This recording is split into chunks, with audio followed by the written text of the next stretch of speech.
Welcome to Novel Love Hearing. We bring you hundreds of novel audiobooks covering every genre and every kind of story you can imagine. Action? We've got it. Adventure? Absolutely. Horror? Of course. Whether it's the legendary Uchiha massacre or outrageous tales like stealing Naruto's and Sasuke's women, you'll find it here.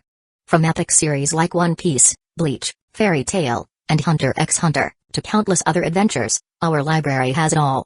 Love novels but don't have time to read? No worries, just plug in your earbuds, sit back, and let the story take over. Good listening, and happy hearing, along with a famous painting.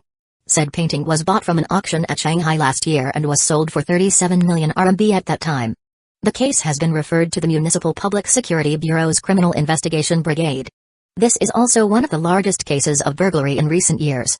As of now, there are no other details with regard to the development of the case. Chanshuan? That's not too far from Tower and Pavilion. Hi, the security these days is really too lousy. It's been so long since we've had such a big case.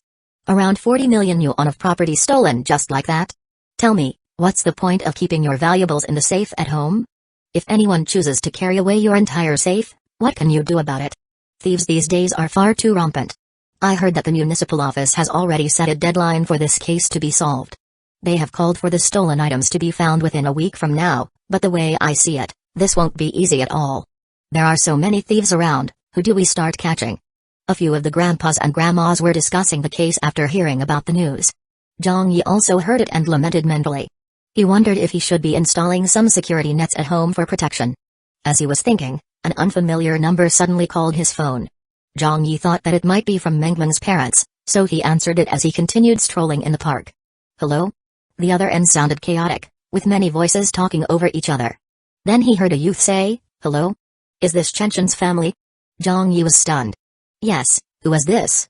The youth suddenly said, "I am a police officer with the Municipal Public Security Bureau's Criminal Investigation Brigade.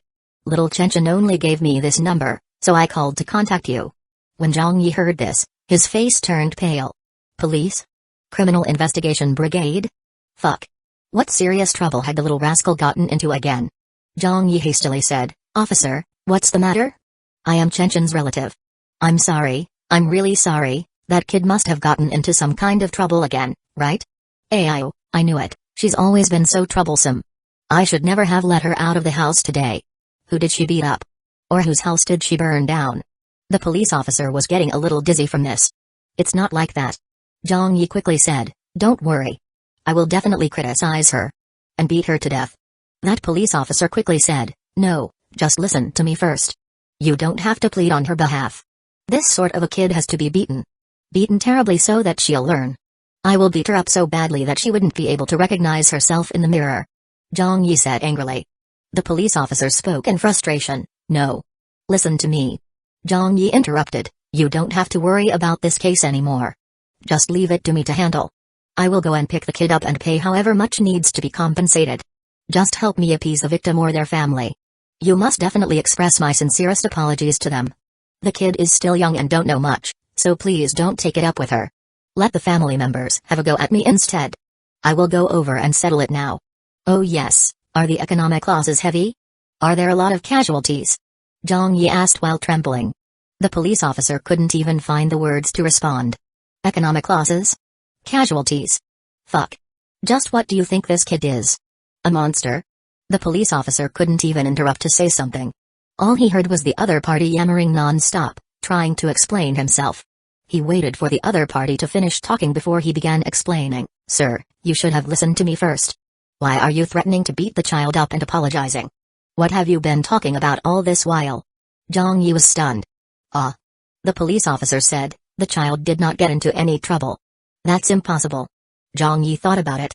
"If she didn't get into any trouble, then why would the Criminal Investigation Brigade call me? Besides, with that wicked personality Chenchen had, even if she did get into trouble, Zhang Yi wouldn't be surprised. You don't have to give me any face, officer. There's really no need to. Just tell it to me straight, I can take it. But you must definitely give the child a chance to turn over a new leaf." "What face am I giving to you? Turn over your sister." The police officer's next line immediately left Zhang Yi dumbfounded. He heard him say, "Not only did Chenchen not get into trouble, she even rendered a great deed. It's even a really huge deed. She and 4 of her classmates acted bravely when they saw something wrong being done. They tracked a couple thieves to their rendezvous point and found their gang's hideout, then contacted the police and helped us to corner an enormous gang of burglars in one fell swoop, leading to an arrest of more than 50 criminals. As a result, we also found the stolen property worth 40 million in their hideout in the search afterwards. The huge burglary case that happened in Chanshuan last night was also cracked together with their arrest. Zhang Yi was stunned. What? The police officer said, "We're at the crime scene now, taking inventory of the stolen items. So could you come over to pick the child up? We have already informed the parents of the other kids as well as their school teacher." Holy shit. Is this true? Zhang Yi hung up and hurried over. At the crime scene. Outside a remote car garage, the crime scene was currently surrounded by many reporters with their cameras and zoom lenses, while further out, there was a group of observers. The main entrance of the garage was already cordoned off with police tape while some of the criminals were handcuffed and seated in the police vehicles. Some of them had been led away earlier. There were also many police officers from the Municipal Public Security Bureau standing around and maintaining order in the area. Don't push. Stand farther away, and no taking of photos. You, reporter, please stand aside, don't get in the way of our investigations. But no matter how the police officers harried them, none of the reporters moved. At this moment, they had surrounded the area where 5, 7 and 8-year-old kids were standing. Shock was written on every one of the reporters' and observers' faces as they could not imagine how those primary school students could have solved a crime. Not only them, even many of the faces of the police officers were the same. As they conducted their investigations, they would occasionally turn around and glimpse at those children. Though they had been in this occupation for many years, they had never witnessed such a scene before. The country's largest burglary case in recent years had actually been cracked by a bunch of primary school students. If they had not seen this with their own eyes, they knew they wouldn't believe it if someone told them. Actually, when the report was being made, the operator could hear that it was a child's voice. The first reaction was that this was a prank call and the operator did not believe it to be true. However, later on, in order to be safe rather than sorry, they still sent someone over to check. If they did not go, it would have been okay, but since they did, the involved police officers were all dumbfounded by what they saw. More than 50 suspects. Over 40 million yuan worth of stolen property. At that moment, everyone's expressions changed when they were looking at the children. It was as if they saw a fairy of some sort, wondering to themselves just how smart primary school students were nowadays. Kids, how did you all track them? You were all amazing. What gave you the courage to do what you did? What made you guys have the courage to step up to do this? The reporters were all trying their best to squeeze in and were asking questions one after another, taking photos as well. Chen, Mengmeng, and the other kids were being revered like heroes as they stood in the center of the crowd. Little Fatso was getting a little big-headed as he stood ramrod straight. He said, "Our teacher has always taught us that, as a good person, we have to brave and know how to judge right from wrong." Lian nodded furiously. "Right, that's what our teacher taught us." Zhao Mai, their form teacher from No. 2 Experimental Primary School, had also received the call and rushed over to the crime scene. A few other teachers and the school principal also came along together. When Zhao Mai heard what the children said, she was stunned. She knew it was true that she told them before to be brave and know how to judge right from wrong, but she had never taught them how to solve a case. Weren't you all being too extreme? Tailing them all the way from Zixin Road to here, and they didn't lose their target? They were not discovered by the criminals either? Zhao Mai knew these children very well. Little Fatso? Don't be fooled by his size, he essentially didn't have the spine. Little Zhao and Lian, those two were even more timid, so it wouldn't be possible that they would have the idea to tail the suspects. It wasn't possible that Mengmeng would do it either. That child was a warm-hearted girl. If there was a problem, she would surely let the teachers or parents know first. She wouldn't risk going up against those criminals. Without the needing to think much, they were surely led by Chen. This was exactly the kind of thing that she would do. This kid was just like her uncle Zhang Yi, not afraid of anything. They were both so overly bold they would dare to do just about anything. Zhao Mai would even say that if this incident hadn't happened because of Chen, she would jump off a building. It had to be her, no question about it. However, the school principal of No. 2 Experimental Primary School was feeling very excited and emotional. He stood in front of the cameras and proclaimed, "I am very proud of our students who are brave enough to do this." Then he looked at the children and said, "You're all fine examples, find examples. After school reopens, we have to organize a study session so that everyone in the school can learn from you all." Little Zhao scratched his head in embarrassment.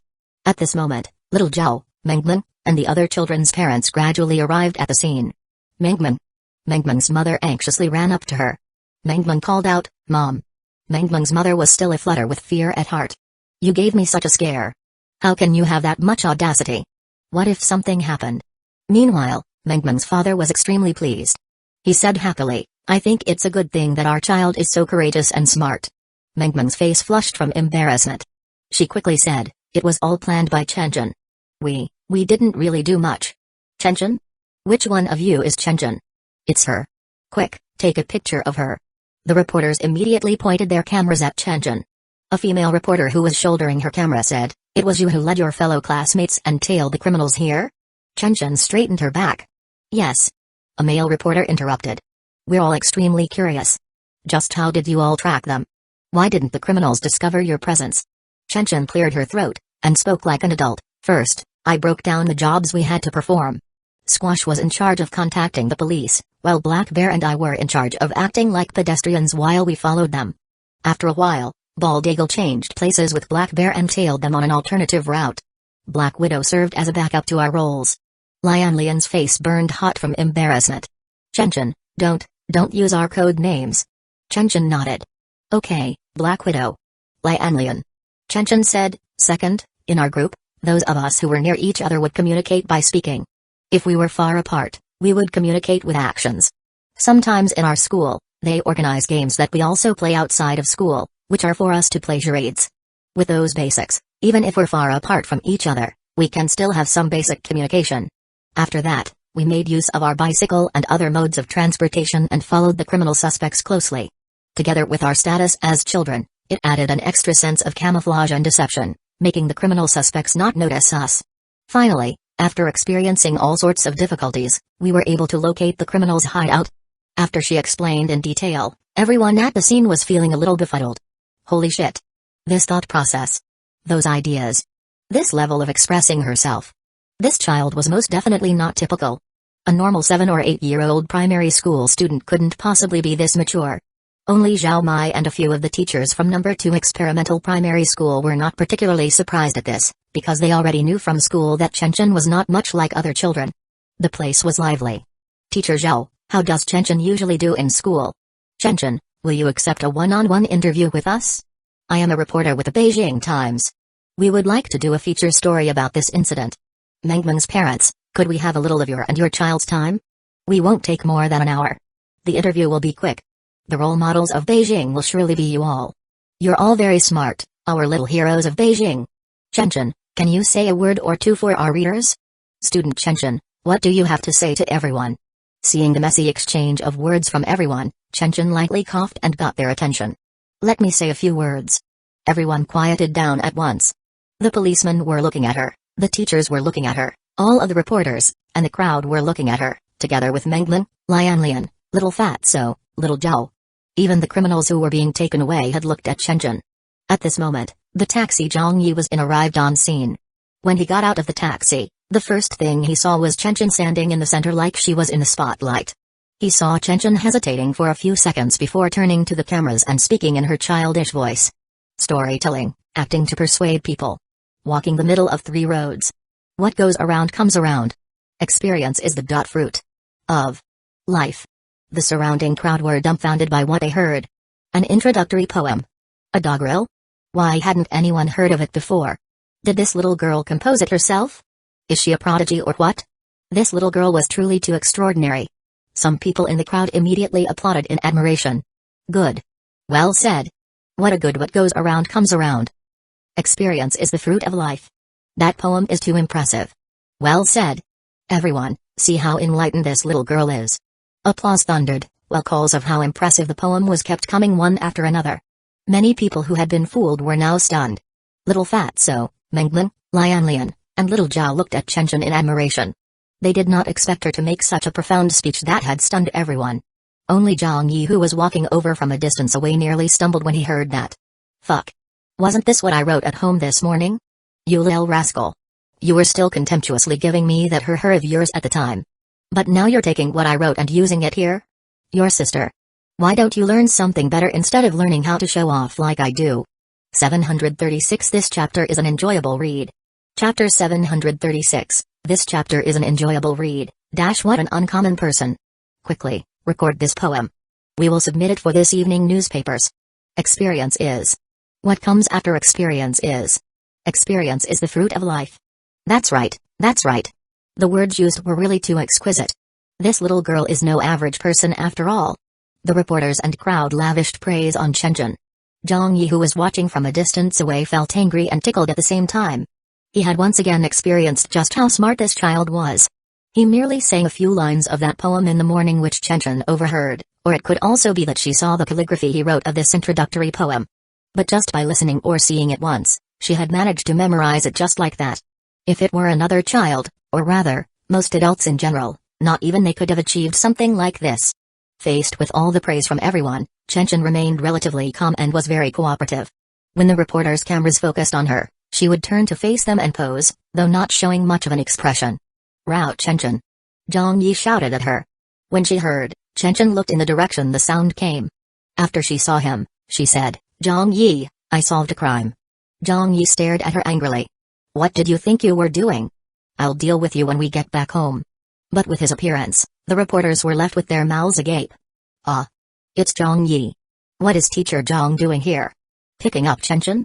Holy shit, could he be a relative of our little hero? What the hell? They are relatives? I knew it. I was still thinking how an 8-year-old child could produce such an exquisite poem. It was definitely Zhang Yi who composed the poem privately, which then got memorized by this child." The police officers also stared blankly at him. Earlier, when they contacted Zhang Yi with the number that Chenchen gave to them, they did not know who they were calling, neither did they know that the person would turn out to be such a big-time celebrity. Moreover, it even turned out to be the notorious Zhang Yi, whose name was already very well known within the Public Security Bureau. Beating up a leader's son, beating up a Korean celebrity, and more recently, smashing cars belonging to Tsinghua University. Zhang Yi had dealt plenty with the officers from the Beijing Municipal Public Security Bureau. Within the bureau itself, the legend of Zhang Yi had already been spread to all corners. A detective exclaimed, "You are Rout Chenchen's guardian?" "That's right, I am here to pick the child up." "Sorry for the trouble she's caused," Zhang Yi said. A senior detective said, "She did not give us any trouble at all. In fact, she has been a great help. Let me express our gratitude on behalf of the Municipal Public Security Bureau's Criminal Investigation Brigade. As reward for assisting in cracking the case, there will be a prize given to Chenchen and her classmates. We will have to seek approval for the reward amount to the higher-ups first, but someone should contact you in the coming few days." "There's even a reward?" Zhang Yi said in surprise. "Sure." A female reporter squeezed over from the other side and stood in front of Zhang Yi. "Teacher Zhang, I'm from the TV station. Please let us interview you. Regarding Chenchen, she..." Zhang Yi immediately flapped his hands. "Stop filming, stop filming. She is just a child, why would you want to get her on the news? Everyone, stop filming now. Those who have already recorded the footage, even if you intend to pixelate the footage, I still won't allow you people to publish it on the news. There cannot be any photos or footage of the children's faces and their figures appearing in the media. This is a form of protection for them." A male cameraman said, "Don't be like this, Teacher Zhang. Please make an exception for this." A middle-aged reporter said, "That's right, we've even planned the layout for our headlines." Zhang Yi firmly said, "I don't care what becomes of your page layout, I'm the child's guardian. And if I don't authorize this, no one can report it on the news without my permission. There's no room for negotiation with this." Actually, Lianlian, Mengmen, and the other children's parents also did not wish for any photos of their children to get published on the news. They feared that the criminal gang might still have some accomplices who had not been captured yet. If those people saw the children's pictures, they could seek revenge. Although this had a low probability of happening, they still could not take the risk and had to stick to the safe side in consideration of the children. The reason they did not speak up earlier was because this was the first time they were faced with such a situation. They were very nervous and had never dealt with media reporters, so they found it difficult to say anything to them. But with Zhang Yi here, they were relieved. The issue would be easier to handle since the parents knew that Zhang Yi was different from them. As a celebrity, he was more familiar in dealing with reporters than them. With him representing them, there would surely be no problems at all. After settling the problem here, Zhang Yi turned around and looked for the parents of Mengmen, Little Fatso, and the others. He ran over to apologize. "Everyone, I'm really sorry for letting your children be in such danger. I will criticize Chenchen later and make sure she doesn't do something like this again. I will pay a visit to everyone again at a later date to express my apologies." Zhang Yi had not even ascertained the situation yet, but he knew in his heart of hearts that Chenchen was definitely the one who led the other children along. No one would have done that except her. Mengmeng's mother repeatedly said, "It's okay, it's okay." Little Fatso's father said, "Teacher Zhang, listen to what you are saying. This is a good thing." Little Zhao's father laughed heartily and said, "Teacher Zhang, you are being too courteous with us. What are you apologizing for? I should be thanking you instead. From the time my child started kindergarten, he has always been timid. I've always been unhappy that he couldn't not live up to my expectations, so now that he has contributed to such a marvelous incident, I can't be more thankful than this. I must thank little Chen for this." Little Zhao chuckled, "Dad, am I cool?" Little Zhao's father gave him the thumbs up. "You did well this time. You have made your father proud." Zhang Yi said, "It was all my fault. I shouldn't have let this child leave my side. Whenever she is out of my sight, she will always make something happen." Chen was not very happy about this. Taking notice, form teacher Zhao Mai walked over. "Teacher Zhang, don't blame Chen when you get back home. Although what she did was a little dangerous, the child had good intentions. Acting bravely is to be encouraged. Since it's already happened, and we are happy with the outcome too, don't reprimand the child anymore and encourage her instead. I feel that Chen was really capable in handling such a situation. You shouldn't be treating her as a child anymore. For the children in our class, I would be worried if any of them went out alone, afraid that they might get involved in an accident, get kidnapped by someone, or so on. But the only person I don't worry about is Chen. She's smarter than everyone else, so you have to consider her as an adult." Zhang Yi said exasperatedly, "It's precisely because this kid is too smart that's why she stirs up trouble for me every day. You even dare to follow a thief? Don't you value your life? You even want to seek out their hideout? Did you think you were Donkanruai? You must learn to have self-control and not do whatever you want to do. You have to carefully consider the circumstances and not be impulsive. That is what a mature person should be like, do you understand?" he said in all earnestness, and looked at Chen. It was very well said. But when the surrounding police officers, reporters, as well as the crowd heard that, every one of them didn't know whether to laugh or cry. Who is Donkanruai? Besides, Teacher Zhang, among all the people present, the person who is least qualified to speak those words would probably be you. Learn to have self-control? Have to be thoughtful and not be impulsive? You educate the child with that exaggerated tale full of flowery words, but when it comes to your turn, why didn't you think of having self-control when you were beating up your leaders? Why didn't you be more thoughtful when you were scolding your peers? Why didn't you calm down when you were smashing Tsinghua University's cars? If these words came out of anyone's mouth but yours, they would sound reasonable. But hearing it from you just makes it sound totally unconvincing. Moreover, thinking about it, Chen's fearless nature is clearly molded after you. You are surely the one who influenced her. Yet you want her to be thoughtful? Did you set a good example in the first place? You are the child's biggest negative influence.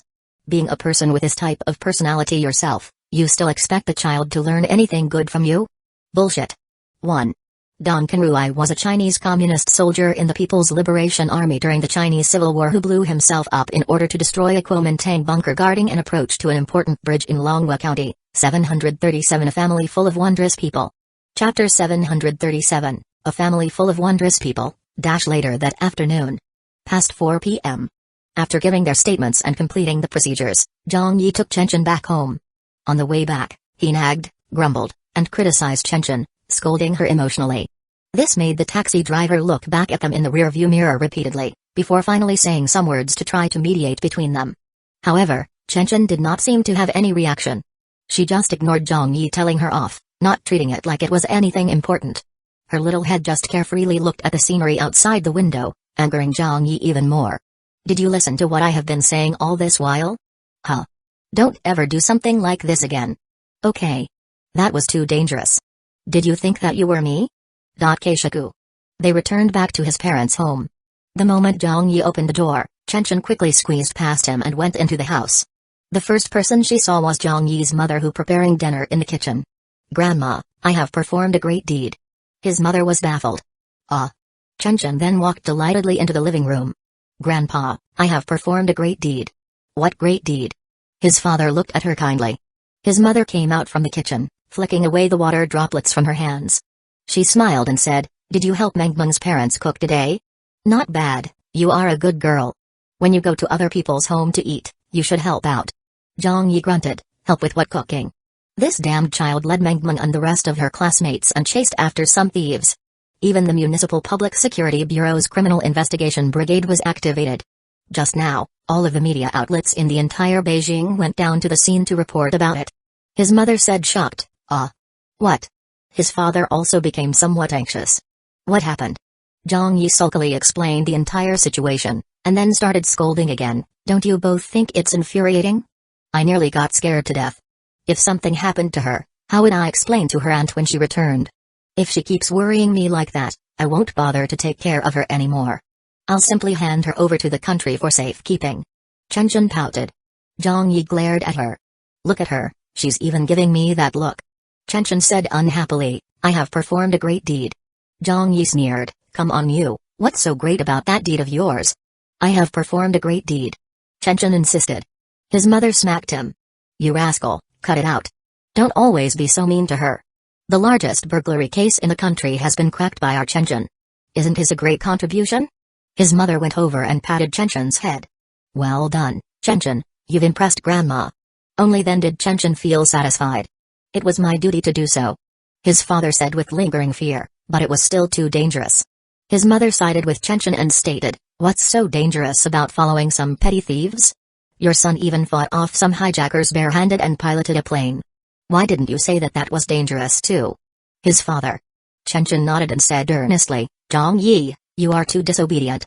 Zhang Yi was furious. Do you think I won't beat the crap out of you? His mother lightly kicked her son's shin. Who are you going to beat up? Quickly come and help me with the cooking. We need to soothe the child's nerves. We have to celebrate this incident today. Our Chen is too awesome. Chen had been praised to the high heavens by now. She leaned on the sofa, comfortable, with a heroic expression on her face. Zhang Yi, I'm hungry now. Her actions made Zhang Yi roll his eyes in annoyance. You are even acting like a lord now? Not long after, a phone call came for Zhang Yi. It was a female staff member from the Municipal Public Security Bureau. Hello, are you family to Rao Chen? Zhang Yi replied, yes. The female staff asked, are you her guardian? Zhang Yi said, I'm considered her temporary guardian. Her aunt who is also her guardian is my friend. She isn't in Beijing currently, so has given the child to my care temporarily. You can talk to me if there's anything. The female staff member explained in a gentle tone, okay. We handle special cases like yours separately, so the reward for the people who assisted in solving the case has been expedited and approved at the quickest time. The reward amount for Rao Chen is 200,000 RMB in cash. Can you bring her to the Municipal Public Security Bureau to receive the reward tomorrow? There might also be a mini press conference held tomorrow. Moreover, the victim of the huge burglary case involving the 40 million RMB worth of property stolen from Chanshuan has just contacted us. He requested that you be here tomorrow so that he could thank you in person. He even made a silk banner to give to Rao Chen and her friends. The owner was pretty moved and repeatedly emphasized that we pass the message to you. Zhang Yi said with surprise, the reward is 200,000 RMB? Chen's eyes immediately lit up. Zhang Yi's parents were also stunned for a bit. The female staff member said, that's right. Because this is a major case and the people who helped solve the case were just children, in order to reward such bravery and intelligence, the reward was adjusted to be slightly higher than usual. Zhang Yi quickly said, sure, we'll definitely be there tomorrow. After hanging up, his mother immediately asked, the reward is that much? Zhang Yi nodded and looked delightedly at Chen. You're still underage and won't have the need for the money yet, so I will help you safeguard the money for the time being. It will be your dowry in the future when you get married. Chen was furious. Zhang Yi. That is my reward. Zhang Yi blinked and said, it's still your money. I'm just depositing it for you first. His mother pounded his back. Don't argue. Why are you eyeing the child's reward? Go to the bank and apply for an account for Chen using your name and deposit the reward there. Then let Chen keep the card herself for safekeeping. Zhang Yi whined, she only cracked the case largely in part due to my teaching and influence on her, so I deserve a share in the reward as well. Chen nearly fainted from anger. Zhang Yi, you don't behave like an adult at all. On the same evening, the news outlets bombarded the public one after another. On TV, newspapers, the radio, and the internet, a stunning piece of news was published. When everyone saw or heard this news, their first reaction was disbelief. Chanshuan's largest burglary case has been solved. Primary school students cracked the most important case of the country. More than 50 people arrested. Investigations reveal over 40 million RMB worth of property was stolen. Primary school students solved a major case. Tracking down the criminal gang's hideout, Zhang Yi appears on scene to claim child. An alarming insider story.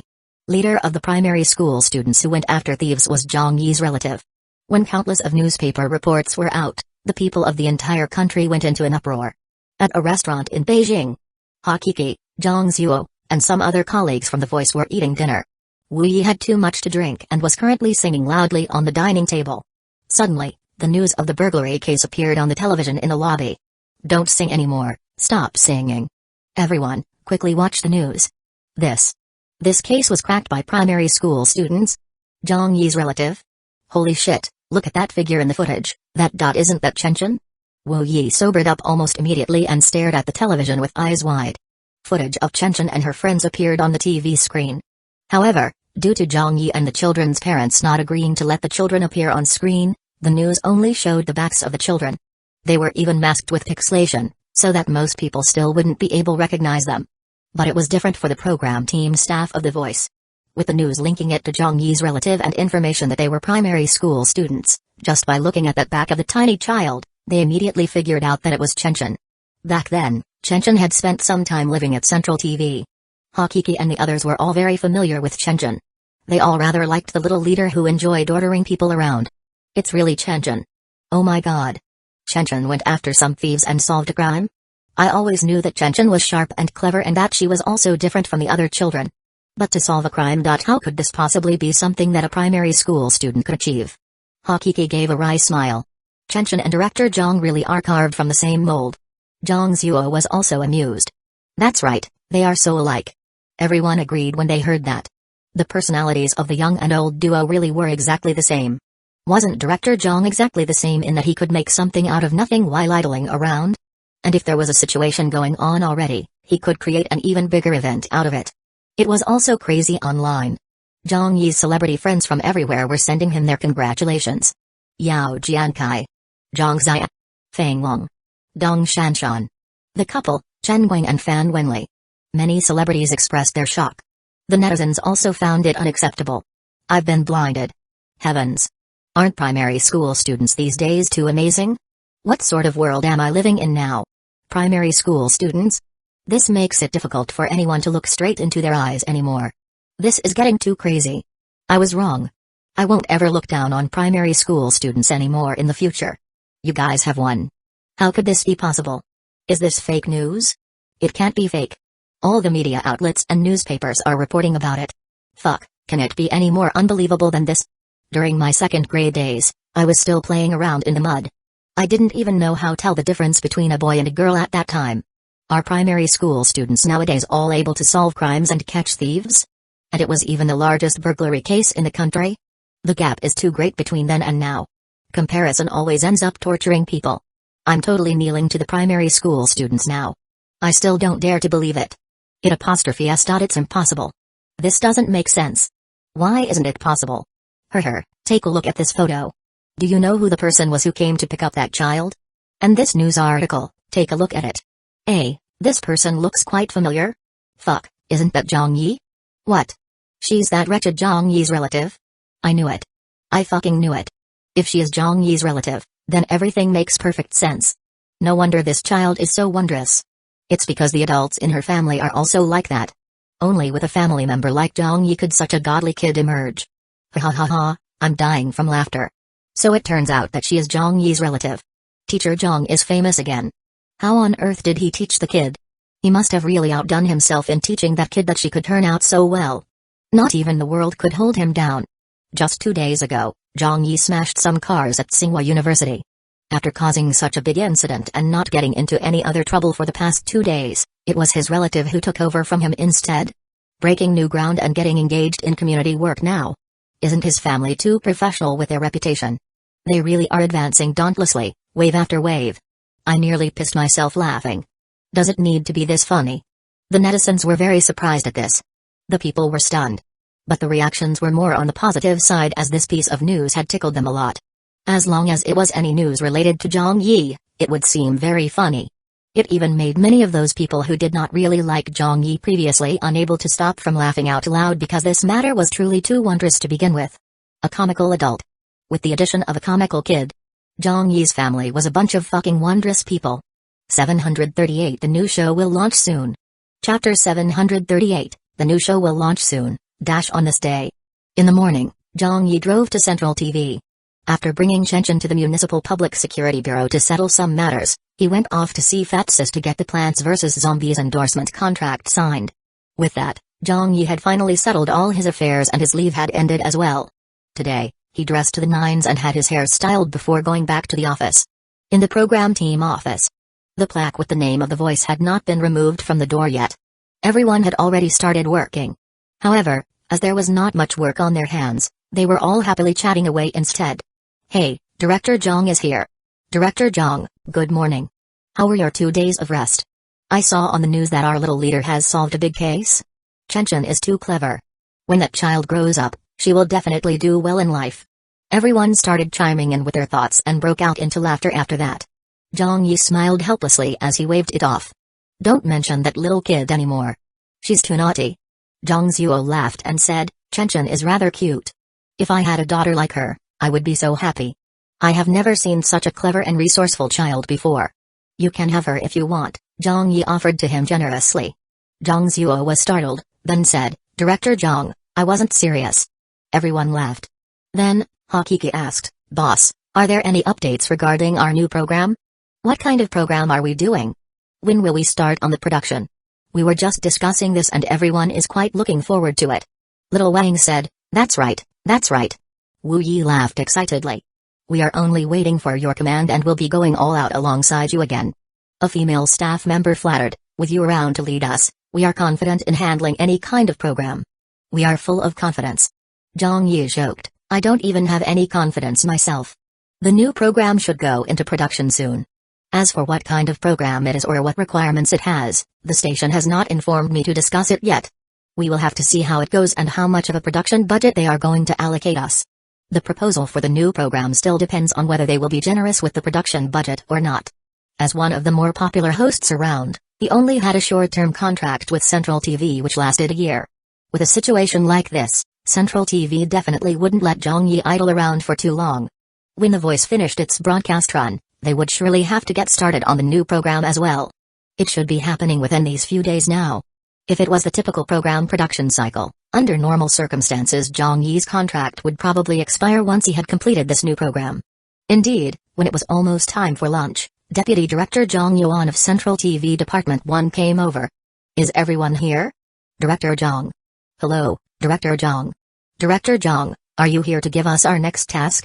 Hakiki, Zhang Zuo, and the others said, one after another. Zhang Yuan smiled and said, That's right, the funding for the new program has been approved. When he heard the commotion in the workplace, Zhang Yi came out of his executive director's office. Director Zhang. Little Zhang, the station has already given their go-ahead to your team's performance many times, so I'll skip the platitudes. Zhang Yuan smiled and said, Your results are apparent to everyone and the station also trusts all of you. We also have great expectations of you, so I have specially applied for more funding from our director of Central TV Department 1 this time. The production budget is 80 million RMB in total. The management held a quick meeting and approved it almost straight away. Furthermore, if the program production encounters any uncontrollable factors, this production budget can be increased by up to 10% more. With this kind of funding support, let alone the other channels of Central TV, even our own Department 1 has never had something like this before. 80 million RMB? They could still up it to 88 million RMB? When they heard this, all of the program team staff became extremely excited. Central TV Department 1 had indeed invested a lot in them this time. No other program team had ever had such treatment before. But coming back to it, the results of The Voice were there for all to see. A huge production budget brought back an even larger return, so who wouldn't be tempted after seeing that? It was inevitable that they would increase the production budget, because the station knew that as long as Zhang Yi was helming the production, no matter how much money they invested into it, they would still be able to recoup back their initial expenditure. Not only did they not have to worry about the production costs, they would even be able to earn back a huge profit. There were now no more doubts about Zhang Yi's standards in program production. Zhang Yi said, Thank you for your trust, Director. About that, the title sponsorship fee this time and the allocated don't even think about that, Zhang Yuan quickly interrupted. The title sponsorship fee will not be added into the production budget this time as it will go directly into our station's account. Isn't the production budget of 80 million enough for you to make the program? Even if you were to use it to shoot the second season of The Voice, it should be more than sufficient. Zhang Yi said, Well, alright then. Zhang Yuan added, Regarding the new program, the station also has some requirements to ask of you. The first requirement is the title sponsorship fee cannot be less than 80 million. Zhang Yi felt that this was somewhat difficult to fulfill. The voice was a special case. Director Zhang, I cannot guarantee that the new program will also get a title sponsorship fee of close to 100 million, but I will try to fight for at least 50 million. Since the station has promised to give you an 80 million RMB production budget, the first thing we want is to guarantee a recoup on that investment. You do not need to be as humble as all of us. Believe in your ability. Zhang Yuan continued, a tentative target of at least 1.2% in the viewership ratings is the second requirement. The third requirement that management discussed during the meeting was that, even though they feel that singing shows are definitely not doable again in the short term, they want to borrow the momentum generated from that genre and make a similar show. Our goal is still to make a talent show, but as for which type of talent show, we will need you to write up a proposal for the station to go through first. We'll then make the final decision when the time comes. Zhang Yi replied, still doing talent shows? Zhang Yuan affirmed, yes. For example, a dancing reality show? Or something similar? Of course, this is only our suggestion. Write the actual program proposal first.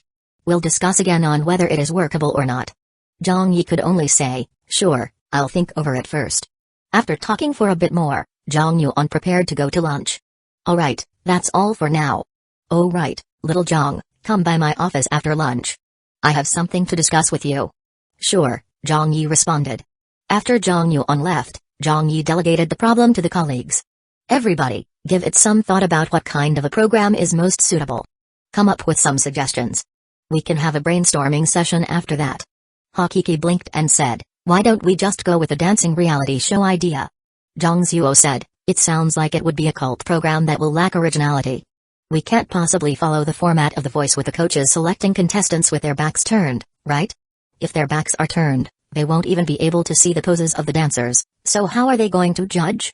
By listening to the sounds of the dance steps? Wu Yi said, talent shows really are difficult to make. A female staff member said, I'm actually more inclined to doing reality TV shows as the potential for development is greater, but if the station prefers a talent show, then a production budget of 80 million RMB? A talent show? The title sponsorship fee and the viewership rating must also be high? Zhang Yi consolidated the requirements of the station and felt that the difficulty was much greater than before. One after another, popular variety show ideas from his previous world appeared in his head, but in the end, they were rejected in succession by him. For now, he could not think of any suitable program to use. Which show should they do? Which show was the most suitable? 739 Arguing with the Leader Again. Chapter 739, Arguing with the Leader Again, in the afternoon. Central TV Department 1's official Weibo posted an update. The contents were as follows. Central TV Department 1 will invest a hefty 80 million RMB in its next TV show. Estimated broadcast date, TBA. Production team, from the team that brought you The Voice. Executive producer, Zhang Yi. Executive director, Zhang Yi. Host, Zhang Yi. Broadcast schedule, Friday primetime slot. When this news came out, it immediately made a splash on the internet. Great. Haha, Zhang Yi's new show is coming. 80 million RMB? That's quite considerable. Quite considerable? That amount is more than enough to shoot a movie, a blockbuster movie in fact. If we're talking about a normal movie production, then it's enough to make 3 or 4 of them. They're actually going to spend that much money just on a TV show? If we're talking about our domestic market, I suppose Zhang Yi alone can command such a price. Besides, haven't you all noticed something yet? Previously, The Voice did not broadcast in a primetime slot, but Zhang Yi's new show has already been announced for Friday's primetime. I'm so looking forward to seeing this new show get even better viewership ratings this time. I wonder if Teacher Zhang can continue writing his legend. Right, The Voice was just a variety show that broadcasted on a normal Thursday night slot and its ratings still managed to get the #1 spot in the nation. If it was given a primetime slot, it would surely have done much better. I believe that Central TV Department 1 was too conservative in the handling of Zhang Yi back then, so they only gave him the Thursday slot. Otherwise, if he had been given the Friday or Saturday primetime slots, the viewership ratings would surely have been much higher than they were. I'm so looking forward to it. Let's see what kinds of tricks Zhang Yi can pull off this time. This has got to be the most exciting news that I've heard all day. Teacher Zhang, I've always liked you a lot, so I'm cheering for you. Is there any more definitive information? What type of show would the new program be? Why didn't they disclose it yet? I can't wait. looking forward to the tongue of China displaying his prowess again. After the recent car smashing incident and with his relative solving a crime case, I think it's time for Teacher Zhang to get back to proper business again. The topic was hotly discussed online. Central TV Department 1's new program had entered the early stages of promotion. At Central TV. At the cafeteria in the television tower. While Zhang Yi was eating lunch, some people came up to chat with him. A TV producer said, "Director Zhang, I heard that your new program will have 80 million yuan set aside for it. It's not in the account yet." Zhang Yi laughed it off. A program team's female director standing beside him said, "You're already the darling of Central TV Department 1. Thinking of how my program used to apply for a production funding of 20 million, we had to wait for over a month just to find out that it couldn't be approved. In the end, they slashed it to 15 million. Hi, comparison always ends up torturing people, that's totally true." Zhang Yi happily said, "Director Chu, don't joke about me like that. I've heard that the different types of copyrights that your program sold fetched tens of millions of yuan. If we base it proportionately to the production costs, your program did much better than The Voice. Come on." That female director said, "The copyright of The Voice would definitely sell for much more." Behind them, a middle-aged man laughed. "I heard that someone from America has already come to discuss The Voice's overseas copyright. I believe they may have already touched base with Central TV about it. Is that so?" Zhang Yi asked, not knowing anything about this.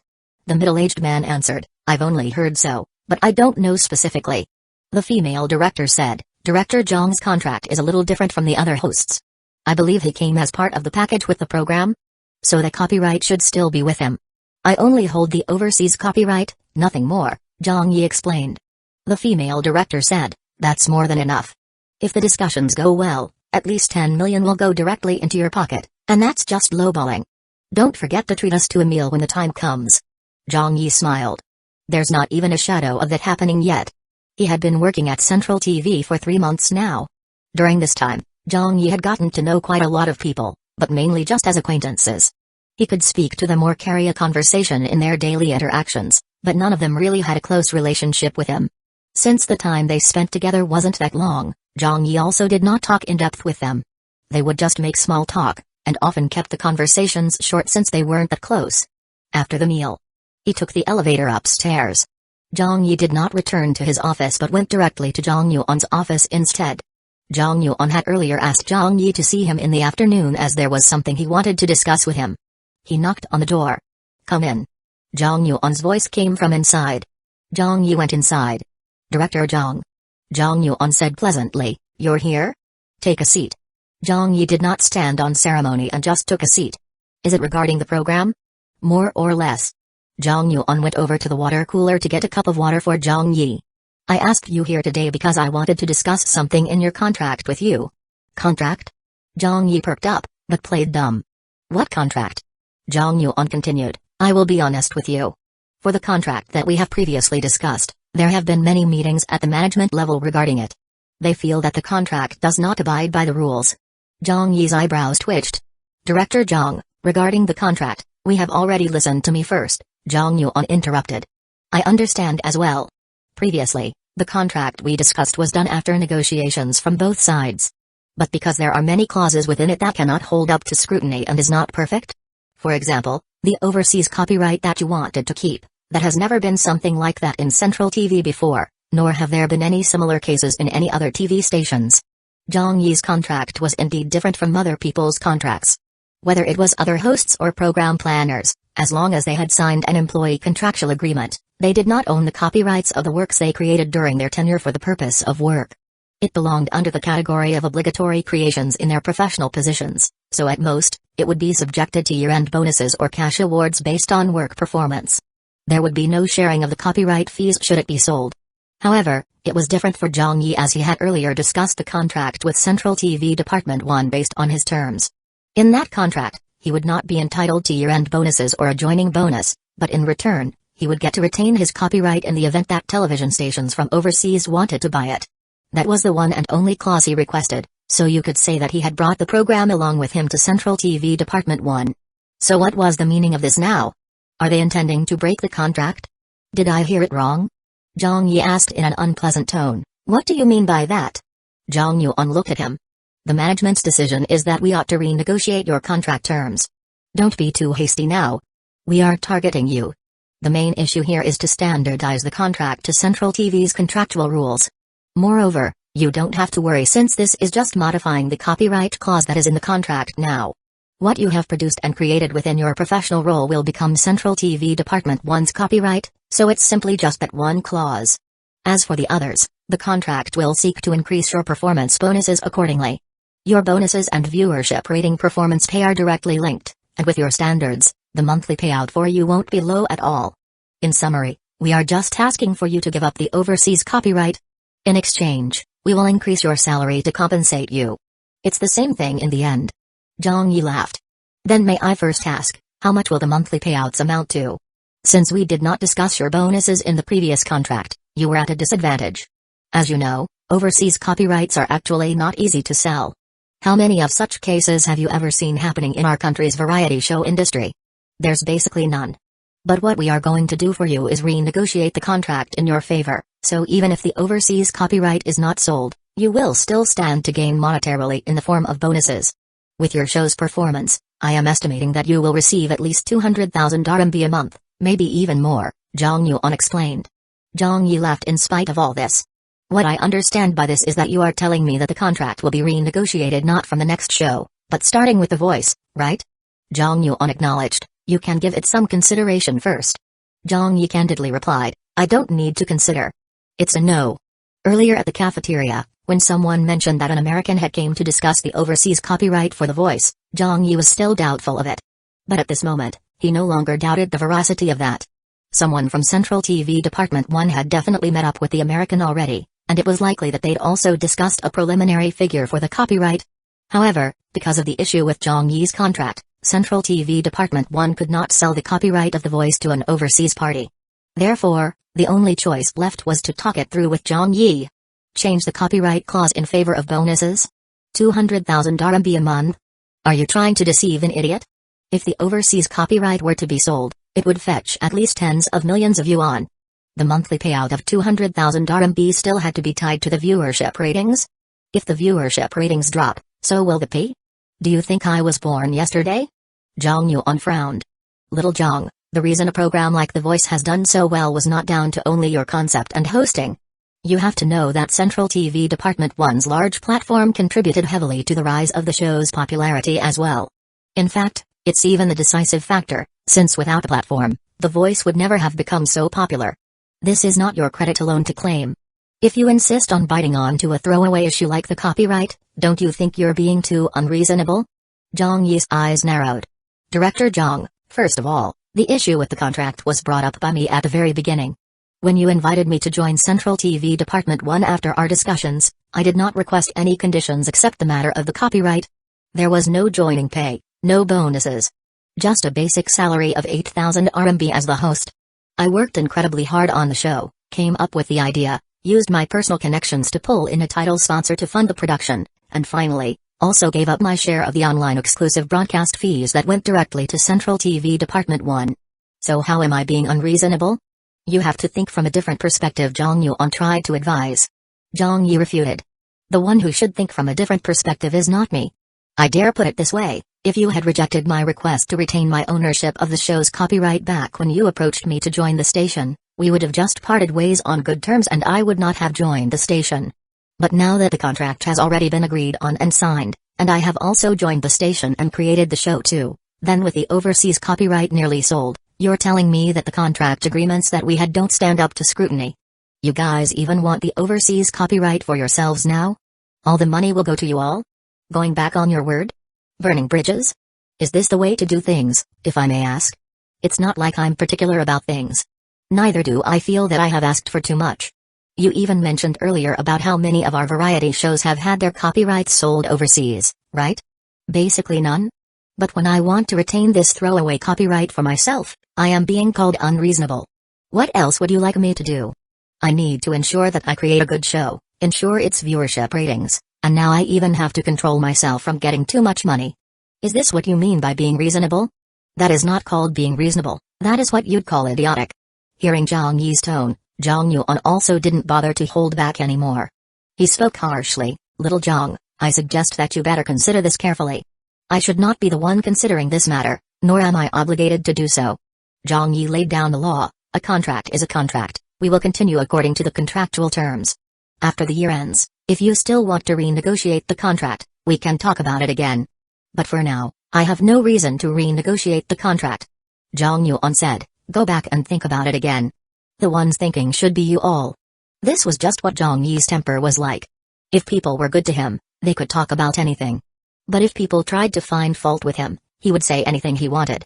I don't need to speak of how much The Voice has earned for Central TV Department 1 or how much fame and glory it has brought to the station. You guys should know all about that. Besides, you can check around with anyone, but ever since I joined Central TV Department 1, have I not been giving my best to the station? In turn, what you all are trying to do chills me. I can clearly tell you this, the contract has been written in black and white already and I won't be renegotiating it. If the American wants to discuss the overseas copyright to The Voice, I will discuss it with him or her face to face. There's no need for you all to bother yourselves with it. Zhang Yi stood up to walk out. Zhang Yuan was so angry his face paled. He told Zhang Yi, don't forget that you still have to fulfill the contract duration with Central TV Department 1. Whatever our station might lack, it definitely won't be a host. What a coincidence. Zhang Yi stopped in his tracks and turned around. I can teach, crosstalk, produce music, act in movies, and write novels, so it's not like I have to be a host either. At the door, 2 staff members were just walking past Zhang Yuan's office at this moment. When they saw the door open and heard Zhang Yi arguing with Zhang Yuan inside the office, the two of them looked at each other, stunned and rooted to the spot. What was happening? Why was Zhang Yi arguing with people again? 740 Director Zhang flies into a rage. Chapter 740, Director Zhang flies into a rage. Later that afternoon, news started spreading internally at Central TV. A group of people were heatedly discussing it in private, talking about Zhang Yi. Hey, did you hear about it? What? Zhang Yi and a Central TV Department 1's deputy director were arguing with each other. When did that happen? What's the state of affairs? I heard that a leader from Central TV Department 1 wanted to renegotiate with Zhang Yi over his contract. They wanted him to give up his ownership of the copyright to The Voice and any upcoming shows to Central TV, but Zhang Yi did not agree and they clashed over it. Changing the contract? If it were me, I wouldn't have agreed either. Right, based on what can they ask to change the contract? It seems like the overseas copyright fee that Central TV Department 1 has negotiated for is rather high. It's somewhere in the range of 10 to 20 million RMB, so if such a large sum of money doesn't go into Central TV Department 1's account, it wouldn't look good for them. Moreover, this is also a sort of political achievement for Central TV Department 1 since it would be the first time that a domestically produced variety show has ever had its copyright sold overseas. That in itself would already be a huge achievement, but if it were sold under Zhang Yi's name, Central TV Department 1 would end up being embarrassed. It wouldn't look good, so the leaders at Department 1 came up with a scheme of changing the contract terms. I guess they were left with no choice after all. But still, they can't force people to resign it. Yes, of course they can't, but they can let him waste away. Don't forget that Zhang Yi still has a 1-year contract with Central TV Department 1. If Central TV Department 1 decides to freeze Zhang Yi for the remainder of his contract duration and not release him, Zhang Yi can't do anything about that either.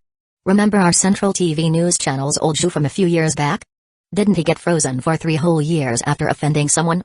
In the end, when his contract expired, old Zhu lost all his popularity together with it. Do you still see him around on television these days? I don't even know what he is up to anymore these days. This is what Zhang Yi will have to face as well. Even though he's very popular right now, in the entertainment industry, once you don't have any exposure or publicity, you're as good as dead. No matter how much fame you had previously, it will all go to waste. Zhang Yi couldn't afford such circumstances. That's right. That Zhang Yi's temper is really too quick. I've heard that he often argues with his leaders, but thought that it was just a rumor. Who knew that he actually turned out to be that way? This problem can't be easy to handle. Let's just see how Zhang Yi will handle it then. Hi, such things in the professional setting have always made it difficult to distinguish who's right and who's wrong. Furthermore, it involves the leader's vested interest. We can only wait and see how they resolve it. Teacher Zhang is really unlucky to get involved in such an uncalled-for situation. The media has always reported on how Zhang Yi always gets into trouble at every place that he goes to, but it seems to me that it's just a case of the popular attracting trouble. If Zhang Yi weren't so capable and the show's viewership ratings were just average, the copyright wouldn't have attracted any interest, and there simply wouldn't have been any issues. However, it's precisely because he's so capable that even if he does not look for trouble, trouble comes looking for him. Yeah, there's no way out of this. The entire Central TV network was made up of many other departments other than Central TV Department 1. It could be described as a large network, but also be seen as a small corporation, since they were all housed in the same building. Besides, as someone had witnessed the argument between Zhang Yi and Zhang Yuan, news of it spread very quickly internally and couldn't be kept under wraps. In the Voices program team office. When the program team staff heard about it, they were all shocked. This. Why would they try to change the contract? Yeah, it doesn't make sense whatsoever. Isn't his pushing it a little too far? Ayo, why did Director Zhang argue with the leader? Will the new show be affected by this? It definitely will. If it isn't handled well, Central TV Department 1 might even give the show to someone else to do. A show with a budget of 80 million, do you know how many hosts would vie for that? Then what should we do? Director Zhang is being too insincere about this. SHH, keep it down. It's not our place to discuss this. Keep it down, my ass. Director Zhang has always been good to us. If we don't speak up for Director Zhang at this time, then who should we speak up for?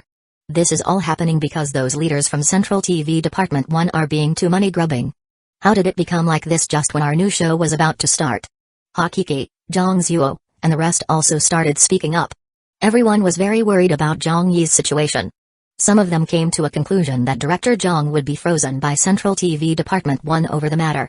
Just thinking about this outcome made everyone's expression change. Speaking from the heart, they would of course prefer to work with Zhang Yi, even if it meant working harder. Zhang Yi also called for a higher standard of work from them, but they were all willing to put in the effort for him. From a motley crew of a program team, they had now become the best program team in the country. It was truly an honor for them. How great of an honor was this? It was so great that they wouldn't exchange it for anything else. Surely they won't freeze him, right? That's unlikely. I don't think it calls for such drastic measures yet. Right, it's not such a big conflict anyway. I'm sure they can still come to an agreement somehow. Let's see how Director Zhang will handle this now. But I wonder, with Director Zhang's temper. This is really difficult to say.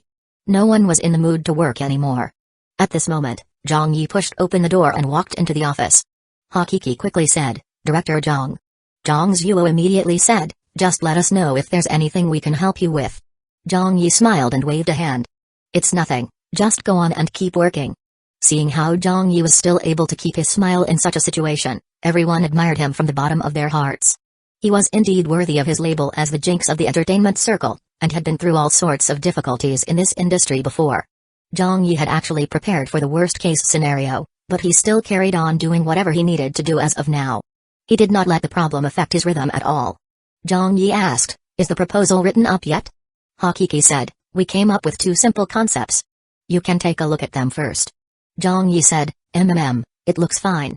After chatting a little about the new show, Zhang Yi shared some of his views and ideas about it before ending the meeting. All they needed to do now was wait for the funding to come in so that they could start implementing their plans and realize a general development direction for the show. Zhang Yi already had several concepts as well, but he still needed to refine them a little further. Dee. Hakiki's cell phone rang. Dee. The cell phones of everyone else in the office also went off at about the same time. Wah, our salary has been paid. Little Wang said happily. Zhang Zuo took a look and immediately exclaimed, whoa, 80,000? Hakiki also said, me too, 87,000 to be exact.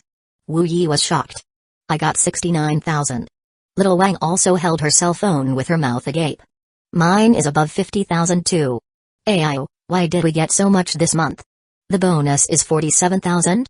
Hakiki suddenly said, we have Director Zhang to thank for this. He applied for the bonus on our behalf. This payment should be for the work done in the month before last. There should still be another bonus in next month's salary. Little Wang was overjoyed. Thank you, Director Zhang. She offhandedly asked, Director Zhang, how much did you get? It's definitely many times more than ours, right? Will you be treating us later? Everyone laughed. When Zhang Yi finally took out his cell phone to check, he found no messages on it. Oh, I haven't received mine yet. Hakiki stared blankly at him. That can't be. Zhang Zuo was also stunned. Isn't Central TV using an automated payroll system? Within the Central TV network, the bank details of every department were different. Some of the newer departments had their bank accounts tied to the Postal Savings Bank of China, while the older departments used China Construction Bank. So when the employees of Central TV Department 1 were paid by the same bank, it was unlikely that there would be a delay since the salaries should all be received at the same time. Even if there were some slight delays for some people, it couldn't be that Zhang Yi alone did not receive the notification, right? Little Wang said, "Did you activate the salary payment alert?" Zhang Yi did not answer her and just smiled. "Looks like you guys will have to treat me to dinner instead." However, this smile from Zhang Yi made Hakiki, Zhang Zuo, and the others feel a sense of unease. It felt like it was the prelude to Director Zhang flying off the handle. What happened at the finance department? Why did everyone receive their salaries except for Director Zhang? Without Director Zhang, there would not have been the voice. After Director Zhang had earned so much money for Central TV Department 1, as well as garnered so much reputation for them, why did he deserve such treatment from you? Is this the way to treat your most exemplary employee? Is this how you treat someone who saved the viewership ratings of Central TV Department 1? Hakiki stood up and said, "I'll go check for you with the finance department." What are they doing? Zhang Yi understood what was going on. The anger he had accumulated within him had reached the limit. Do you all really think that I, Zhang Yi, am afraid of you people at Central TV Department 1? No joining fee. No bonuses. The show I created. The show I produced. The title sponsorship I pulled in. Yet now, not only do you not intend to leave the overseas copyright for me, you're even withholding my salary of only 8,000 RMB? Ha. Why don't you tell me just what you're trying to play at? 741 Prove to me that your mother is your mother. Chapter 741, Prove to me that your mother is your mother. It was almost time to knock off. Some employees at the finance department of Central TV had already powered down their computers and were beginning to pack up to go home. Sister Wang, wanna join us at a Sanlatan bar tonight? No thanks, I drank too much the other day, so I'm not going tonight. Little Liu, what are your plans after work? Me? What else can I be doing? I'm just going home to eat. My boyfriend has already prepared dinner and is waiting for me to return. I won't be participating in any activities today. Maybe some other time. Your boyfriend treats you really well. Of course. He does whatever I say. While Little Yu was talking with her colleagues, an unexpected visitor came in from outside. Zhang Yi strolled into the office, not looking like he was in a rush at all. In fact, he even had a very relaxed expression on his face. Zhang Yi understood quite well why his salary was not paid this time. Wasn't it just a several thousand RMB salary? Central TV Department 1 did not lack this bit of money and neither did Zhang Yi. Central TV Department 1 was using it as a way to warn him, or rather, to describe it more appropriately, to threaten him. Thinking about this, Zhang Yi sneered mentally. If this bro conceded because of their threats, he wouldn't have survived in the entertainment industry and become everyone's common enemy. Trying to mess with me? Sure, I'm up for it if you all want to dance. Who is in charge of the payroll system for Central TV Department 1? Zhang Yi asked. The finance department staff were stunned. Director Zhang? Central TV Department 1? Little Yu is in charge of that. Everyone was a little surprised that Zhang Yi appeared in their office. Someone pointed him to Little Yu, a pretty girl in her 20s. Little Yu, who was happily chatting with everyone just a moment ago, suddenly frowned when she saw Zhang Yi and turned cold. She asked indifferently, "What's the matter?" Zhang Yi smiled and said, "So you're the one in charge?" Little Yu said, "That's me, why?" Zhang Yi nodded. "Do you intend to not pay me my salary?" Sister Wang on the other side of the room was amused by this. Director Zhang, are you joking? The salary for Central TV Department 1 was already settled. The system should have dispersed the payment to all employees around 2-3 p.m. this afternoon, so how could it be that we intend to not pay you? An accountant beside her also said, "That's right. It's all been dispersed already. Everyone from Department 2 and Department 3 has received it as well." Zhang Yi shrugged. "That's weird then. Everyone in Central TV has received their salary, so why am I the only one who has not yet been paid? Or did it get withheld? It's all right. If they don't intend to pay me or have withheld it, they just need to inform me. At least I have to know the reason for that, right?" Little Yu coldly answered, "Everyone's salary has already been dispersed." Zhang Yi replied, "But I did not receive it." Little Yu shook her head. "That I do not know." "Then that's it?" Zhang Yi was very amused by her reply. "You are shirking from your responsibility just like that? Alright, since you don't know, then please check where my salary went for me." Little Yu immediately refused and looked at her watch. "It's already time to clock out from work. If there's a problem, come back tomorrow to check." Sister Wang frowned. "Little Yu, it definitely won't take much time to check for Director Zhang." At this moment, a young girl beside Sister Wang pulled at her, and gave her a look while pouting with an unknown intention. When Sister Wang and several staff members of the finance department saw this, They seemingly realized there was more to the situation, and so did not say another word. Zhang Yi said, I'm impatient, so I won't wait till tomorrow to find out. Little Liu said in frustration, I'm already clocking out from work. There's still 5 minutes left. Zhang Yi said, is your watch not accurate? Little Liu took a deep breath and said firmly, alright, even if it's still office hours, I will make it clear to you. The salary that was meant to be dispersed has already been dispersed. Everyone received their share of the salary. If you must insist that you did not receive it, then there's nothing I can do about it. It might be that you have turned off your cell phone notifications, or you checked the wrong bank account, so those are problems not on my side. Zhang Yi said, alright, then please check on which side the problem occurred at. Little Liu shook her head. I can't do the checking here and am not authorized to check for you individually either, as it does not comply with the procedures. You can double check again with the issue you are facing. If it's really a case of the salary not depositing to your account, then we can do a check on our side. However, you need to provide proof of that. Zhang Yi laughed. What proof? Little Liu said, first, you have to go to the bank to print an account statement, then get the bank to prove that you haven't received your salary this month. Second, if the proof is complete, you need to provide a document to prove that this bank account is used for your salary payment with Central TV Department 1. Once you have all the documentation and proof ready, you can submit them to me and I will report it to the management. I will be able to check for you over here once they verify that there is no problem with the documentation and proof. Zhang Yi couldn't help but laugh. You all did not pay my salary to me, yet you want me to provide proof of it? Little Liu said calmly, if you don't provide any proof, we can't check for you. Alright, I can go and gather proof, but before that. Zhang Yi had been all smiles since he came into the office of the finance department, but at this moment, his expression suddenly changed. He slapped his hand onto the table in front of Little Liu, which made a loud bang and gave Little Liu a big scare. You have to prove to me that you have the right to make me prove that my salary has not been received, and give you proof that my bank account is my bank account. These words that sounded like a tongue twister helped Zhang Yi throw the question back at her. Little Liu was stunned. I am from finance, so if I say I need proof, then it means I need proof. Zhang Yi stared at her and said, what proof do you have to prove that if you need to see proof, then others have to prove to you with their proof? Little Liu nearly fainted from hearing that.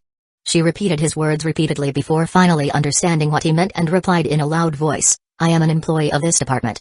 If what I say doesn't matter, then whose words matter? Zhang Yi said, what proof do you have to prove that you are really from finance? Everyone here can vouch for me. Little Liu was becoming agitated by him. If I'm not from finance, then who is? Zhang Yi said, then you have to prove to me first that you're really an employee of the finance department before I can get the proof to prove to you. Little Liu was furious. Old Wang. A middle-aged man said, Little Liu really is from finance. Zhang Yi looked at the middle-aged man while sneering. How can you prove that? Also, do you have proof that can prove that you can prove that she is indeed from finance? The middle-aged man was also confused from listening to this. Proof that can prove that I can prove that she is from finance? How the fuck do I prove that? Little Liu angrily slammed her employee pass onto the table. This is my employee pass. Can you prove that this so-called employee pass of yours is indeed proof that proves you are working in Central TV's finance department? Zhang Yi said. Little Liu shouted, this is the standardized employee pass we all use. I don't need to prove it. Zhang Yi retorted, then how do you prove that the person in the photo is you? Little Liu was angry and confused. That is me. Zhang Yi asked, how do you prove it? Little Liu, that is who I am. Zhang Yi, how do you prove that you are you? Little Liu was so angry that her face turned green. I was born to my mother and father. If I am not me, then who am I? Zhang Yi looked at her and said, how do you prove that your mother is your mother? Little Liu nearly vomited blood at this. Zhang Yi continued on, how do you prove that your father is your father? How do you prove that your grandma is your grandma? How do you prove that your grandpa is your grandpa? Little Liu was gasping heavily for air. She pointed to Zhang Yi angrily and said, You're cursing at me. Zhang Yi threw up his hands and denied, who did I curse at? I just wanted you to prove yourself to me. If you bring out all of that proof and show me, I will follow your instructions accordingly and get my proof. Little Liu, So, show me the proof. What are you waiting for? Zhang Yi stared at her for a moment, then suddenly smacked the surface of the table and caused the notepad and pen to fly off from the aftershock. Then, he declared loudly, you can't even provide proof that your mother is your mother, or that you are you. So what gives you the damned right to ask me to prove to you that my bank account is my bank account? This barrage of tongue-twisting rhetorical questions sucked everyone in. Little Yu, who had been stifling her anger and suffocating from it, suddenly exploded into tears. Having been caught by surprise at Zhang Yi's argument, she was left crying and hitting the tabletop in frustration. Zhang Yi glanced at her and did not continue wrangling with her. He straightened his sleeves and exited the office just the way he had entered. His pace was an unhurried one. He looked like he was taking a leisurely stroll. It seemed like his visit this time was not to check on the reason for not receiving the salary. It did not feel like he was trying to rush them to disperse the salary either, but just seemed like he had came to insult people and create trouble. Now that his objectives were met, Zhang Yi simply walked off, looking really cool as he did that. He ended up looking cool. And at the same time, he left a bunch of employees from the finance department with their mouths agape after hearing what he said. In a department like theirs, they often met with cases which they had no choice but to make excuses for. They could only try to pass the buck or responsibility around.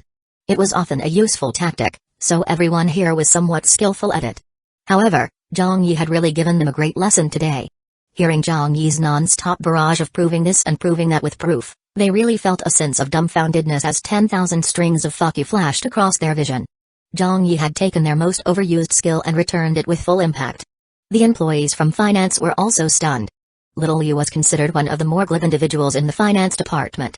Central TV Department 1 must have notified Little Yu this time and deliberately done this to Zhang Yi.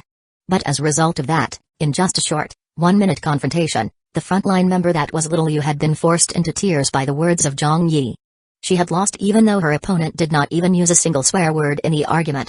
She couldn't even talk back to him. Damn, what the fuck was this kind of speaking ability of his? Was that who the famous Zhang Yi was? Was this who the fastest speaking host of the country was?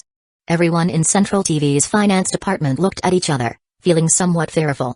They had witnessed for themselves today, just how scary Zhang Yi's mouth was. Even though they knew that he was just harassing them, they couldn't refute his words because he had harassed them with the same approach they used. Prove that Zhang Yi's bank account was Zhang Yi's bank account? This was a matter that could have easily been checked through the system.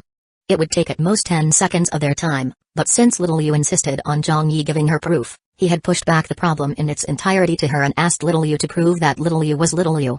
But how could Little Yu prove that? This time, they had truly met a tough opponent.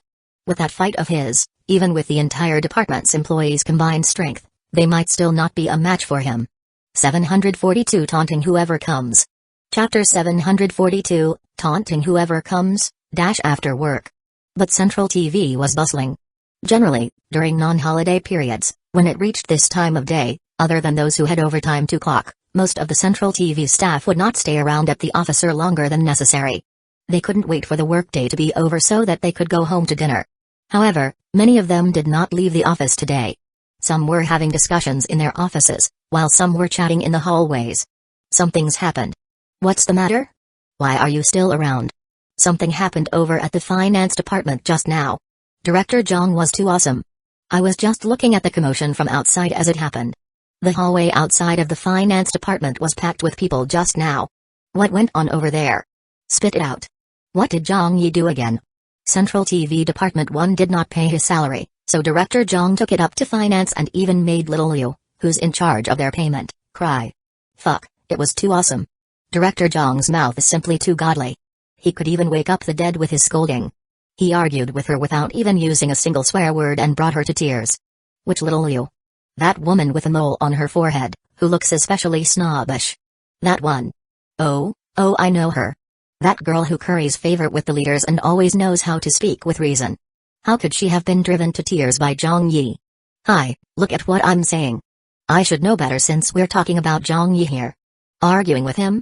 I don't think that anyone in the entirety of Central TV can out-argue him. Little Yu from finance has always looked down on others, arrogant just because she has good relations with the leaders. Looks like she has encountered a tough opponent this time.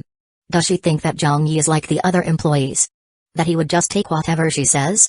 That she could get Zhang Yi to do whatever nonsense she asked for? How funny. She should use her brain to think for a bit. If Zhang Yi were so easy to talk to, he wouldn't have offended his peers in all the industries he stepped into, neither would he have garnered such deep hatred from countless people. This time, the commotion is a big one. Do the leaders know yet? They must know. Let's see how this plays out. If it goes on like this, I really wonder how it will end. A chief from finance is coming over. It's Little Yu's boss. Did Little Yu make a complaint? Oh, it seems like Chief Leon is heading to the Voices program team office. Are they going to clash head-on? Quick, let's go and take a look. Wait for me, I want to go as well. If there's something to watch, then I will go home at a later time. Over there. In the program team office of The Voice. When Hakiki, Zhongzuo, and the others heard the news, they were all startled. The office assistant, Little Wang, clapped and laughed. What a good vent. That's how she should have been scolded. A different girl said, he might have vented his frustrations, but this will be troublesome now.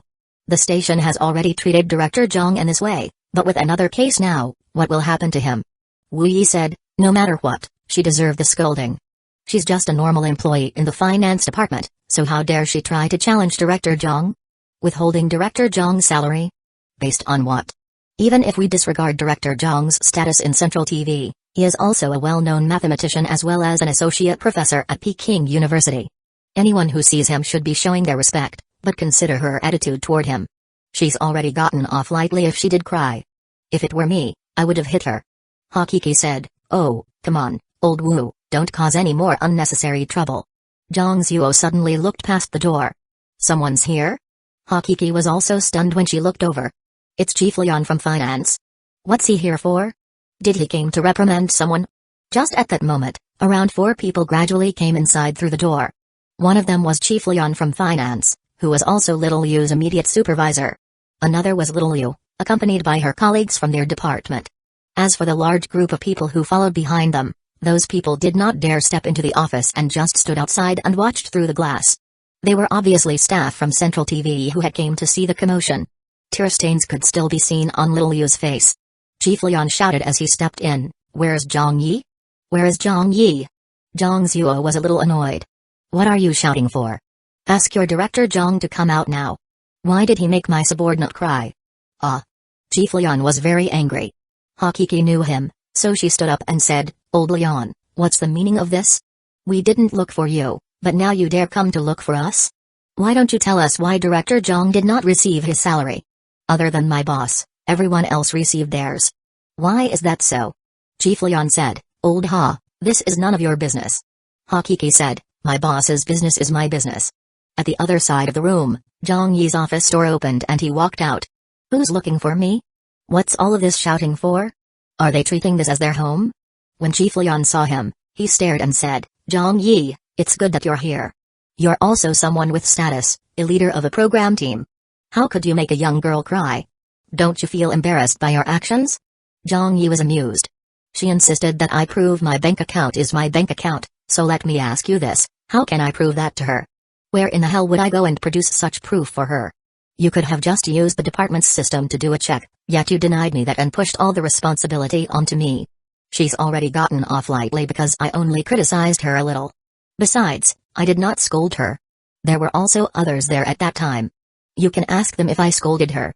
Chief Leon shouted, our finance department has our own procedures to follow. If Little You asked for your verification, it means that it's necessary. If you don't produce the proof, then how can we check for you? If everyone came over with all sorts of requests like you did and our department processed and checked them one by one, would we still have time to do other things? Do you think we don't have our own basic jobs to handle? Since you couldn't produce the proof, then our judgment is that the salary has already been paid out to you. He said many things, but it was still the same old story. You still want me to give you proof? Zhang Yi smiled.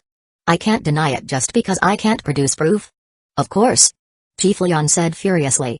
Zhang Yi nodded and asked back, all right then, let me ask you something, Chief Leon. Can you prove that you have proof that I am not your grandpa? What? Chief Leon's face turned green from anger. Say that again. So Zhang Yi really did say it again. Can you prove that you have proof that I am not your grandpa? Then he paused to look at the other party. So? Can you? You can't prove that either, right? So by your logic, I am indeed your grandpa. PFFT. Some of those people who had gathered outside to observe could not hold in their laughter. Chief Leon suddenly blew up at this moment. Zhang Yi, I'll curse your grandpa. Zhang Yi said, can you prove that you have proof that I am not your grandpa? Chief Leon nearly vomited blood from anger. You. Cough cough cough. Cough cough cough. After an exchange of just a few lines, Chief Leon nearly suffered a heart attack. When the staff from the finance department saw this, they quickly said, Chief, don't bother with him anymore. Right, let's go. Don't get angry over this guy. We will report this to the leaders. I still think there's room for reason. Chief Leon, Don't get so angry. Don't get so angry. Chief. Brace yourself. Please brace yourself. Chief Leon was trying to catch his breath and said, brace my ass. I am still well and alive. The few finance department staff held and supported their chief out, while Chief Leon himself was adamant in staying. As he was being dragged out, he pointed at Zhang Yi while cursing and swearing. Zhang. You're good. You're good. The Central TV staff who were here to observe all felt rather speechless. They could only wonder why the chief had even bothered to come when all it took was a moment for him to get abused and defeated by Zhang Yi. Can that fight of yours be any lower? Besides, if you already knew you couldn't out-argue Zhang Yi, then why waste time coming here? Weren't you just asking to be ridiculed? Who doesn't know of that mouth on Zhang Yi? Moreover, if we were really going to talk about it, it was the finance department that was unreasonable. Let's leave. Hi, time to go. How uninteresting. I thought there would be a hard-fought battle. The people from finance are all full of hot air. But I have to admit that Zhang Yi's mouth is really vicious. Director Zhang will taunt whoever comes at him, whether it is one person or a group. How awesome. Yeah, I was so tickled upon hearing what he said. I've come across quite a number of hosts in my years with Central TV. Honestly speaking, Zhang Yi is the one I feel can speak the best. I'm convinced. If I had a mouth like Director Zhang, I wouldn't be afraid of anything in this entire world. He can scold people without resorting to a single swear word, yet it sounds even more vicious than scolding with swear words. I'm really speechless at that. The jinx of the entertainment industry, the hooligan of the educational world, all of these labels are not for nothing. The people from finance have really suffered a big loss of face this time. Upstairs. Central TV Department 1 Director's office. Zhang Yuan was seated inside, opposite the director of Department 1, the current leader of their station, Zhang Naixin. He was a middle-aged man in his 40s. Even though there was the Zhuang, literal, bear, character in his name, his facial features were considerably smart. He wore gold-rimmed glasses and had a head full of hair. Zhang Yuan said that Zhang Yi is starting to behave lawlessly. The finance department was made a mess of because of him. How do you think we ought to handle this? Zhang Naixin looked at him. Zhang Yuan pondered for a moment then answered, I still think we have to criticize and punish him, so that we can show our stand and attitude to everyone. Concerning this matter, the interest of our channel is top priority, and we must not concede to him. We also need to convey this signal to him, to let Zhang Yi know that Department 1 certainly will not give in to him. I'll find another date to speak to him about the contract and make him sign it for sure. Zhang Naixin nodded and said, it's best that the program with the 80 million yuan production budget still go to Zhang Yi. He is capable enough to handle it. If we hand it to others, they might not be able to do as well. I understand that. Zhang Yuan replied, we will just drag him along for now. In any case, this is the first overseas copyright sale that Central TV has, so we cannot let this go through him personally. It definitely has to be through our channel. Zhang Naixin acknowledged, if he understands this, that is what he should be doing. Actually, he does not lack money at all, so the copyright shouldn't matter to him much. But for a program with an 80 million yuan production budget, a stage for him to show what he can do, that is a chance that can't be exchanged with anything. No other television stations can give him the resources that Central TV Department 1 can provide. I'm sure he understands that quite well. Besides, he still has a 1-year contract with us, Zhang Yuan said. Understood. Half an hour later, an internal email was sent out in Central TV. It was a memo criticizing Zhang Yi's handling of the issue at the finance department where he insulted a colleague. All the staff in Central TV received this email, but in it, there was no mention of why Zhang Yi's salary was withheld. It was as if this issue simply had not happened. 743 Silence can be very deafening as well. Chapter 743, Silence can be very deafening as well. The next day. At around 5 a.m. in the morning, the sky was still dark. Someone had leaked the incident onto the internet. Following that, a well-known online media publication published an article. According to an anonymous source who works in Central TV, the honeymoon period between Central TV Department 1 and Zhang Yi has ended. As of yesterday, due to an issue with the contractual agreement over the overseas copyright, Zhang Yi had his salary withheld. Afterwards, Zhang Yi got into a war of words with the director of Department 1's finance department as well as a colleague from the finance department. In the end, Zhang Yi was identified and criticized for his behavior.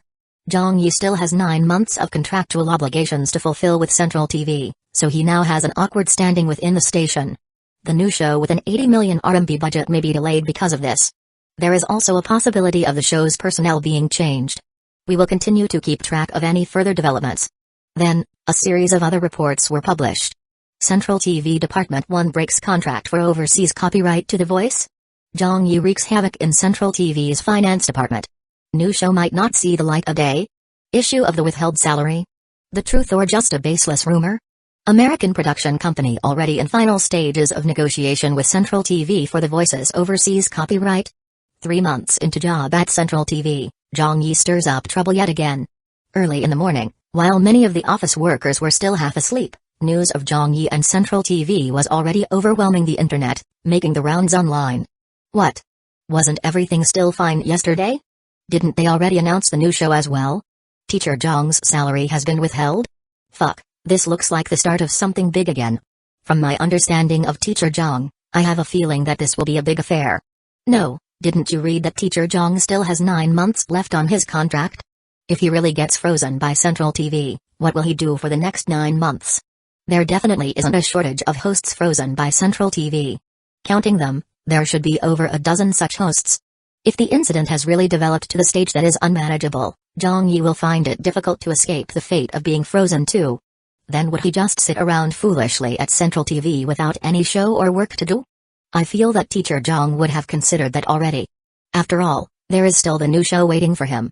He should understand very well which is the more important issue here. He could always resign if worse comes to worst. Right, there are so many television stations who covet Zhang Yi. Surely someone would be willing to pay the breach of contract fines. You speak of it so lightly. Let's not mention whether he can resign or not first, nor should we talk about whether Central TV Department 1 will release him. If he does resign, then Zhang Yi is in breach of the contract first.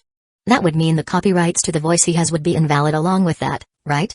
Then disregarding The Voice's overseas copyright, Zhang Yi would even lose the rights to produce the 2nd or 3rd season of The Voice of China this way. As long as he chooses to leave his job, all of those copyrights will belong to Central TV Department 1 automatically. They can easily find someone then to make the 2nd and 3rd seasons of The Voice of China next year. I don't think Zhang Yi would agree to that whatsoever. For such a phenomenal variety show, he must definitely retain the copyrights with him. That's true. This is a really tricky situation. Why is it that every bad thing always happens to Teacher Zhang? Previous poster, let me tell you why. It's not that Teacher Zhang likes to create trouble, but because his nature is too straightforward. He speaks whatever is on his mind and does whatever he thinks he should do. He does not act otherwise and doesn't know how to curry favor with his superiors either, so naturally, conflicts arise easily. If it were any other person, they would have long since handed the copyrights over to Central TV and this situation would not have even occurred. Zhang Yi's grumpy temper is what I like most about him. It's right up my alley. In the entire entertainment circle, there aren't many such people who will display their true nature in public anymore. At around 7 a.m., Central TV Department 1's official Hueco sent out an emergency clarification update to refute the issue of The Voice's overseas copyright as well as Zhang Yi's withheld salary. Some netizens took their word for it. See what I said? I knew they were only rumors to begin with. Yeah. That news about the salary being withheld gave it away. Central TV Department 1 is such a big department, so how would they lack that bit of money? It's just not possible. It just doesn't make any sense. But there were also many others who did not believe this denial. If everything can be explained by logic, there wouldn't be so many issues in this world. It has to be real. The whistleblower has already made their points very clear. For the interest of benefit, some people can resort to any means, so it's not that surprising. Hi, the problem now is that Zhang Yi signed a 1-year contract which contains many complex clauses and agreements in the interests of both parties. Therefore, even if Central TV Department 1 decides to withhold his salary, what can he do? Zhang Yi can do nothing about it. I believe that Central TV Department 1 is still going to continue criticizing him, but if Zhang Yi really decides to stand up against them, it wouldn't just be criticizing anymore, he would definitely be put in the freezer. Moreover, being put into the freezer by Central TV is not like being frozen by other TV stations. We also have to consider Central TV Department 1's status in the industry. They would make sure that Zhang Yi won't be able to get back up after this incident. Hasn't this happened before in the past, like with old Liao and old Yan? Didn't they end up in that situation? Let's just wait and see how Zhang Yi deals with this. Hi, one can only accept it without making any noise in such a situation. Yeah, there's really no solution to something like that. This matter has really left Zhang Yi in a predicament. Since the situation is different this time, I don't think that he can handle it like he did in the past, otherwise, he is going to find himself floundering. Later that morning, while on the way to the office, Zhang Yi received many calls. Yao Jiankai was the first to call. Why are you getting into trouble again? Is what they reported on the news true? Or are they just rumors? It's true. Zhang Yi laughed. You're still in the mood to laugh? Yao Jiankai said in a speechless manner, we're talking about Central TV Department 1, with whom you still have contract time to fulfill. So please consider carefully before you take any action. Zhang Yi said, I understand. Only then did Yao Jiankai feel reassured. Alright then. The next caller was the singer Chen Guang. Old Chen said, are you in a deadlock with Central TV Department 1? Zhang Yi laughed a little, more or less. If you had signed a program contract, it might have been easier to handle. You would have been free to do whatever you wanted after the show finished. But the problem is that it's not, so you have to be more careful. From what I understand of Central TV Department 1, they never show any mercy to their artists. If they have to ban them, they will ban them just like that, so this situation is really no joke. Old Chen reminded him, right now, they still have to give in to you since you have such a great program planning ability that no one within Central TV Department 1 can replace you. I believe that in normal circumstances, they wouldn't dare do anything to you, but that's only if you don't do anything rash. Remember, don't beat anyone up. Zhang Yi said, I know that, Old Chen. I'm not that stupid. Great. As long as you know what I'm saying, I'm less worried. Chen Guang hung up after that. The last call was from Wu Zeking. Old Wu's first words were, are the puppies and kittens starting to jump around again? I've already heard about the matter. Don't worry about it, I'll solve it for you. However, Zhang Yi immediately said, Old Wu, don't bother yourself with this. I will handle it myself. Old Wu gently said, listen to me, okay? I really can't listen to you on this. Zhang Yi said nicely with a smile, I have my own ways and principles to handle the issue. If I needed your help on something, I won't stand on ceremony with you, but I can't let you do it this time. Old Wu asked, then what do you intend to do? I will do whatever needs to be done, Zhang Yi laughed. He reached the office. Everyone at Central TV looked at Zhang Yi with strange expressions. But Zhang Yi did not say anything and just went about doing his own things. After he went into his office, he did not leave it at all. Even Hakiki and Zhang Zhuo did not see him all day. Little Wang blinked. Director Zhang is behaving really strangely today. Hakiki also said, I think so too. Zhang Zhuo sighed like he was about to speak but did not say anything in the end. What could he say? Even for a person like Zhang Yi, he would have to lower his head when going under the eaves, so what else could Zhang Zhuo say? It wasn't until afternoon that Zhang Yi finally came out of his office. He went straight out of the program team office and headed downstairs and left Central TV Tower. No one knew where he went. He didn't come back to the office either. Everyone at Central TV was discussing fervently. There was nothing from Zhang Yi today. Yeah, I thought that he would have gotten into another quarrel with the leaders. Doesn't he want his salary anymore? Why didn't he go to finance to stir up some trouble today? Stir up what trouble? At most, he would be able to vent his frustrations a little. It's clear that Central TV Department 1 does not want to issue him his salary and are doing so to give him a warning, so what can Director Zhang do? Do you think that he can really cut off all relations with Central TV Department 1? If it really came down to that, do you expect Director Zhang to end up having nothing to do anymore? He wouldn't do that for sure. True. Since Zhang Yi has already fallen silent, that means we're already not far from seeing a compromise. Yeah, he's already showing his attitude since he is no longer kicking up a fuss or creating any more trouble. In Zhang Yuan's office. He called his secretary in. Did Zhang Yi scold anyone today? The secretary said, no one. He just stayed in his office all day. I heard that he just left but I'm not sure if he left early or if he took the rest of the day off. Zhang Yuan was a little shocked. What? Nothing from him at all? There's really nothing at all. He was just especially quiet, the secretary said. Hearing that, Zhang Yuan grinned, thinking that the issue wasn't going to be a problem anymore. That's how it should be. Alright, set up an appointment with Zhang Yi to meet with me tomorrow. Get him to see me first thing in the morning in my office. I'll talk to him about changing the contract again. The secretary also smiled, and replied, on it, sir. At night. There were countless reporters calling Zhang Yi to request an interview, but all of them failed. It was as though Zhang Yi had changed totally as a person, keeping his silence. The reporters started speculating. The netizens were discussing non-stop about it.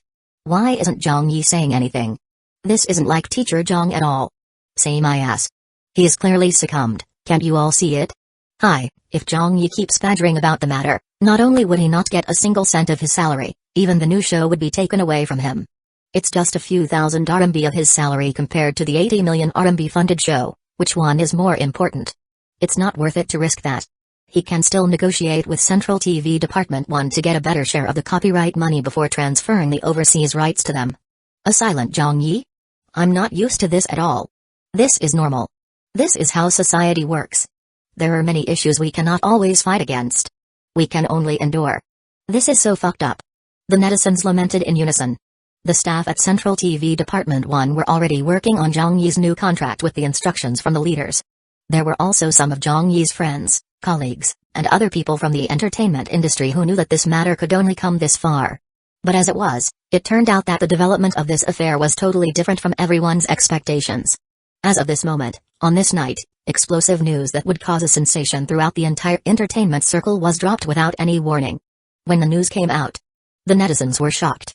Central TV was shocked. The entertainment circle was shocked. All of the people in the country were also shocked. Zhang Yi had filed a petition against Central TV Department 1 to take them to court. He requested that Central TV Department 1 release his withheld salary of 8,661 RMB as well as demanding a compensation of 100 million RMB. At this moment, everyone realized one thing. Silence can sometimes be very deafening as well. 744 Zhang Yi declares war. Chapter 744, Zhang Yi declares war. This piece of news resulted in over 1,000 replies being left in the Weibo comments section within a minute. They seemed to all swarm in immediately like a bombardment and fill it with shocking comments. What the fuck? Holy fuck. Did I see it wrong? Please proclaim to me that this is a fake news. Is this real? I'm in the process of being shocked. Unbelievable. It's really unbelievable. Someone, quickly tell me they have got this wrong. Teacher Zhang, holy motherfucker. You are too damn extreme. So the reason why Zhang Yi remained silent was because he went to find a lawyer to file a petition during the day. He did not even bother to argue with them and just directly dealt them a severe blow. How explosive. The internet was abuzz with activity. The entertainment circle was in an uproar. The entire industry was terrified. At Zhang Yi's house, an elderly neighbor rushed over and pounded hard on the door. His mother opened the door. Yo, Sister Lee. You're here? Have you eaten yet? I'm eating dinner with old Zhang right now. You're just in time, why don't you come in? Come in. Let's eat dinner together. His father also said something friendly. However, they heard Danny Lee anxiously saying, why are you still eating? I just saw the news. Little Yi is creating big trouble again. He went to sue Central TV Department 1. His mother. His father. Chenchen. Meanwhile, at Beijing television station, everyone in the program team of Do You Remember was working overtime to rush out the program and had just finished. Suddenly, Davai shouted in surprise, what the fuck? Executive producer Hoof said in a speechless manner, Davai, don't always get surprised by everything. Dong Shanshan, Huj, Hudi, and the others also looked over. What's the matter? Davai was holding up his cell phone with his mouth agape. Just a few minutes ago, the latest news update reported that teacher Zhang Yi has sued Central TV in court. What did you say? Hoof lost his footing and nearly tripped over. Zhaolu, Huj, and Hudi slumped over in their chairs. Holy shit. Dong Shanshan stared blankly into thin air and stayed silent for a very long time. At a recording studio of an interview program. It's time to call it a day. Teachers, thank you for your hard work. The show ended. The host and Fan Wenli, a coach on The Voice, joked as they walked off the stage and prepared to leave. At this moment, they noticed some of the program staff off stage had shocked expressions as they whispered among themselves. Both of them felt curious about it and subconsciously went over to take a look. The female host asked, what are you all looking at? An editor gasped, Sister Yu, the entertainment circle. Something big just happened. Fan Wenli was stunned. What's going on? A technical director beside them didn't know whether to laugh or cry. Someone is suing Central TV. Fan Wenli's first reaction was that it must be a joke. How can that be possible? The interview program's female host could not believe it either and even laughed. Who would sue Central TV?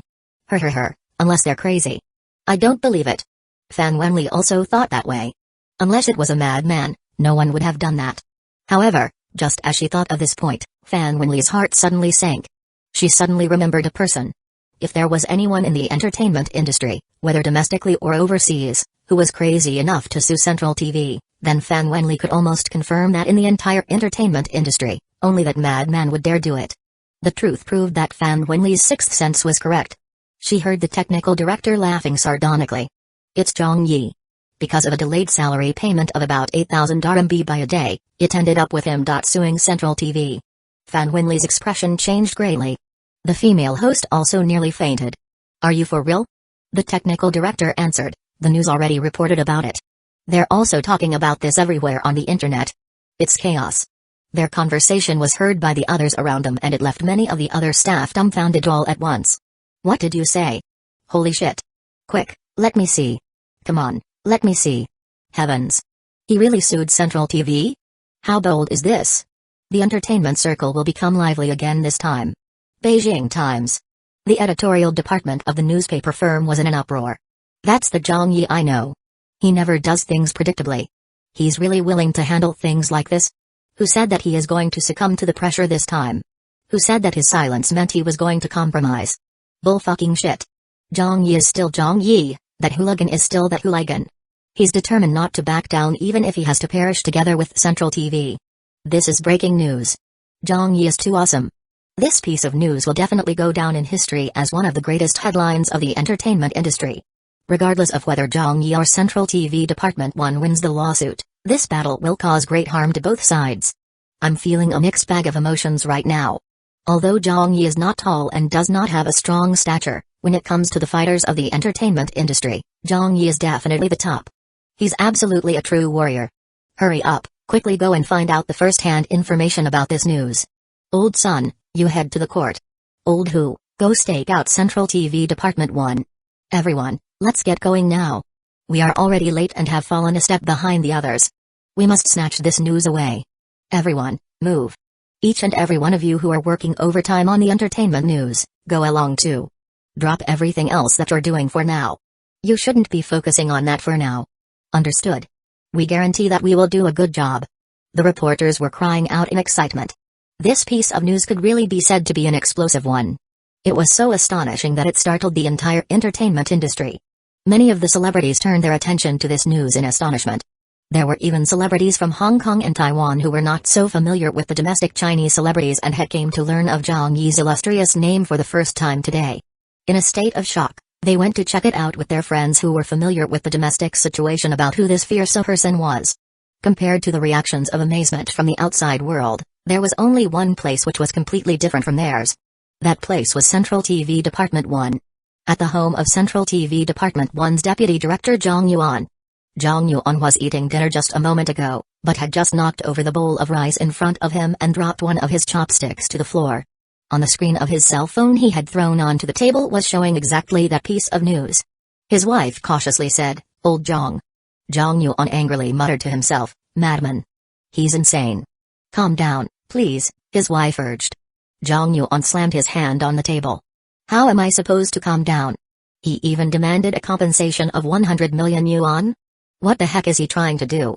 How does he have the guts to something like that?"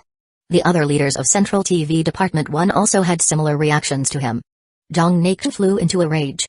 The other leaders and heads of Central TV Department 1 were also so angry they nearly exploded. That damned hooligan.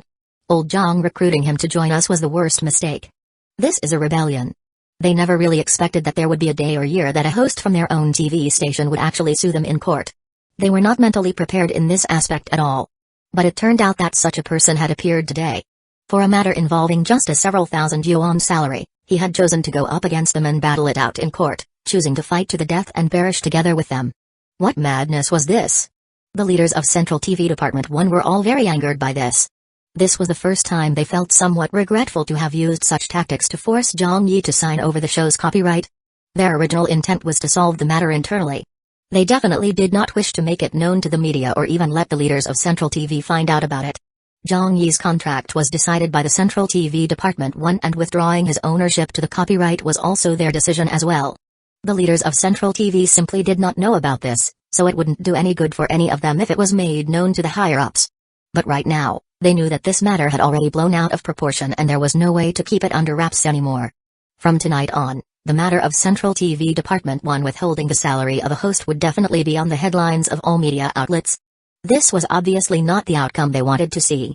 Regardless of how Zhang Yi's job or future would turn out, or whether Central TV Department 1 would settle scores with him at a later date. Zhang Yi's actions at this moment had left the leaders of Central TV Department 1 scrambling to take drastic measures. Zhang Yi had declared a war on Central TV Department 1. This petition in itself was already a face smacking.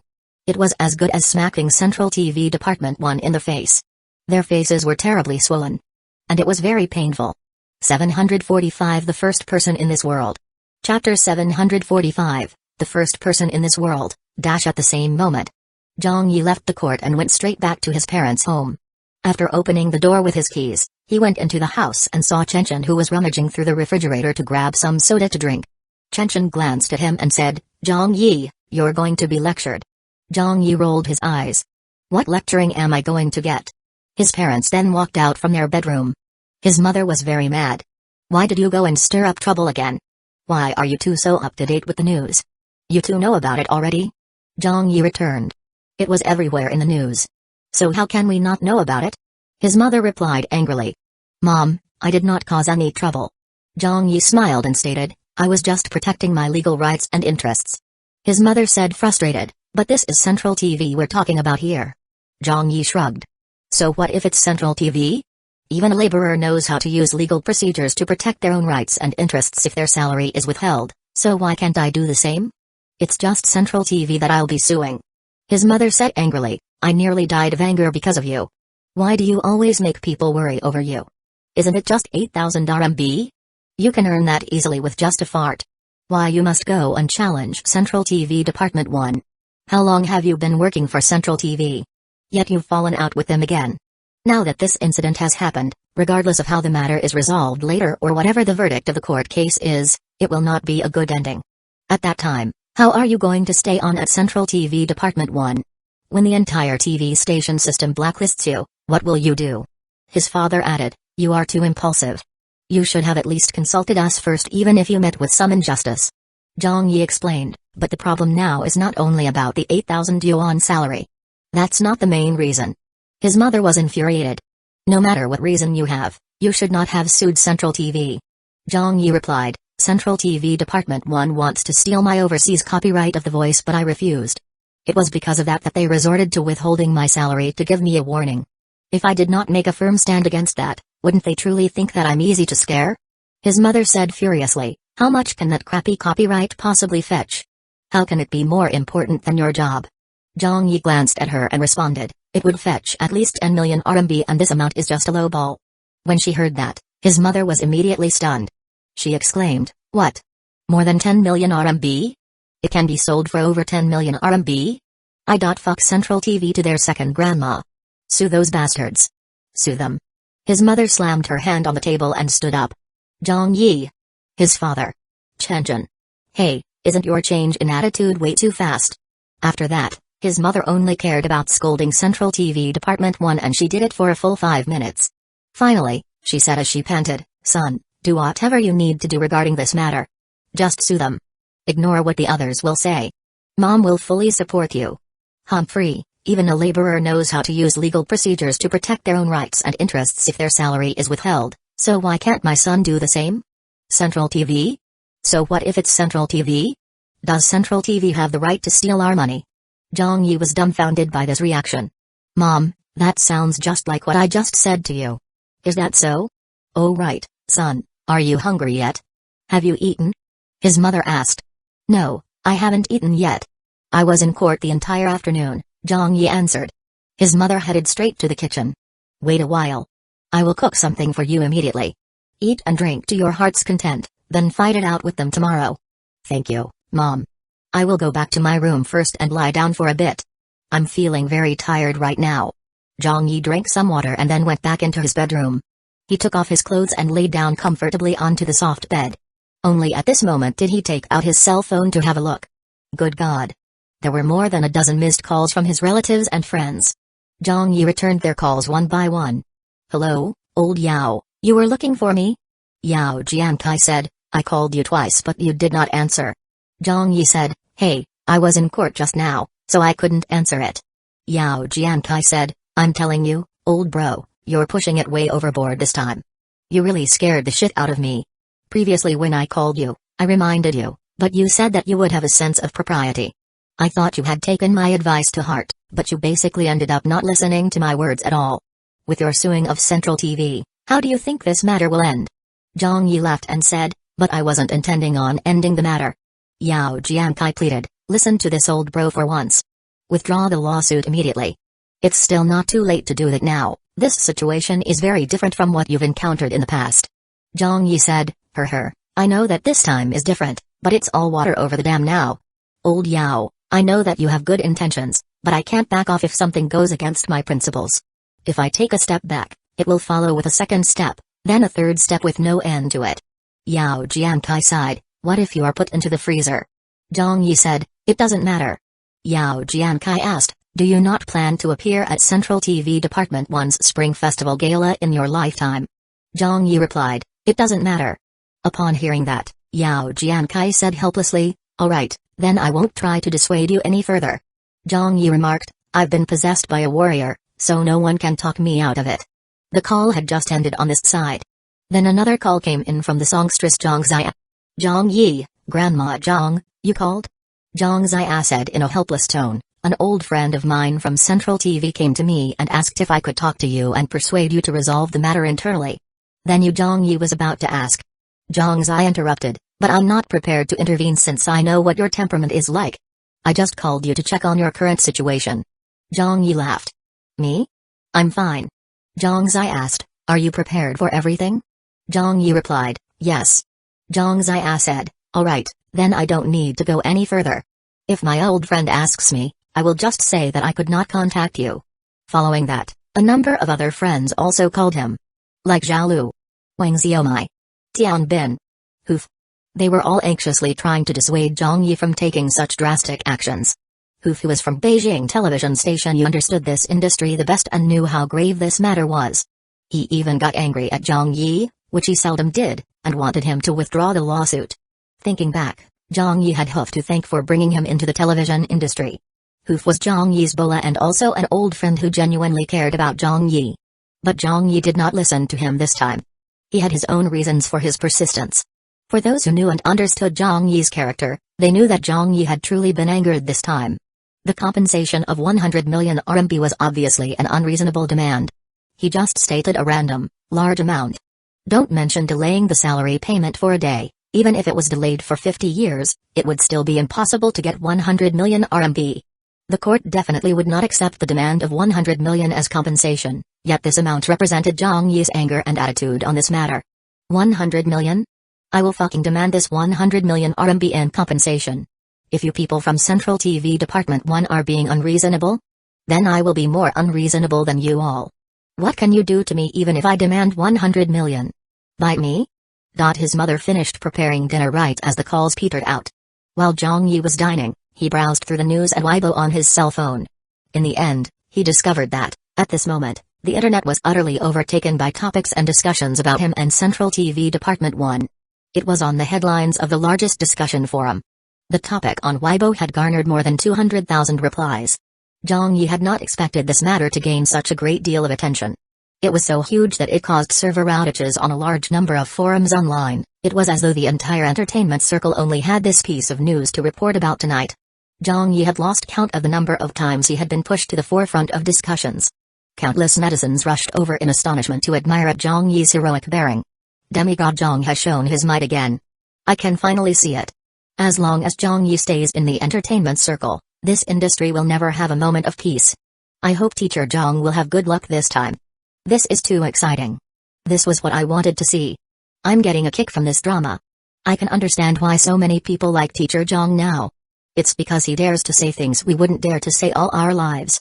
It's because he dares to do the things that we wouldn't dare to do all our lives. I like it when people pick a fight or argument with Zhang Yi, because it's at such times that Teacher Zhang looks like he has a divine glow surrounding him. I have an inkling that Teacher Zhang's favorite pastime definitely is not composing poems, nor writing books, nor creating TV shows. What he likes most must be picking a fight with others. This is a unique ability that Teacher Zhang is best at. The first person to declare war on Central TV. There were two reasons why the affair had turned out this way. First, even though Zhang Yi had gotten into disagreements with many of his ex-employers, the organizational scales of those employers were not as large as Central TV's. Furthermore, Zhang Yi had also been banned by the SARFT before. In those incidents, he had always lost the initiative by taking a passive stand at first. Zhang Yi had only started resisting after he got listed as a banned artist. But the clash this time with Central TV Department 1 was different. Zhang Yi doubtlessly could have found a better resolution to this situation, yet he chose to take the initiative in declaring war. Moreover, it was a war against Central TV Department 1, a big brother of the industry. As a result, the shock that everyone received was different from the past. Second, and also the main reason why this matter had caused such a sensation throughout the entertainment circle, was that in this world, ever since the entertainment circle had come into existence, ever since there was a television station, there had never been a precedent of an artist suing Central TV. That's right. Not even once. In this world, Zhang Yi was the first person. That was why the entire country was shocked. That was why the industry was in an uproar. No matter who won or lost, regardless of the results, history would record this moment today. That there existed a person named Zhang Yi who said no to the face of Central TV Department 1. 746 A Flame War Begins. Chapter 746, A Flame War Begins, the next day. Early in the morning, employees started streaming into the entrance of Central TV for work. Did you hear about yesterday? Hey yo, who wouldn't know about that? Yeah, it was even on news simulcast. I'm sure everyone in the country already knows about it. Director Zhang has no chance of staying on in Central TV Department 1 any longer. But came to think of it, Central TV Department 1 has also gotten themselves into a sticky situation now, so no one is better off than the other. I heard that the leaders were all flipping out. Some of the leaders in Central TV Department 1 seem to have taken the matter into their own hands, so it seems like they will be punished as well. Right, this is as good as perishing together. How many people can be as bold as Zhang Yi? Everyone who came to work today were all discussing this incident with fervor. Suddenly, someone screamed in surprise. Look, Zhang Yi's here. Are you sure? What? Ayo, it's really him. Why did Director Zhang come to work today? I don't know. Ahem, could Director Zhang be here to work? How's that possible? He's already fallen out with the station, why would he still come to work? Everyone couldn't be more surprised by his appearance. But then they saw Zhang Yi slowly making his way into Central TV Tower and headed for the elevator to go upstairs. From the looks of it, he behaved no differently from usual. In fact, everyone even had an odd feeling that Zhang Yi looked happier than usual, with a grin on his face like nothing was troubling him. Did Director Zhang come back to stir up even more trouble? I think he might be here to pick a fight. Maybe he came to talk it through with Central TV Department 1? Come on, let's go and watch. Some of the Central TV staff hurriedly followed along and entered the elevator together with Zhang Yi because they felt extremely curious and wanted to see what would happen next. However, it surprised all of them when Zhang Yi did not go to the leader's office. Instead, he headed straight for the Voices program team office. Inside, Hakiki, Danzō, and the rest were anxiously discussing and holding an emergency meeting.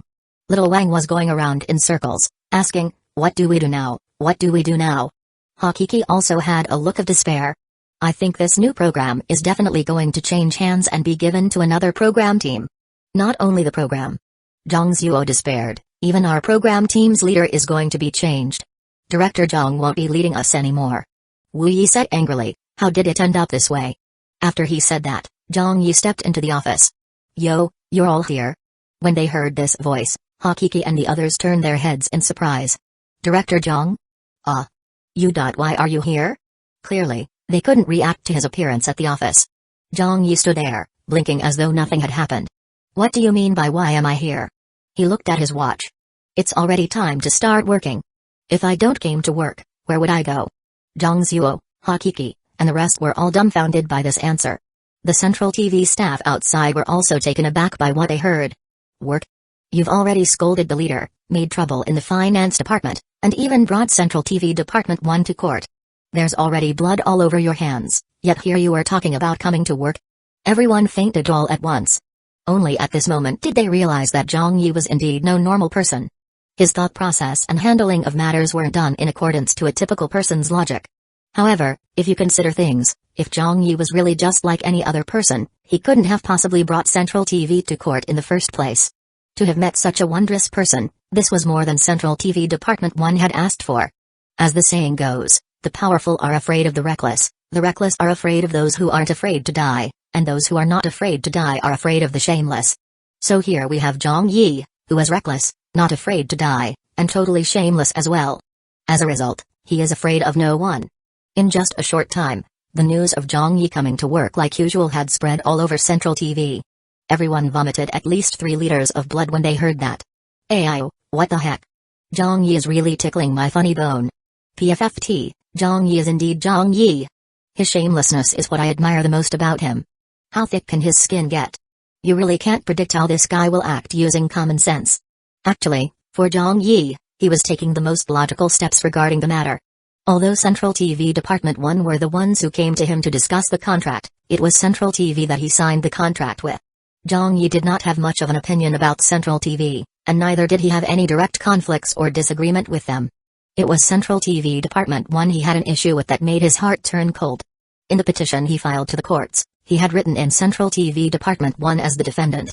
To Zhang Yi, when he filed the lawsuit against Central TV Department 1, it should not have affected him from coming to work at Central TV. Those two were different matters with no conflicts. On Zhang Yi's punctuality and professionalism, Central TV was silent. Meanwhile, Central TV Department 1 also did not seem like they were making any moves, because at this moment, both Zhang Yuan and Zhang Naixing were called to a meeting by the deputy station head. Upstairs, at a main conference room used by the management. Lining the conference table were genuine leather sofas. 7 or 8 people were seated in them. Among this group of people were Department 1's Director Zhang Naixing and Deputy Director Zhang Yuan. The middle-aged man sitting at the end of the table was Central TV's deputy station head. He was the second in command and had an air of authority about him. The deputy station head said, "Old Zhang, why were you so stupid?" Zhang Naixing explained, "A problem really occurred with the payroll system." Who would have the deputy station head interjected, "Don't try to play dumb with me. Was it really only an issue with the salary? How do you explain the copyright to the voice? Do you think that the station does not know about it?" Zhang Yuan quickly tried to take the fall on his leader's behalf. "It was me. I was the one acted without authorization. I did it because the contract with Zhang Yi was way too unreasonable and we had not given it enough thought before that.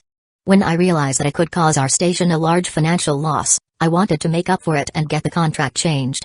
I did all of that in the interest of the station, but the matter with the salary wasn't really done on purpose. It was truly a system error. Don't bother explaining to me." The deputy station head became even more angry listening to them. He pointed to the outside and said, "Go and explain it to the media reporters. Go and explain it to the people." Both of them stayed silent. Another executive beside them was also very angry. The entire country is now talking about Central TV. Delaying salaries, forcefully stealing an artist's copyrights. They're all making jokes out of us. When I left my house this morning, there were already several reporters camping at my doorstep. They asked for an explanation on why we delayed Zhang Yi's salary payment. How would I know? Zhang Naixing sighed, "We were not diligent enough and brought about this damage to our station's reputation." The deputy station head reprimanded, "It's not that you guys weren't diligent, it's because you two were stupid. Now look at this. You two have totally gained face for Central TV.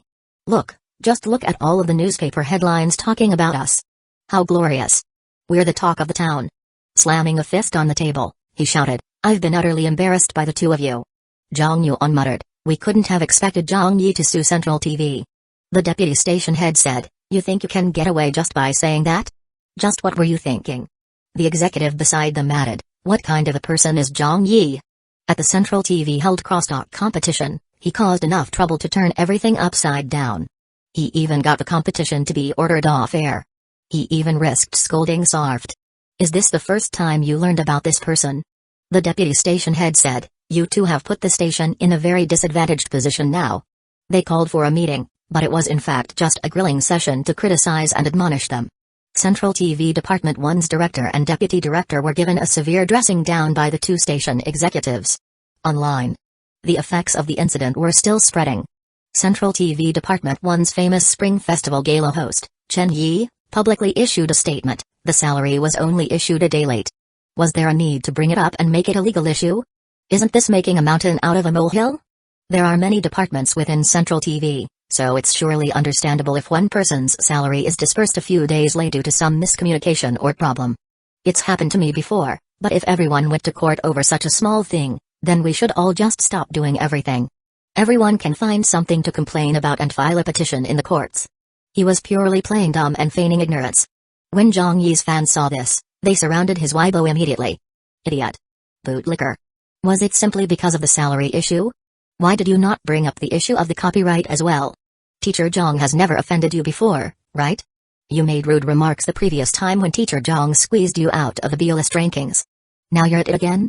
Are you getting addicted to this? You're getting all excited now, aren't you? So what if you have hosted the Spring Festival Gala before? What are you boasting for? On fame, talent, and knowledge, which one of those traits are you better than Teacher Zhang at? Idiot Chen Yi. Next poster, please maintain this formation. Idiot Chen Yi. Next poster, please maintain this formation. Unconditionally supporting Teacher Zhang. Suddenly, Big Saber Bro appeared out of nowhere. Fuck, I've been too busy at work for the past few days and didn't have any time to come online. How did such a big incident happen? Everyone, charge. Follow me and let's return the scolding. Kill. My large saber is again unable to endure the thirst. Immediately, Big Saber Bro popped up all over the place. On Central TV Department 1's official Weibo, Big Saber Bro flamed, "You dare to fire Teacher Zhang? You motherfucking idiots." The netizens. A Zhang Yi fan hurriedly reminded, Big Saber Bro, they didn't fire Teacher Zhang. They only stopped paying his salary. Big Saber Bro, he didn't get fired this time? What salary are you talking about? Another Zhang Yi fan said with some embarrassment, there's also the copyright. Big Saber Bro asked, what copyright? It's difficult to explain with just a few words here and there. Just go and read the news, a fan said. As Big Saber Bro talked to them, she did not idle about and continued with her scolding of Central TV Department 1, why should I read the news? I don't care if it's about some salary or whatever copyright, I will scold them regardless. After scolding, we can talk about it again. Charge. Zhang Yi's fans. Chen Yi's fans. Weibo netizens. When some of the other celebrities in the entertainment circle saw this, they didn't know how to react. They could only look on and think to themselves, this is what you call a goddamn hardcore fan. Just coming online without a clue as to what was happening, without even bothering to find out about the situation, the first thing the fan did was charge into battle and start scolding. This was totally what you would call a fan's role model. A flame war broke out online. It added more fuel to the fire that was the incident. Right now, the entire media and entertainment circle's focus was on this lawsuit between Zhang Yi and Central TV Department 1. How the lawsuit would develop, what Central TV Department 1 would do to fight back, and whether Zhang Yi would accept an intervention. Everyone wanted to know who would emerge the victor in this first ever court case between Central TV and one of its artists. This was the very focus of everyone's attention. 747 The Court's Verdict. Chapter 747, The Court's Verdict, today. It was the day of the official hearing of Zhang Yi's court case against Central TV Department 1. Online, Zhang Yi's fans were already riled up. Teacher Zhang will definitely score a victory in the opening battle. Evil shall not prevail, the truth will live on forever. Teacher Zhang, I'll be cheering you on. It's finally the day of the court hearing. How nerve-wracking. Looking forward to Teacher Zhang's triumphant return. All debts must be repaid. It's perfectly justified. In recent days, society's attention had been focused on every development and change that would affect the case. On the second day after Zhang Yi submitted his petition, the court rejected his request for a compensation of 100 million RMB. Perhaps due to the ridiculous amount of compensation requested, after some communication with Zhang Yi, the petition's requested compensation was changed to about 17,000 RMB, 2 times the amount of his salary. 2 days later, in the first out-of-court mediation session, a representative of Central TV Department 1 agreed to an out-of-court settlement, but were only willing to compensate Zhang Yi his salary for the month. Other than that, there would be no further compensation, so Zhang Yi rejected the settlement. On that same day, Zhang Yi was involved in an altercation outside the court with the representative of Central TV Department 1 and their attorney. This was photographed by the media and the incident escalated even further. The torches of dispute were being lit one by one. Today, there should finally be an end to it. Early in the morning, Haitian People's Court was already overcrowded with people. The parking lot was filled with vehicles, half of which were press vehicles. The entire nation's numerous reporters from the newspapers, media, and television stations were all carrying their camcorders or cameras and waiting outside the entrance. The district court was packed with people on both the inside and the outside, in the front and backyards of the court. There was another group of people on location. The residents living nearby had came to observe the proceedings as well. Hello, everyone. Everyone, I am currently standing outside Haitian People's Court. The lawsuit between Zhang Yi and Central TV Department 1 that everyone has been paying attention to will start its proceedings in an hour, but the venue right now is already fully packed with the media and onlookers. Zhang Yi is nowhere to be seen yet, Same as the representatives of Central TV Department 1, but we will be reporting to everyone firsthand on the latest updates. Quite a number of cameras had been set up on location to provide real-time situation reports to the viewing audience. There were also some reporters who attempted to sneak into court but were stopped by the court officers and staff. The whole of Haitian People's Court was closely guarded, with 3 times more court officers deployed to guard the place, as if readying for battle. Suddenly, a BMW X5 arrived at the court grounds. Look! That's Zhang Yi's car. Zhang Yi has arrived. All it took was a few shouts for all the reporters to swarm over. Coincidentally, the Central TV Department 1 representative and attorney also arrived in a car behind him. When the reporters saw this, a large group of them split off towards the other car before it could even came to a stop. Everyone pushed their microphones towards the car's windows, gradually becoming louder and making a commotion with their questions. Can you tell us if Central TV Department 1 often delays the salary payment to their employees? A female reporter asked. The Central TV Department 1 representative was Zhang Yuan. When he heard that question, he rebuked, "Watch your words. This is not a case of delaying the salary payment. The reason for the late salary payment was due to a system error." The female reporter questioned further, "Then why did everyone from Department 1 receive theirs except for Zhang Yi?" Zhang Yuan frowned. "It was an error with the system, how would I know? But his salary has been paid to him now." A male reporter quickly asked, "Deputy Director Zhang, what do you think the odds are of winning this lawsuit?" Zhang Yuan answered confidently, "We believe we can win. On this, we have a clear conscience and also believe that the court will hand down a fair ruling." A reporter next to the previous one asked, "When the case ends, what are the future plans regarding Zhang Yi's work arrangement?" Zhang Yuan did not answer. He stepped out of the car and squeezed forward through the crowd. Make way, make way." The Central TV Department 1 attorney stood in front and helped clear the way for Zhang Yuan. "The court will be in session soon. If you all still have questions, please ask after the trial is over." They just wanted to quickly get into the court and skip answering the questions from the reporters. However, when they curiously glanced in Zhang Yi's direction, they nearly fainted from what they saw. Zhang Yi did not look like he had any intention to get into the court quickly at all. Instead, he stood outside with the reporters and began bullshitting. He trumpeted with a strong sense of righteousness. The labor workforce should not have their salaries held back, as it is a form of respect for their contributions and it is also the foundation to keep this society running. There was a Spring Festival gala host who mentioned online that the salary payment was only late by a day, and feels that I am making a big fuss over a small issue. That is what Central TV Department 1 seems to think as well, so let me ask this. If Central TV Department 1 wanted me to complete a program recording by today, would it be fine if I finish it a day late? If Central TV Department 1 calls me to attend a meeting to discuss something urgent, would it be fine if I went a day late? If Central TV Department 1 wants the endorsement fees for the voice which goes through our program team's account to be transferred to Central TV because they urgently need the funds, can I do it a day late? Those who have experience in a workplace would know that this is not okay. That is why I wonder, why is it that whatever we do at work, we cannot be late by a day? That is definitely not allowed. But what about you all? If it is a day late, then it is forgivable? Yet now you're saying that I'm making a big fuss over a small issue. Based on what? Isn't that a double standard? A number of the surrounding onlookers all cheered at this. That's right. Well said. You're absolutely right. Zhang Yi, I'm supporting you. Fight it out with them. I'm sick of these idiots who delay our salaries and act as if there's nothing wrong with it.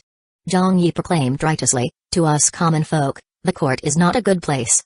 I am not someone who likes to be in the spotlight, but I am willing to stand up today. Not for anything else but my vindication. I want to fight it out with this unhealthy corporate culture and mindset. I also hope that I can lead by example for all the other artists by being the first to do something like this. Whoever stated that if the television stations infringe on our interests, we would have to stay silent in fear of offending them. Artists are also people. They also have the freedom to protect their legal rights and interests. What is white can never be black.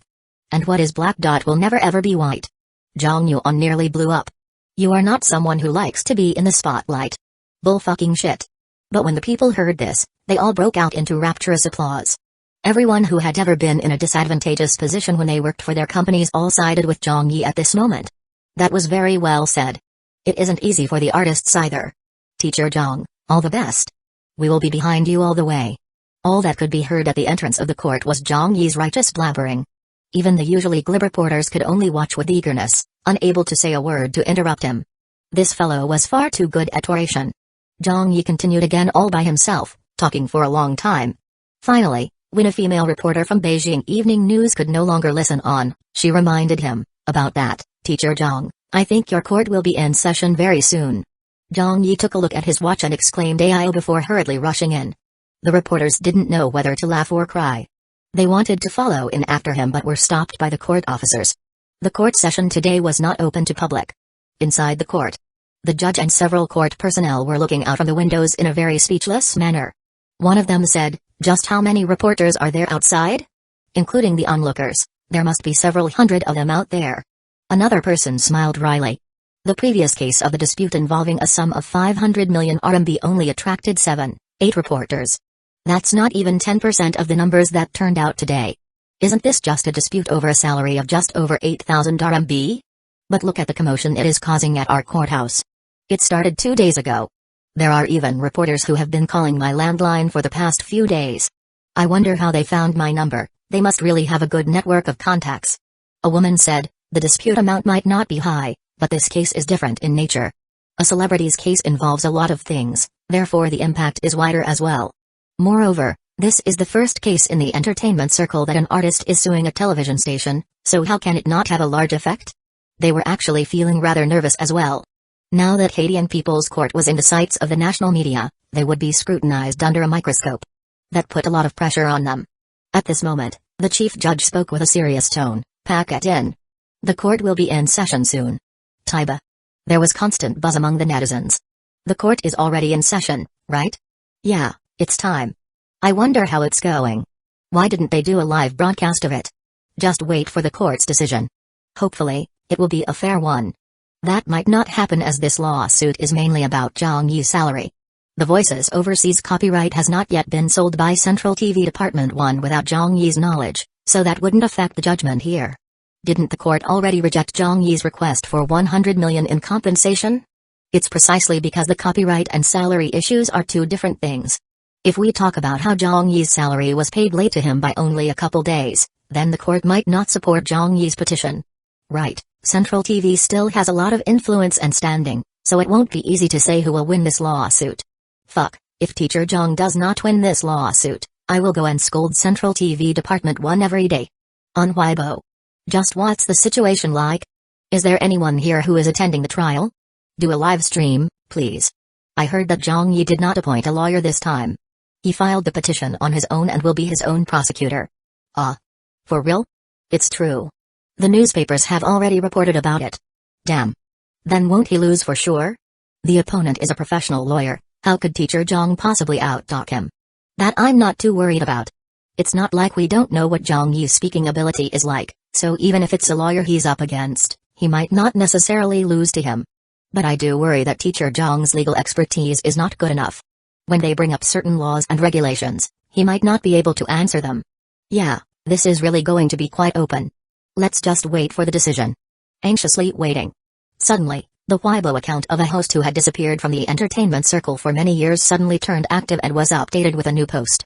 It simply said, "Zhang Yi, fight on." The netizens cried out in alarm. Wow. It's Old Luo. An ex-host of Central TV Department 1. After having been banned and suppressed for so many years, Old Luo has finally made an appearance again.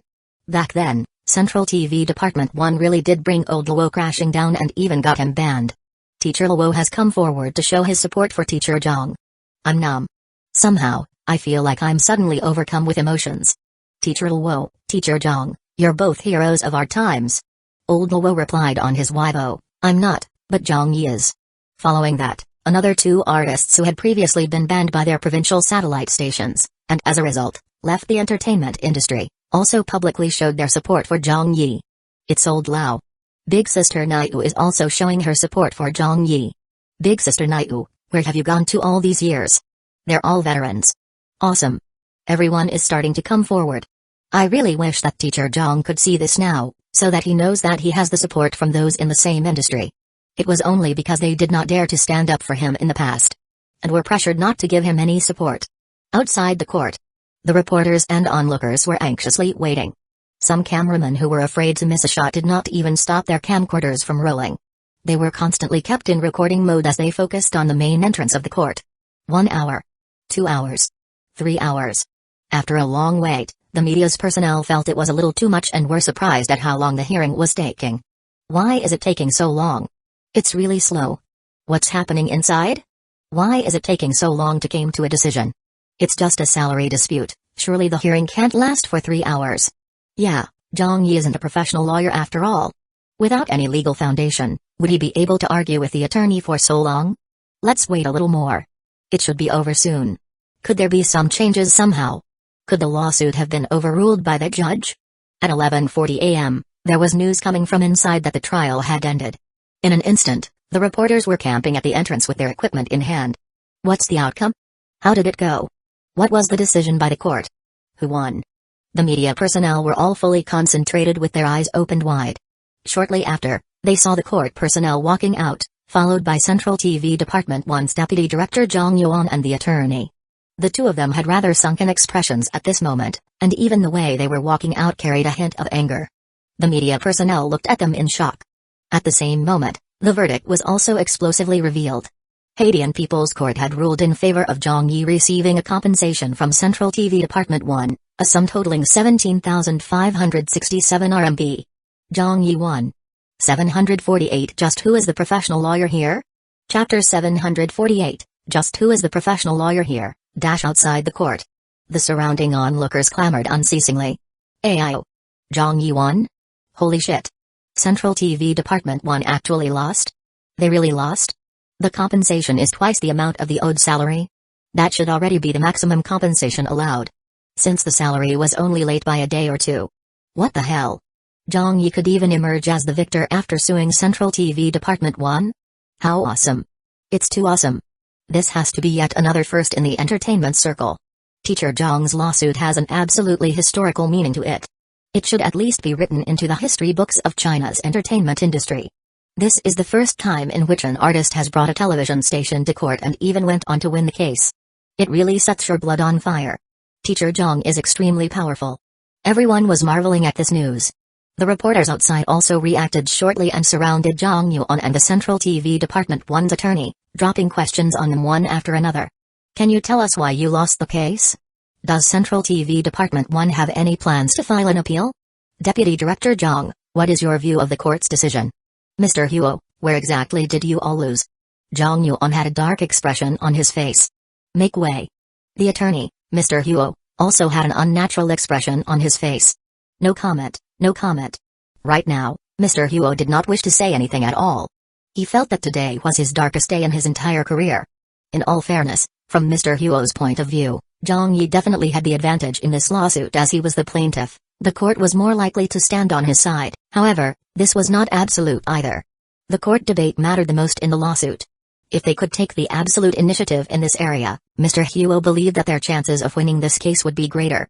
Besides, it couldn't be forgotten that Zhang Yi did not have a prosecuting attorney as he chose to represent himself.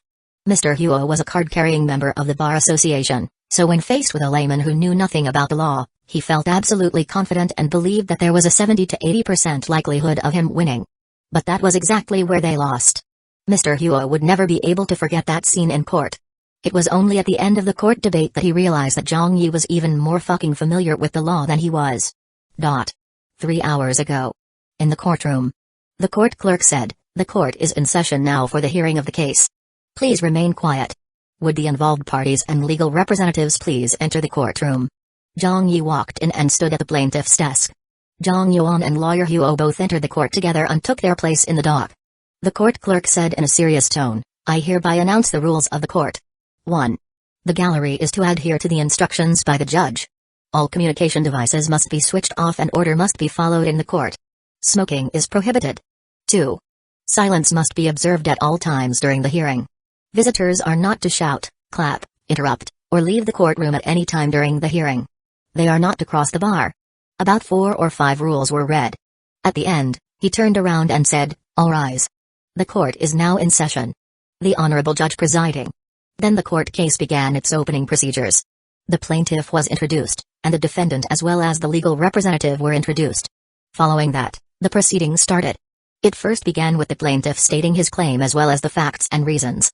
Zhang Yi said, 5 days ago, while I was working in Central TV Department 1. At the start, it was just the standard proceedings. Zhang Yi spoke with proper bearing, as did Mr. Huo. This was not the court debate segment yet, just the opening statements presented by both sides to the presiding judge and other court personnel to have an understanding and overview of the matter. It was a very slow process and took 30 minutes to complete. The presiding judge raised questions. Zhang Yi answered. The presiding judge raised questions. Mr. Huo answered. After the presentation was done, it was finally time for the plaintiff and defendant to submit their evidence. Mr. Huo was the faster one and made his move first. I would like to question the plaintiff's lack of communication with my client immediately when he found out that his salary had not been dispersed yet. It is well known that you're a veteran of the television industry and you have worked under several television stations and other employers. According to common sense, you should know how these processes work, so if the finance department has a problem, it would be very difficult for them to check the problem immediately. If it was because of a system error that caused the delay in your salary payment by 1 day, leading you to seek a compensation of 2 months' worth of salary, then my client finds it absolutely unacceptable. We even reserve the right to serve a counterclaim on the plaintiff for suspected fraud. At this moment, Zhang Yi, who had just sleepily repeated his words by rote earlier, suddenly looked like a different person. His eyes lit up and his back also straightened. It was as though a sword had just been pulled from its sheath. He looked very high-spirited. Oh, please do go on. Go on? What do you mean by go on? A male judge on the panel leered at him. Mr. Huo was also not too used to this. He had fought many lawsuits before, but those were all against other professional lawyers. Which of them had ever spoken in an odd manner to him like this before? Didn't their replies always press back very hard on him? Go on was a response that he didn't know how to react to. Forget it, this is just what you'd expect from a layman anyway. Hi, it would surely be very tiring to fight a lawsuit against a layman. It was too unprofessional to handle it like he always did. Lawyer Huo was even more certain now that he would have an 80 to 90% chance at victory, so he added, I have here several testimonies from the employees of Central TV's finance department. They can prove that on the day of the incident, the plaintiff did not engage in proper communication with my client. Other than resorting to scolding, he had also used interrogative techniques on my client's finance employees and greatly insulted them with personal attacks. This led the matter of the system error which resulted in the salary not being issued to not be immediately resolved that day. As such, the plaintiff has an undeniable responsibility to this outcome. The evidence was submitted to the panel. The presiding judge and assistant judges had a look at it. The presiding judge asked, Plaintiff, how do you explain yourself? Zhang Yi had a look at the evidence as well. He smiled while looking at Mr. Huo and stated, Your mother is your mother, your grandpa is your grandpa. Is this an invective? Why can't I tell? Lawyer Huo immediately countered, Objection. The plaintiff is engaging in malicious slander. The judge said, Sustained. Zhang Yi said, Your Honor, the evidence the defendant has just submitted was only one side of the story and given out of context. I also have a testimony here which will explain the entire account of the incident. When I realized that my salary was not credited into my bank account, I immediately approached and inquired the defendant's finance employees. The other party had first used the excuse that it was already time for her to knock off from work, so she refused to help me with my salary situation. Then, she gave the excuse of having no authority to check the system for details and rejected my request. Finally, she wanted me to go to the relevant departments to get proof that I did not receive my salary, and also further requested that I prove that my bank account was my bank account. In such a situation, I also requested that she produce proof of why she had the right to ask me to produce proof to her. This followed with me requesting that she demonstrate proof that her mother was her mother, and her grandpa was her grandpa. During this time, our exchange of communication was very smooth and harmonious, so in what way did I insult anyone? You call this a harmonious communication? Harmonious, your sister. The people in the gallery. Mr. Huo immediately said, The plaintiff is speaking in an insulting manner again. I object. After looking through the submitted evidence, the presiding judge kept silent for a second. Overruled. In other words, the court supported the evidence that Zhang Yi submitted to be relevant and agreed that his words were non-invective, so denied Mr. Huo's objection. Thank you, Your Honor. Zhang Yi continued, The defendant keeps stressing that the affair started because of me, and that makes me wonder what their motive and purpose is. I have reason to believe now that the defendant had a premeditated intent to withhold my salary, not because of a system error. Mr. Huo frowned.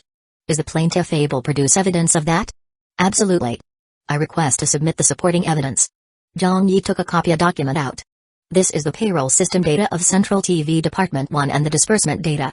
I won't mention the origin of this evidence for now, but I guarantee the authenticity of it. It will stand up to verification. The evidence shows that only I, among all the employees of Central TV Department 1, did not receive my salary that day. This was not due to a system error, but because someone had altered my records on the payroll system at 2:05 and 17 seconds p.m. on that particular day. Then, at 2:09 p.m., the records were altered again. That was the reason for my salary not being dispersed on time. Central TV Department 1 had been busy shaping public opinion and carrying out their crisis management in the past few days, but Zhang Yi had not idled about either. Zhang Yuan's expression changed. When he heard that, he knew for sure that the evidence was genuine. Mr. Huo did not expect this either. Central TV Department 1's payroll system data? There were even details of the time the actions took place? Fuck you. How did you get your hands on that? Which internal staffer was spying for Zhang Yi? But they did not know that it was not only the payroll system of Central TV, even the Korean government's official website could be freely accessed by Zhang Yi. So just with such a simple network security system, how could it stop the world's third-ranked and most wanted hacker with the highest bounty in the world? The presiding judge and his panel looked through the evidence and started exchanging some words in low whispers. Mr. Huo retorted, "Firstly, I seriously doubt the authenticity of this piece of evidence. Secondly, there are many reasons for system modification by human factors. It could even be an error caused by a system administrator, so there is no evidence that this was premeditated. Thus, it cannot be a reason for making a subjective judgment for the plaintiff. This piece of evidence was very disadvantageous to them. Even if the authenticity of the evidence had not been verified by the presiding judge yet, it was enough of an ominous signal to the judges. Besides, from Zhang Yuan's expression, Mr. Huo could also see that this piece of evidence needed no further verification. It was definitely real. As such, Mr. Huo tried to reverse this situation. He said, "I would like submit additional evidence. This is the labor contract the plaintiff signed with Central TV." The evidence was submitted. The presiding judge and his panel started looking through it. Mr. Huo then stated, "The fifth subclause of the second clause in the contract, as well as the ninth subclause of the fifth clause, clearly state that the relationship between the plaintiff and Central TV Department 1 is not as simple as just employer and employee. It is more of a cooperative relationship as stated by the contract. As you can see, the plaintiff has proposed that he retain a majority of the copyright to the programs that he created. It was only under this premise that he would work together with Central TV alone, while not asking for any bonuses either. Therefore, in such an agreement, excluding the ownership of the copyrights created in the course of professional work, from the fundamental point of view of the contract, Central TV had no obligation to pay a salary to Zhang Yi. This is because the plaintiff contributed the idea to produce a program, while Central TV provided the platform and staff, and helped with the publicity. It was stated clearly in the contract that whatever returns that are generated from the copyright in the course of the program's broadcast would be the actual source of Zhang Yi's salary. Meanwhile, my client has been paying the plaintiff's salary for his work as a host of the station out of goodwill only. Since there is no obligation to do so, we should not be required to pay the plaintiff the amount of compensation that he is demanding." It wasn't until this critical juncture that the real battle of legal knowledge started. The real battle had finally begun.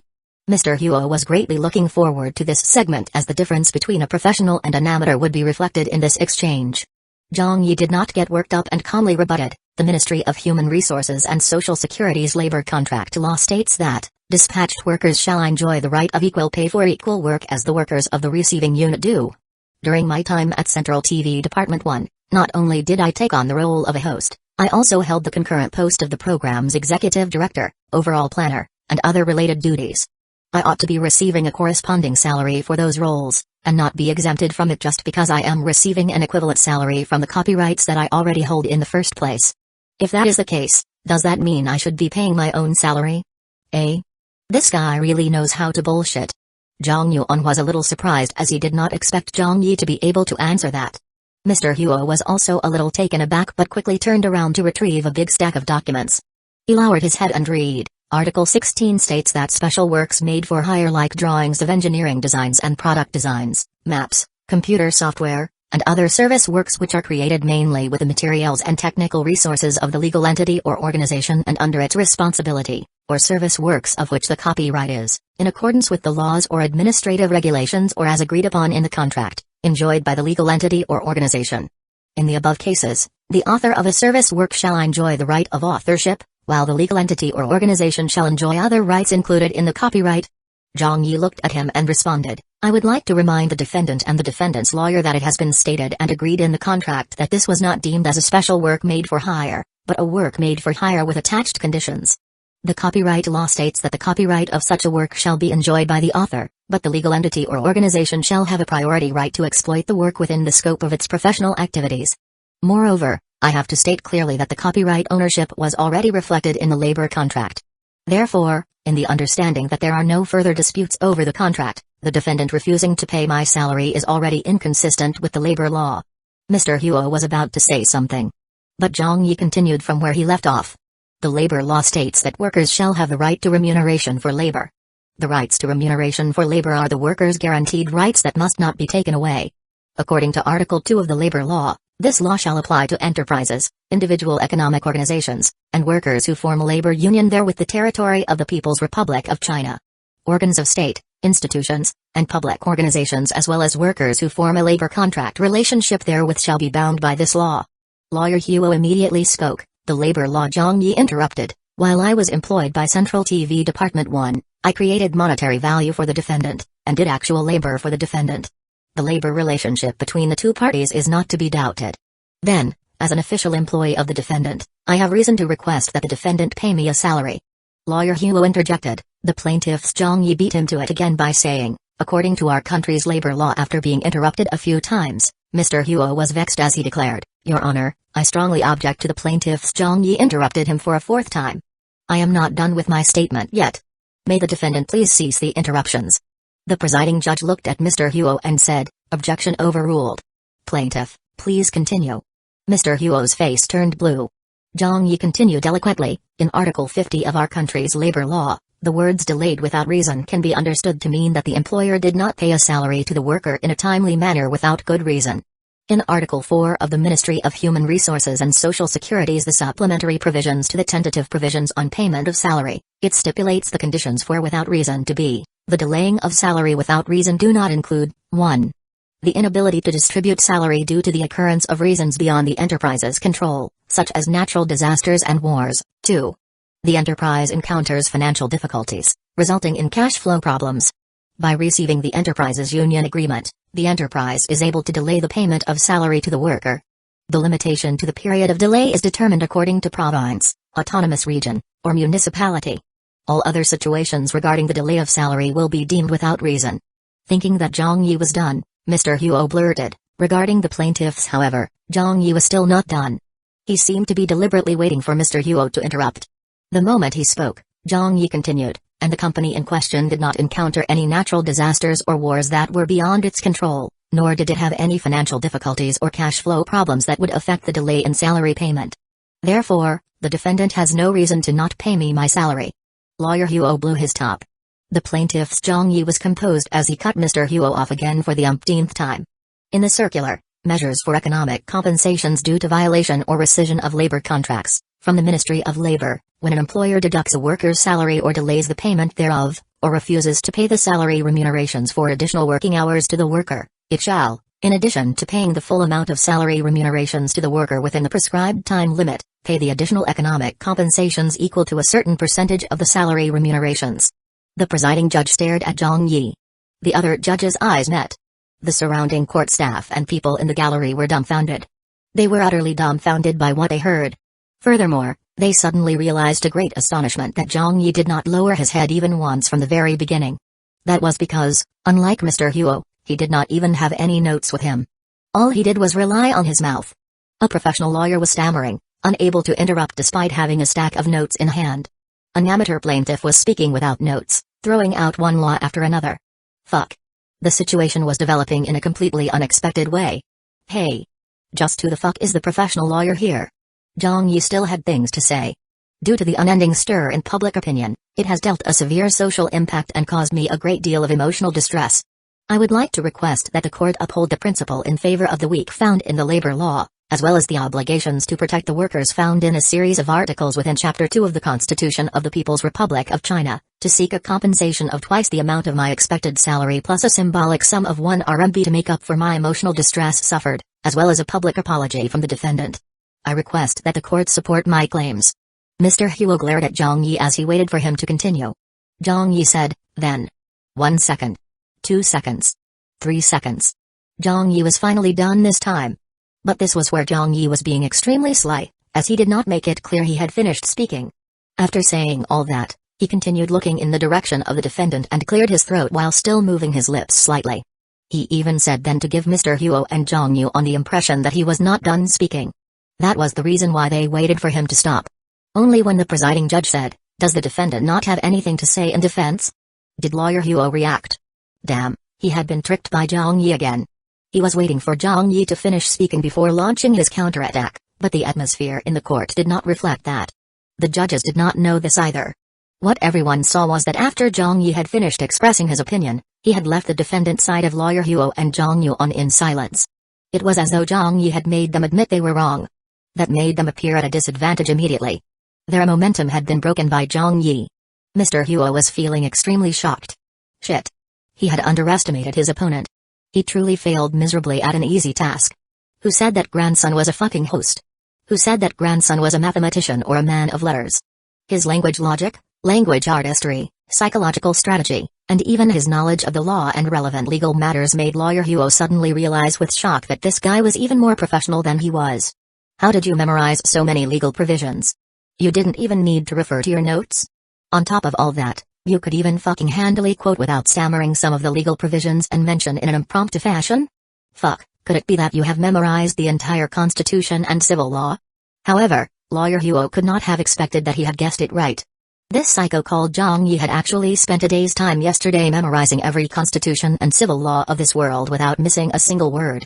749 Quatrain for a Summer's Day. Chapter 749, Quatrain for a Summer's Day, dash outside. First-hand account of the verdict had spread outside from the courtroom in an instant. Zhang Yi's parents' house.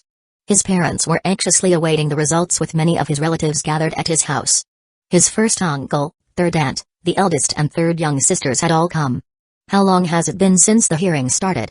It's been almost 3 hours. Why isn't there a verdict yet? Why is it so slow? My brother will definitely win. Suddenly, the house phone rang. After putting down the phone, his mother couldn't help but cry out loudly, "He won. Little Yi won." His third sister immediately jumped up and shouted, "I knew my brother would win. I knew it." At Yao Jiankai's house, Old Yao and his wife were both eating dinner. His daughter, Yao Mi, suddenly pushed open the door from outside and rushed in. She excitedly waved the cell phone in her hand, which still displayed the latest news update. "Dad.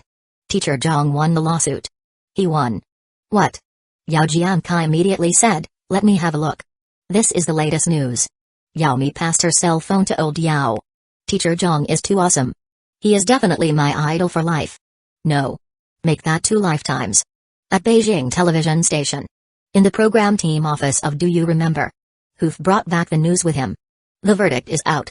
Immediately, everyone including Dong Shanshan, Huj, and Hudi on the program team looked over together. Hoof paused for a moment, then said, "Central TV Department 1. Lost in the lawsuit." Everyone roared. Zhao Lu said in a stunned manner, "Teacher Little Zhang did not hire a lawyer, so how did he win?" Hoof gave a wry smile. He acted as his own prosecutor. Central TV Department 1. Many of the executives were waiting for news of the verdict from the court. At this moment, Director Zhang Nake received a call from Zhang Yuan. "Director." Zhang Nake asked anxiously, "How is it?" Zhang Yuan stayed silent for a moment, before saying, "We lost." Zhang Nake gasped and angrily replied, "How can that be? Didn't you say that we had an above 80% chance of winning? And why did the court hand down the verdict immediately? They came to a decision that quickly? Did old Huo not speak in defense of us?" Zhang Yuan was present at the court all the while and he understood very well the proceedings and the overall situation. He said glumly, "Mr. Huo has already done his best." Then, Mr. Huo took the phone and apologized, "I must take the primary responsibility for this case. My team and I underestimated Zhang Yi's legal expertise." Zhang Nake said in annoyance, "He's only a layman, what legal expertise could he have?" Mr. Huo muttered to himself, then responded, "If Zhang Yi can be considered as a layman, then more than 90% of the lawyers in China would have their licenses suspended." Zhang Nake was so angry that he laughed. "Old Huo, are you trying to tell me that Zhang Yi's legal expertise is better than 90% of the lawyers we have in the entire country? Are you trying to be funny? Frankly, it might even be a higher figure than 90%. Mr. Huo said, "A math professor. In my opinion, he seems more like a law professor." If someone said that Mr. Huo lost because he couldn't compare to Zhang Yi with his speaking ability, he wouldn't raise an objection to that. After all, everyone knew about that mouth of Zhang Yi's. He was very good at triangling and scolding others, with hardly anyone able to come up against him. Who in the country did not know about this person? But what Mr. Hueco found most unacceptable was that he had lost in terms of his professional knowledge. Zhang Yi easily brought up different legal provisions and confused Mr. Hueco with them. As he did not prepare well enough, he had to quickly flip through his notes to prepare his counter-argument, yet before he could even bring up the relevant laws, Zhang Yi was already mentioning the next one. Lawyer Hueco could only go back to checking through his information for the next counter-argument, but even that was met with yet another attack by Zhang Yi. Constantly bogged down. Unable to take charge. That was what Mr. Hueco felt about this court trial. He had lost, but after calming down, Mr. Hueco was still convinced by the results. He knew that even if he did not take his opponent lightly, even if he had done all necessary preparations, he would still be unable to win this lawsuit. A lawyer who was even more professional than him, taking on a case he already had an advantage and initiative in, Zhang Yi had no reason to lose this. Online. The court's decision was already spreading all around. Some of the netizens screamed in celebration while some people were feeling incredulous at the outcome. They raised an important question at this moment: how on earth did Zhang Yi win? The media answered them. The news answered them. The details of the court hearing were revealed by someone. What? Fuck, Teacher Zhang acted as his own prosecutor? I only heard about how Zhang Yi did not hire a lawyer, but I never knew that he was representing himself. Did you guys get it wrong? How could Zhang Yi turn into a lawyer? He was even better than Central TV's lawyer? He did not even need to refer to any notes when he talked about the legal provisions? He left the opposition lawyer at a loss for words and unable to argue back? You guys must be telling us a story, right? Heavens. My titanium dog eyes have been blinded. Does it need to be so dramatic? This must be totally unexpected to everyone. PFFT, Central TV Department 1 has been defeated this time. Not only were they beaten, I'm guessing Central TV Department 1 must feel extremely shocked right now. I bet they were expecting to win for sure when they saw that Zhang Yi did not appoint a lawyer. But it somehow turned out that Zhang Yi even has lawyer skills. This is too damn face-smacking. Face-smacking Zhang has done it again. Having provoked him, this must be really troubling for Central TV Department 1. I am still in disbelief. Since the trial's details have already been leaked, then this must be true. What the hell? Zhang Yi is going to gain yet another title, an amateur lawyer who is even more professional than a professional lawyer. Is this the first day you guys learned about him? This is just who Zhang Yi is. Just his existence alone is a miracle. You can't measure him using common sense. But how the hell could he be even more familiar with the law than a professional lawyer? Previous poster, why don't you explain to us first why Zhang Yi can fly a plane? Especially commercial airliner? Okay. For Zhang Yi, nothing is impossible. From under which rock did this guy burst out? Zhang Yi has even become a barrister? I nearly pissed myself laughing. The netizens expressed their shock one after another and said all kinds of things. It was chaos online. The news blew up. Whether it was Zhang Yi winning the lawsuit, or his shocking talent as a lawyer, it felt unacceptable to the people at this moment. Everyone needed some time to digest this bizarre news. Compared to the buzz in the outside world, the entertainment circle that was most closely implicated with this matter remained silent. Almost no one from the industry issued any statements of any kind, as though they had already discussed prior to stay silent on this extremely sensitive lawsuit. Compared to the excitement online and in the news, this was somewhat odd, and at the same time, somewhat dreary. The celebrities all had a tacit understanding. While Central TV Department 1 was scary quiet. The netizens who noticed this mood started talking. Hi, even though Zhang Yi won the lawsuit. This is the beginning of the end. Teacher Zhang will definitely not be appearing on screen at Central TV Department 1 for close to a year. He is absolutely going to get put into the freezer. There is no doubt of that. Zhang Yi can still write novels or teach. Yeah, he also knows how to compose songs. But what's the use of that? His main job is still hosting. Zhang Yi shines the most when he hosts or makes TV shows.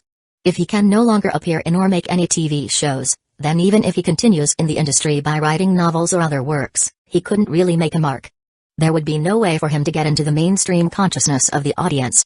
Everyone knows if that happens, Zhang Yi's popularity will drop drastically by the day. That is the doomed outcome.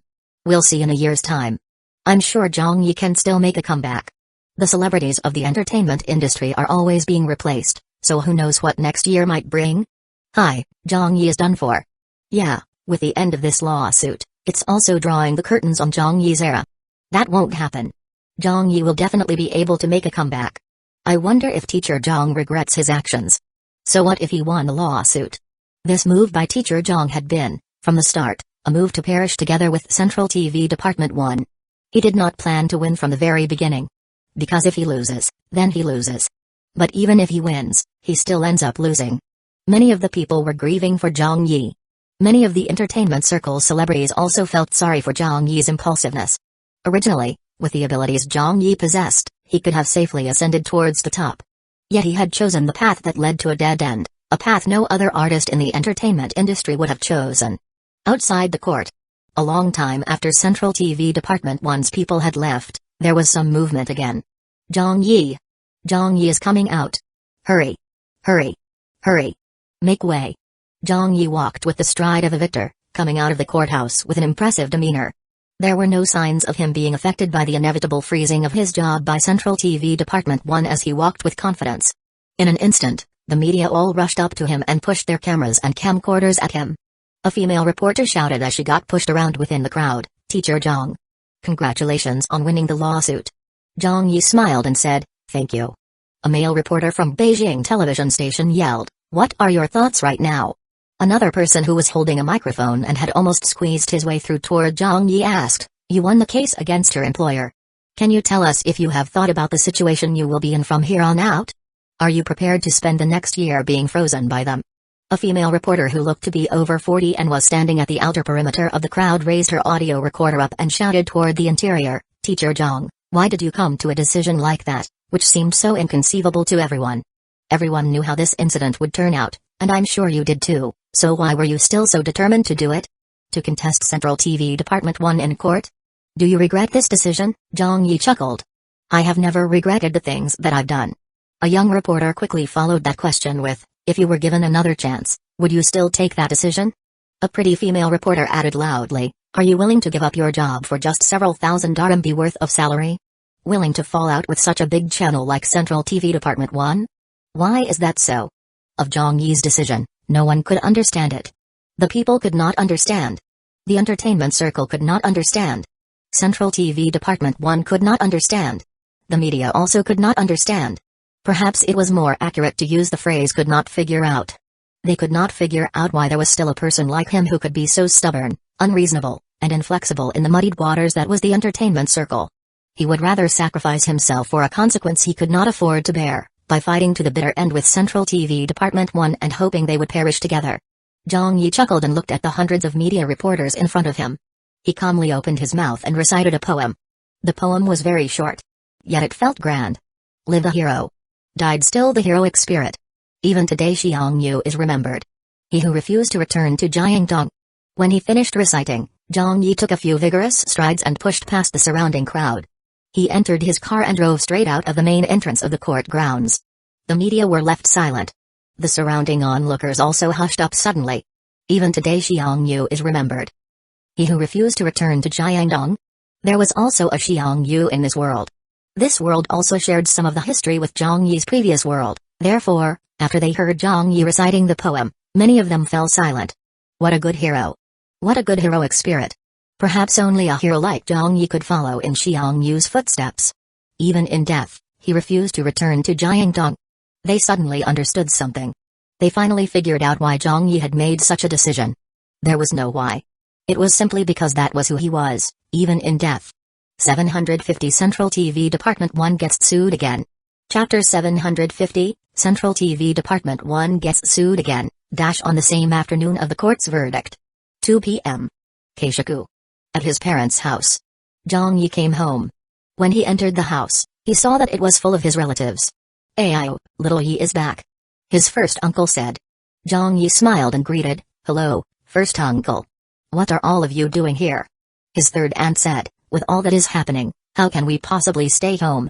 His third sister also rushed forward. "Brother, did you really win?" "Of course." Zhang Yi said happily, "I really did." His mother was pretty happy as well. "Good job, son. You've done well this time. You've done really well." His father also nodded slightly in approval. His first uncle sighed, "Hi, but your job at Central TV Department 1 is definitely gone for good now." Zhang Yi casually brushed it off. "Let nature take its course. We'll talk about it when the time comes. Mom, hurry up and make me something to eat. The hearing ended at noon and I have not had anything to eat yet." You should have said so earlier. Wait a bit. His mother went to cook some food. His third aunt also quickly went over to help. The rest of his relatives were busy talking to Zhang Yi, asking all sorts of questions. Everyone was obviously holding back from asking too much and still had many questions. Little Yi, when did you pick up law? What went on in the courtroom? Are the things they say on the internet true? Zhang Yi explained to them one by one, bullshitting his way through. Finally, after he was done explaining, Zhang Yi noticed Chen playing with his cell phone on the sofa by herself. He could not help but go up to her and say, "Hey, I was so busy fighting a lawsuit and only made it back with great difficulty, yet you little imp don't even bother to say something to me and only know how to play games." Chen grunted without looking up, her hands swiftly tapping around on the cell phone screen. Zhang Yi rolled his eyes at this. "Whose cell phone did you take this time?" His third sister smiled gleefully and said, "It's mine." Zhang Yi said to Chen, "Have you thanked your big sis yet?" His third sister said in a speechless manner, "If Chen addresses you as uncle, why would she call me big sis? Aren't you lowering my seniority this way?" Saying that, she looked at Chen and cooed, "Come, call me auntie instead." Chen glanced at her and tersely came up with 2 words. "Hurt her." His third sister did not get angry but beamed with joy instead. "Ayo, she's so cute." "Why is she so cute?" "Chen." His father stated with a laugh, "Chen is a very smart kid. That recent largest burglary case was cracked by her. She has already been commended as one of this year's national student role models. She is even the youngest recipient and received quite a large sum as a reward. There was also a silk pennant the Public Security Bureau presented her."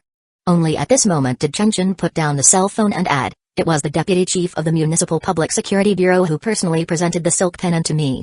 His third sister praised, "Wow, Chen is so amazing." Chen nodded in acknowledgement. His first uncle also praised. That incident was even reported on the news for 2 straight days. Heroes are truly born from youth. Zhang Yi couldn't help but laugh, "Don't praise her too much. If you do, she'll get cocky." After the meal, his relatives gradually left.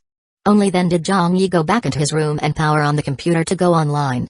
He was browsing through the news when he noticed that the netizens were bubbling with excitement. The atmosphere was hectic with even more discussion and chatter than before the court case. It was like a pot of water that had reached its boiling point. A poem had also been pushed to the front page of Weibo by the netizens with their endless commenting and crazy forwarding of the subject. The amount was explosively increasing by the thousands. It was that quatrain for a summer's day. It was a poem by Li Qingzhao from Zhang Yi's previous world. He had brought it into this world now. Zhang Yi used it to express his conviction to his principles and how he would not retreat from them. 1. This poem resonated with many of the people. That's so great. I can feel my blood burning with excitement. I like Zhang Yi so much. I really, really like him. Face-smacking Zhang has not composed a poem in a long time, but when he does, it is always an earth-shattering one. In the entire entertainment industry, what I like about Zhang Yi is how he can express feelings from deep within. It's not that I am stepping on or belittling the other celebrities, but how can anyone compare to him? There's really no way. What a good even today Xiang Yu is remembered. He who refused to return to Jiangdong. How much of the mood of our ancient scholars can we still feel these days? How much of those feelings can still be preserved in modern works? Zhang Yi's poems really possess such a power that can draw you in suddenly. It can really make one feel ashamed or sets their pulse racing hard. In my opinion, this is what literature is truly about. This is what you call the highest level of literary arts. Teacher Zhang is bursting with cool. Teacher Zhang is still as valiant as before. What a good act of showmanship he's put on. So what if he offended Central TV Department 1? Fuck that. Just fight it out with them. Right. Big deal if he doesn't work for them anymore. Supporting Zhang Yi. Fight it out with them to the end. Those who are still scolding Zhang Yi are fucking cowards. That's right. Let me see who still dares to say anything bad about Zhang Yi. I'll be the first to take it up with them. I won't allow any of that either. On the internet, no one was reaching out to Zhang Yi and trying to teach him what to do anymore. He shouldn't have fallen out with Central TV. He shouldn't be so impulsive. All those voices had disappeared. It was replaced by a sea of likes that cheered for Zhang Yi. Countless Zhang Yi fans were out in full force to show their support, but of course, this was only limited to the general public. Those who were from the entertainment circle mostly stayed silent, adopting a wait-and-see attitude about the situation. Chen Yi and some others of Central TV Department 1 also chose not to go against the riled-up public by picking on Zhang Yi again. Similarly, those celebrities who had had their frustrations vented through Zhang Yi's actions found it wise to not say anything that went against Central TV Department 1 either. At a time like this, It was too sensitive to comment about anything. The people applauded. The industry insiders kept quiet. An entire afternoon passed with such an atmosphere. Until evening, as the matters started to die down, with the noisy chattering online slowly burning away. The netizens had already shouted what should have been shouted and said whatever should have been said. Some people summarized it this way: in this case, there is no winner. Central TV Department 1 has lost their face and reputation, and attracted the disgust of the people. It still remains to be seen how badly the future viewership ratings would be affected, but it will surely be affected to a certain degree. While Zhang Yi has won the lawsuit, he has also thrown away his job, and is likely to be frozen for close to a year. But all that just for his vindication? In this lawsuit, both parties have suffered losses. But suddenly, a piece of news was announced that caught everyone off guard. No one had expected to see this news. In an instant, it restarted the incident that was already coming to an end, pushing it to yet another climax. At 8:20 p.m. an ex-host of Central TV Department 1, Luo Yiqiang announced that he had officially filed a petition to the Haitian People's Court and would be suing Central TV in court. He demanded that Central TV Department 1 return his endorsement fees they withheld, as well as his salary and bonuses before he was put in an inactive role, totaling a sum of 175,000 RMB. Although the legal entity on the petition's accusation was Central TV, the content of the petition was actually pointing at Central TV Department 1. Not even a day had passed but Central TV Department 1 was getting sued again. It caused an uproar. After Zhang Yi's case, the netizens and the entertainment circle were stunned once again. 1. Li Qingzhao was a Song Dynasty Chinese writer and poet. She is considered the greatest woman poet in Chinese history. 751 From this day forward, I will no longer remain silent. Chapter 751, From this day forward, I will no longer remain silent. The next day, Zhang Yi received a phone call in the morning. It was from his program team's assistant director Hakiki. Hello, Director Zhang, did I disturb your sleep? No, I'm up, Zhang Yi said, as he sat up in his bed and patted the still asleep beside him Chen several times to wake her up. What's the matter? Hakiki said, it's like this. I just got notified by the station while I was still at home. Everyone from our program team was given the week off. Zhang Zuo and the others received the news as well, but I was afraid that you might not know about it as I guessed the station probably did not inform you, so I called to tell you about it. Zhang Yi said indifferently, alright, so be it. Hakiki then asked, is everything alright on your end? What could possibly happen to me? Zhang Yi laughed and stated, I can still eat, drink, and sleep as usual. Hakiki was surprised by this response. But thinking about it, if there really was any trouble, it should be Central TV Department 1 worrying instead. They had just lost a court case and needed to deal with another 2 lawsuits soon. All of this had left the executives of Central TV Department 1 with a huge mess that was more than they could handle. The call ended. His mother opened the door and came into the room. You're up already? Yeah, Zhang Yi yawned. But Chen did not budge an inch and was still fast asleep. His father asked from the hallway, are you going to work today? A colleague just called me to inform that we have been given the week off, so I don't need to go. His mother snorted, they don't want to see the sight of you for even a minute longer. That must be the reason why they gave all of you such a long break. Regarding the incident of the artists banding together to get back at Central TV Department 1, his parents knew about it from yesterday's news. At the time, his mother had even applauded joyously and stayed in high spirits for the rest of the evening. Zhang Yi understood very well that he had smacked the face of Central TV Department 1 extremely hard this time. Otherwise, they would not have given them such a break like they did. Go wash up, then come out for breakfast. His mother went back into the kitchen and continued cooking. Zhang Yi hauled Chen up with him. He got out of bed to brush his teeth and helped Chen wash up as well. During breakfast, his father asked while eating an egg, what are your plans for the coming days? Zhang Yi shrugged. He said while chewing on a fried mantou, I don't know yet. I don't have anything to do for now, so I might as well take this opportunity to rest for some time. His mother inquired, are you just going to stay at home? Where would I go? Zhang Yi returned. Suddenly, a voice sounded from the TV. Today is the deadline for the registration of this year's national judicial exam. According to reports, the number of applicants this year has surpassed the previous year. According to an anonymous source, it is estimated that the number has increased by around 7%. Zhang Yi remarked with interest, the bar exam is starting soon? His mother said, it has been some time since the registration started, isn't that so? Almost without thinking, Zhang Yi seemingly declared as if he were joking, alright, since I'm just going to be staying at home and doing nothing, why don't I take the exam and earn myself a law license? His mother was surprised by this. Can you even pass? I've fought a court case before, what can't I do? Zhang Yi boasted. His father looked at him. The people taking the exam are all law students and staff. There aren't many non-law professionals who would attempt it. Zhang Yi said, this exam is not limited to legal professionals only. Why can't I just register for it? His mother said in a speechless manner, you can register for it, but can you pass the exam? It was just a coincidence that you won the lawsuit. It's not like lawyers only debate cases involving salary disputes, there are also divorce cases and property lawsuits. You're just a broadcaster. What do you know about law? You're still far from it. The judicial exam is mainly designed to test the legal knowledge of a candidate in a wide range of subjects. It is not something you can just pass by frantically making some last-minute effort to look at the labor laws or some other laws. This is on a completely different level. Zhang Yi chuckled and said with an unyielding tone, then what if I manage to pass? His mother was amused. She replied, if you really think so, go ahead and attempt it. You child. I don't believe that I can't do it. Zhang Yi smiled and said, all right, I will attempt it then. I will go and register after breakfast. There isn't any license in this world that I, Zhang Yi, can't obtain.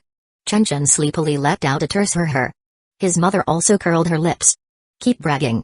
Just keep bragging. Zhang Yi rolled his eyes. All right, you just wait and see. Humphrey, I'll show you. He bickered back and forth with his parents for a long time. Actually, he did not have much confidence either. He had only won the lawsuit this time because he memorized the entire constitution and civil law, not because he had the standards of a professional lawyer. He had never eaten any legal profession skill experience books before, so strictly speaking, there was still a certain disparity between him and a real lawyer. You couldn't become a lawyer just by memorizing some laws and regulations. It would have been easy for him if that were the case. But when faced with a challenge, Zhang Yi had never shown fear. Since he could foresee that he wouldn't have any work or activities in the coming couple of weeks, and staying home would be a waste of time, why not find something to do instead? If he could appear in the news, it would help maintain his popularity. Besides, earning an extra certificate was also a good thing. An additional skill would mean an additional way to gain fame. This had always been the way Zhang Yi had led his life up until now. After breakfast, Zhang Yi immediately turned on the computer to understand the registration process and syllabus of the judicial exam. First, he found that there were some differences between the judicial exam of this world and his previous world. The main difference was the time between the registration and the actual examination was not as far apart. In his previous world, he would have to register a few months ahead of time, but over here, he could take the exam 5 days after the registration deadline. The efficiency of the process was very high. He filled in the application form, then prepared a photocopied proof of identification and other relevant documents. After he was done, Zhang Yi drove to the registration venue immediately. He wore his sunglasses and queued for about half an hour before it was his turn to enter. The staff in charge at the registration desk did not recognize Zhang Yi at first because he was wearing a face mask and had sunglasses on, which concealed his face very well. But after seeing the photocopied identification and the other registration information he submitted, a few of the staff suddenly exclaimed with alarm. Zhang Yi! Holy shit! You are teacher Zhang? What did you come here for? Did you come to register? A few of them were dumbfounded. They could never have expected that Zhang Yi would actually come to register for this year's judicial examination. Hey, did you walk through the wrong door, good sir? Are you even still a goddamn host? Why would you come and attempt the bar exam? Can't you just host your programs obediently? Must you be such a jack of all trades? However, when they remembered how Zhang Yi had just represented himself in a lawsuit yesterday, their shock slightly subsided. In their opinion, Zhang Yi probably did have a bit of a legal background, or perhaps he had prepared very well for that case by reading ahead on the legal provisions and planning on how to take on the opponent lawyer. Otherwise, he couldn't have possibly won the case against Central TV Department 1. However, to represent yourself in court and taking the judicial exam were two different cases. Each year, the judicial exam covered a wide range of subjects in the legal assessment criteria, so unless you were some self-taught genius, there wasn't much of a chance that you could pass the exam if you were not a graduate from a school of law or person involved in legal work. The entire exam's passing rate was less than 10%, so you could imagine how difficult it was. Even for those who studied law, a majority of those people would still be unable to pass it. That female staff member exclaimed, "Are you really here to register?" "Of course," Zhang Yi said, feeling a little lost for words. "If not, what am I here for?" Alright." The female staff member had no choice but to go through the formalities for him. Finally, she looked at Zhang Yi and said with good intention, "Teacher Zhang, the judicial exam this time is likely going to be more difficult than the previous years. We have just received some internal news. So if you really want to take the examination, then you have a lot of prep work to do. Zhang Yi blinked. Or why don't you recommend some study materials to me? The female staff member coughed once, then looked at the door and saw that it was closed rather securely. After that, she quietly pulled open her drawer and took out around 8 books which were very thick. I'll give these to you. Zhang Yi asked, is this appropriate? The woman smiled and replied, these contain my personal notes and information. I'm giving them to you in my personal capacity. The 2 Judiciary Exam Board staffers beside them pretended not to see, and lowered their heads to photocopy and stamp the documents. Great, then thank you so much. Zhang Yi was very grateful. The women said, if you can memorize all these, you might barely churn out a pass. But if you want to be assured of a pass, then there's still some more books you have to review. Anyway, it's only going to be helpful if you can read more, especially those law books that have case studies. Unfortunately, I don't have those type of books here with me. Zhang Yi took the books and responded, I won't say anything else, other than you have my thanks. The woman waved it off. There's no need to thank me. I'm a fan of you after all. This was the advantage of being a celebrity. It made it more convenient to handle things, as people tended to give them some respect. Leaving the registration venue, Zhang Yi went back into his car, but did not start the engine. Instead, he took a book the staff member gave him and flipped through it speedily. Then the second book and the third book. After he finished flipping through all the books, Zhang Yi immediately went into the Game Rings merchant shop and bought some memory search capsules. He had almost used up all the reputation points from the previous draw, and also used up a lot when he memorized the Constitution and civil law later. Thankfully, he received a lot of news coverage recently and had accumulated some reputation points again, which was enough for him to use. Zhang Yi started using the capsules to memorize all the books one by one without missing a word. He memorized everything in a little less than an hour. Zhang Yi felt that it was still not enough for him to pass, and that it still wasn't enough. Therefore, he started the engine and stepped on the accelerator. He headed straight for the bookstore in Zitan. After he put on his face mask and sunglasses, he went straight to the legal profession section. Without stopping, he randomly picked out a book and started flipping through the pages. Following that, he picked up another one, and another one. When many of the surrounding customers at the bookstore saw this, they found it to be both funny and ridiculous. They wondered to themselves who this person was. Are you even reading? You just started flipping through the pages the moment you picked up the books. At that speed, can you even see the words at all? After reading for a while, you even rested your eyes momentarily. Did you go crazy? It wasn't that no one noticed that he looked like a certain celebrity, but to be behaving like this in public in a way no one could understand made them subconsciously not link this to Zhang Yi. They somehow believed that it was impossible for a big-shot celebrity to appear here. 10 books. 20 books. 30 books. Knowledge of the legal profession rapidly increased by the second inside Zhang Yi's mind. 752 Zhang Yi takes the bar exam. Chapter 752, Zhang Yi takes the bar exam, the next day. Zhang Yi received a phone call in the morning. It was from his program team's assistant director Hakiki. Hello, Director Zhang, did I disturb your sleep? No, I'm up, Zhang Yi said, as he sat up in his bed and patted the still asleep beside him Chen several times to wake her up. What's the matter? Hakiki said, it's like this. I just got notified by the station while I was still at home. Everyone from our program team was given the week off. Danzō and the others received the news as well, but I was afraid that you might not know about it as I guessed the station probably did not inform you, so I called to tell you about it. Zhang Yi said indifferently, alright, so be it. Hakiki then asked, is everything alright on your end? What could possibly happen to me? Zhang Yi laughed and stated, I can still eat, drink, and sleep as usual. Hakiki was surprised by this response. But thinking about it, if there really was any trouble, it should be Central TV Department 1 worrying instead. They had just lost a court case and needed to deal with another 2 lawsuits soon.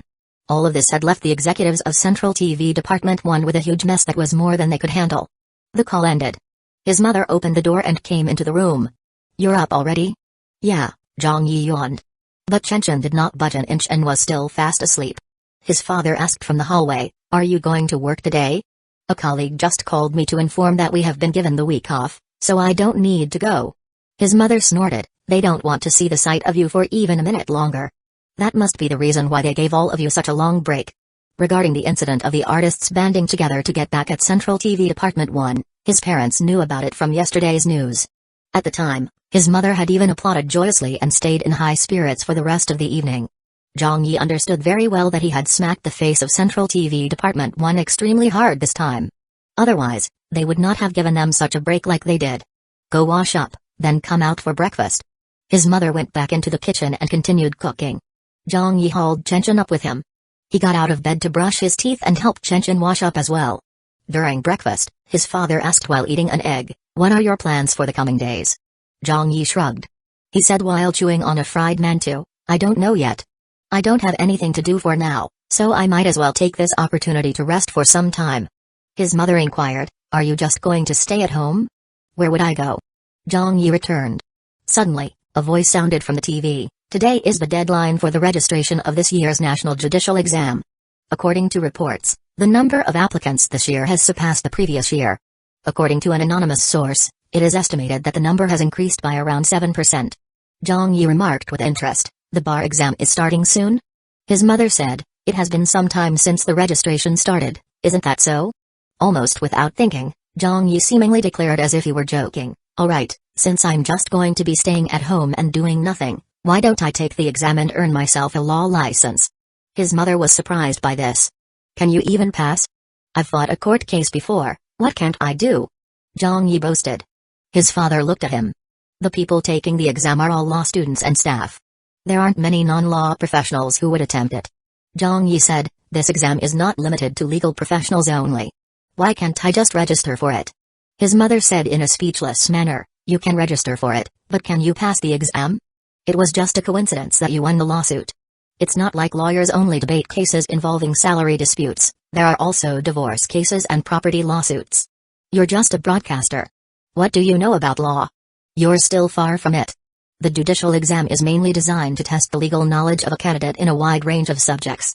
It is not something you can just pass by frantically making some last-minute effort to look at the labor laws or some other laws. This is on a completely different level." Zhang Yi chuckled and said with an unyielding tone, "Then what if I manage to pass?" His mother was amused. She replied, "If you really think so, go ahead and attempt it." "You child. I don't believe that I can't do it." Zhang Yi smiled and said, "Alright, I will attempt it then. I will go and register after breakfast. There isn't any license in this world that I, Zhang Yi, can't obtain." Chenshin sleepily let out a terse her. His mother also curled her lips. "Keep bragging. Just keep bragging." Zhang Yi rolled his eyes. "Alright, you just wait and see.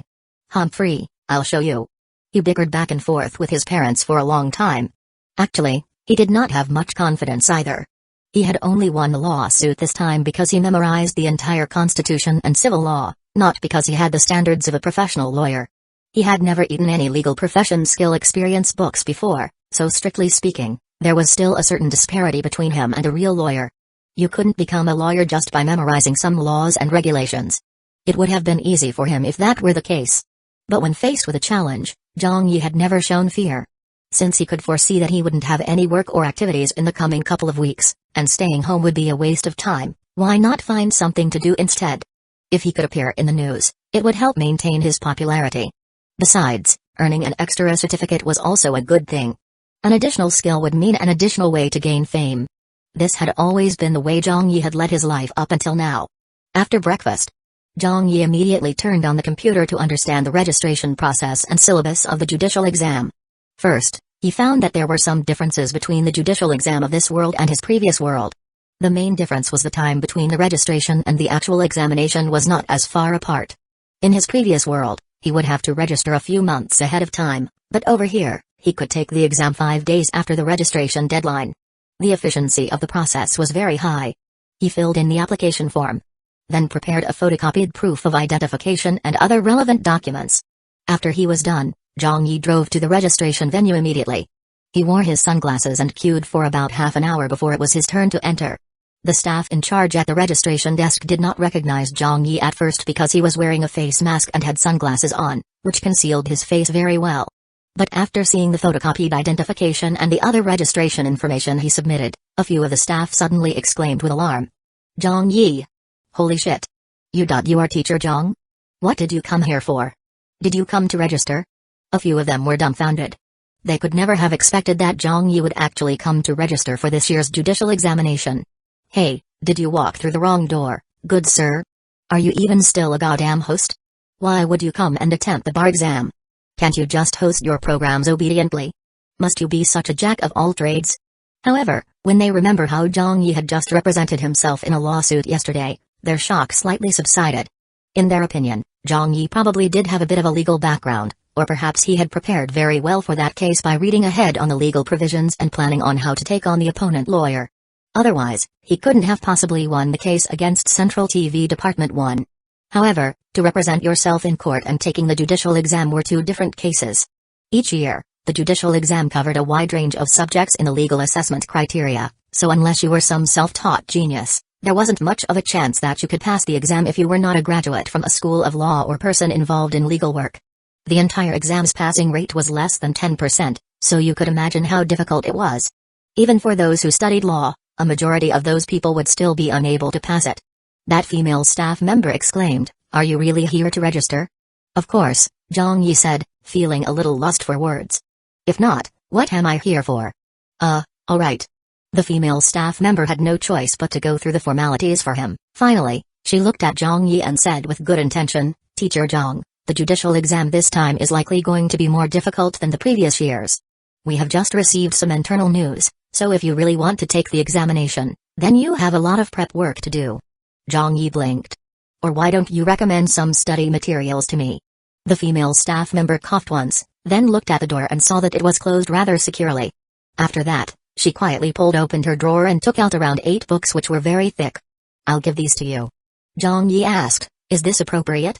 The woman smiled and replied, "These contain my personal notes and information. I'm giving them to you in my personal capacity." The two Judiciary Exam Board staffers beside them pretended not to see, and lowered their heads to photocopy and stamp the documents. "Great, then thank you so much." Zhang Yi was very grateful. The women said, "If you can memorize all these, you might barely churn out a pass.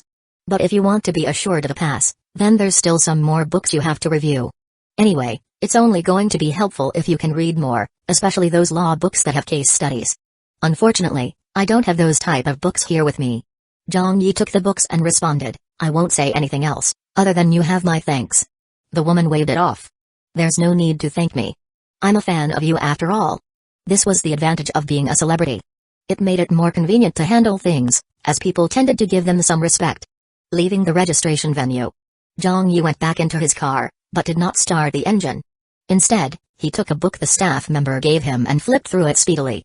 Then the second book and the third book. After he finished flipping through all the books, Zhang Yi immediately went into the Game Rings merchant shop and bought some memory search capsules. He had almost used up all the reputation points from the previous draw, and also used up a lot when he memorized the Constitution and civil law later. Thankfully, he received a lot of news coverage recently and had accumulated some reputation points again, which was enough for him to use. Zhang Yi started using the capsules to memorize all the books one by one without missing a word. He memorized everything in a little less than an hour. Zhang Yi felt that it was still not enough for him to pass, and that it still wasn't enough. Therefore, he started the engine and stepped on the accelerator. He headed straight for the bookstore in Zitan.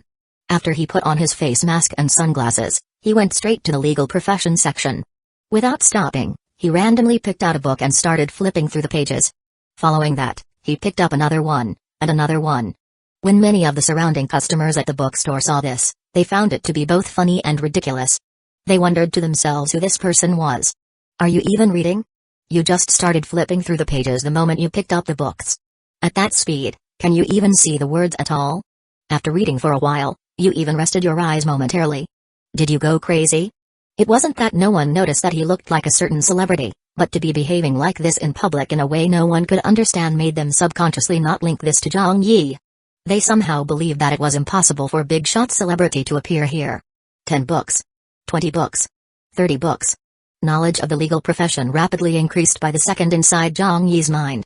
753 The National Judicial Examination begins. Chapter 753, The National Judicial Examination begins, on this day. Today was the first day of this year's National Judicial Examination. Some rumors kept on coming up on Weibo during the past few days. The National Judicial Examination has started.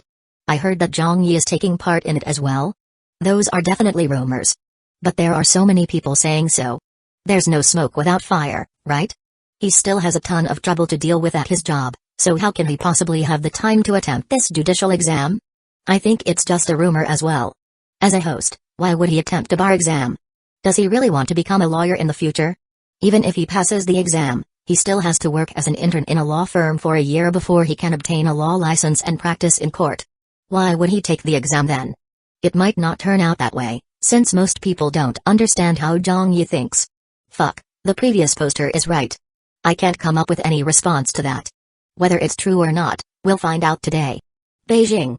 At the entrance of number 66 high school. At one of the exam venues borrowed from a high school for the national judicial examination. At this moment, there was still another hour before the start of the exam and groups of examinees were gradually arriving. In order to prevent any cheating or substitute examinees, the security check inside the hall was very strict. Just the security staff alone numbered more than 20 people. Please produce your ID card and exam admission slip. That will do. Please enter the venue. Next. Inside the BMW X5 parked on the side of the road. Zhang Yi was happily talking to his mother on the phone. Zhang Yi said, "I've arrived." His mother was a bit speechless. "Were you serious about taking the exam?" "Of course. Didn't I say so earlier?" Zhang Yi said exasperatedly. His mother said, "I thought you were just joking." "Why would I joke around about this?" Zhang Yi laughed. "Alright, I need to hang up. It's almost time to enter the exam venue. In any case, just wait for the news of my impending victory." His mother said, "Don't score too low. If the newspapers report about it, you'll be made into a laughingstock." Zhang Yi said, "Stop putting me down like this. Humphrey. We'll let the facts do the talking." After hanging up, Zhang Yi got out from his car. However, a call from Dong Shanshan came in.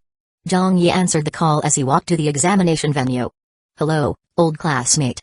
Is something up?" "Of course." He could hear Dong Shanshan laughing on the other end. She said, "There's a lunch meetup over here at noon. Director Hoof is treating. Since they're all your old colleagues, do you want to join us?"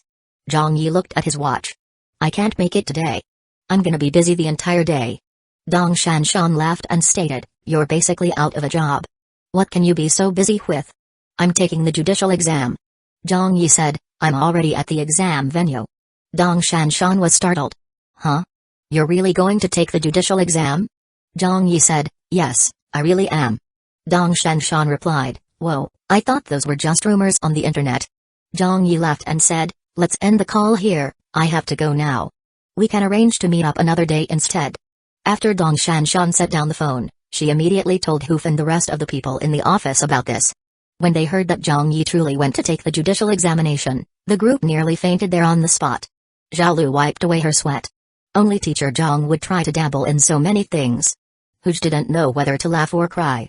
He's really doing things too randomly. Dafei said, Teacher Zhang was a professional broadcasting host at the start, but look at what he's become now.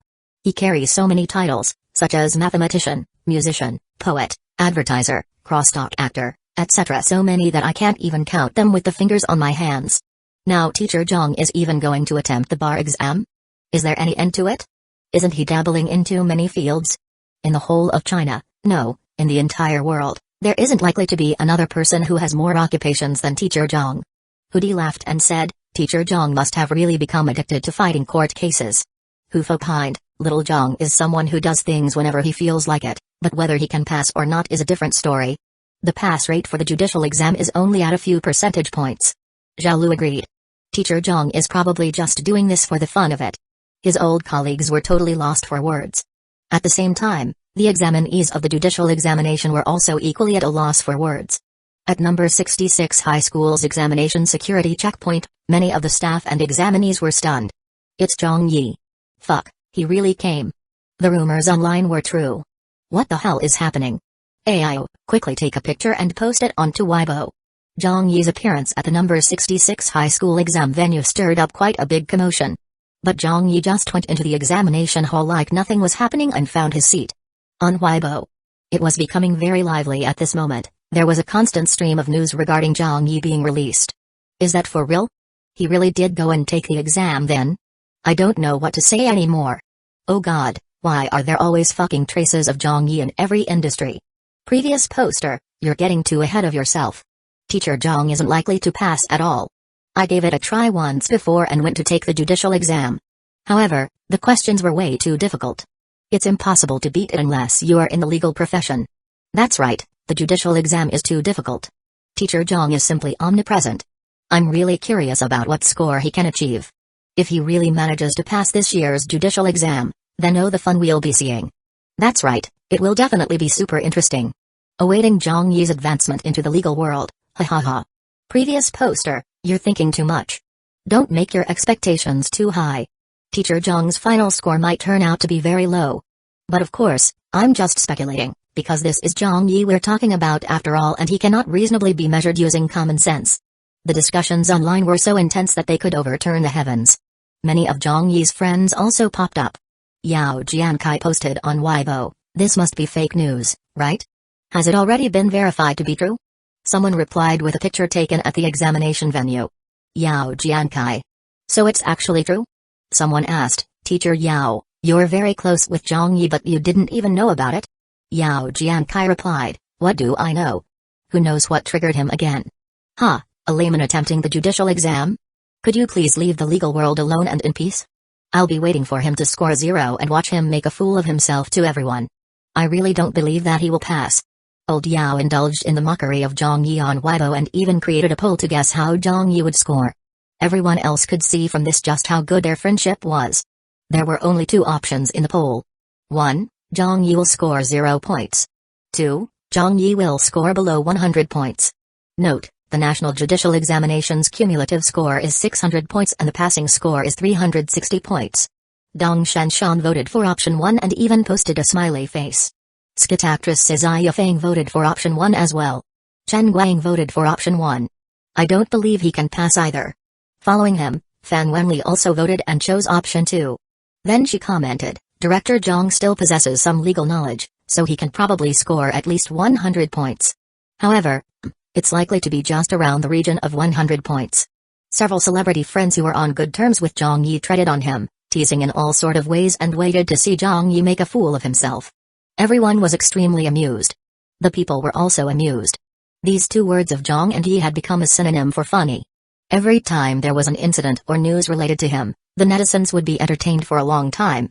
This guy always managed to do something that the people loved to see and hear.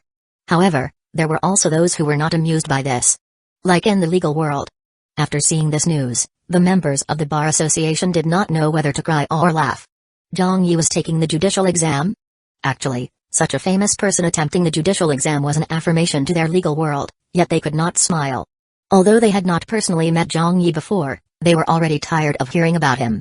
This person was someone who constantly fought with his peers, every day. He was someone who would offend everyone in any industry he went into. From the hosting world to the literary world, from the literary world to the calligraphy world, from the calligraphy world to the crosstalk world, from the crosstalk world to the education world, no matter where he went, that profession would end up in a mess. But now he was planning to advance into the legal world. Get lost. Hurry up and get lost. Regarding Zhang Yi's arrival, the lawyer circle was put on high alert. It wasn't because they were too cautious nor did they act this way based on some hearsay. It was simply because this guy's reputation was just that terrible. However, after some thought, they were more assured since they felt that their worries were actually unnecessary. Zhang Yi was just a layman. In their opinion, it was impossible for him to get through this highly specialized judicial examination. Moreover, they'd heard that this year's exam questions were extremely challenging. 754 The results of the National Judicial Examination are released. Chapter 754, The results of the National Judicial Examination are released, at the examination venue in number 66 High School. In the classroom farthest on the left on the 2nd floor. Zhang Yi was seated at a table in the 5th row near the windows. He got out his stationery and then closed his eyes to focus and prepare himself for the exam, not affected by the large crowd of examinees who were all staring at him. A female examinee gathered up her courage and walked over to him. Teacher Zhang, could I get your autograph? Zhang Yi opened his eyes and smiled. Sure. Really? Thank you so much. The female examinee was thrilled, then quickly handed him her notebook. Behind her, the other examinees also rushed forward to him when they saw this. I want it too, I want it too. Teacher Zhang, can I get your autograph as well? I especially like those poems of yours. Zhang Yi did not refuse anyone who asked and signed for them one by one, thanking them at the same time. Thank you for your love for me. At this moment, 2 exam proctors walked in and nearly fainted when they saw what was happening. They said, everyone, quiet down. What do you think you're doing? Return to your seats. We'll be starting the exam soon. Only then did the examinees settle down and return to their seats. The first paper in the morning tested the comprehensive knowledge topics, including but not limited to, jurisprudence, constitution, economic law, international private law, international economic law, legal ethics, and professional responsibility. All of them were multiple-choice questions. Very quickly, the exams were handed out. Zhang Yi immediately started answering the questions. He scanned through the first question, A. Then, the second question, D. Then, the third question, D. His speed of answering was extremely fast, as if he did not even need to think. Looking at the questions, the answers appeared in his mind almost immediately, which he marked on the answer sheet. Before noon, the first test ended. When the exams had been submitted, the examinees began chattering. It's too difficult. What's the matter with the questions this year? They made it so difficult. It's like they're purposely trying to rip us off. An examinee seated beside Zhang Yi asked him, Teacher Zhang, how did you do? Zhang Yi replied, it went fine. That examinee did not believe him. This test was really difficult, so even if you can't pass the exam, it's not a big deal. Even those of us who are in the legal profession and studies are not likely to do well on this test. I think the first test has already eliminated many of our chances of qualifying for the law license. Later that afternoon, the second test began. The second paper tested the criminal and administrative justice system. It included topics such as criminal law, criminal procedural law, administrative law, and administrative procedural law.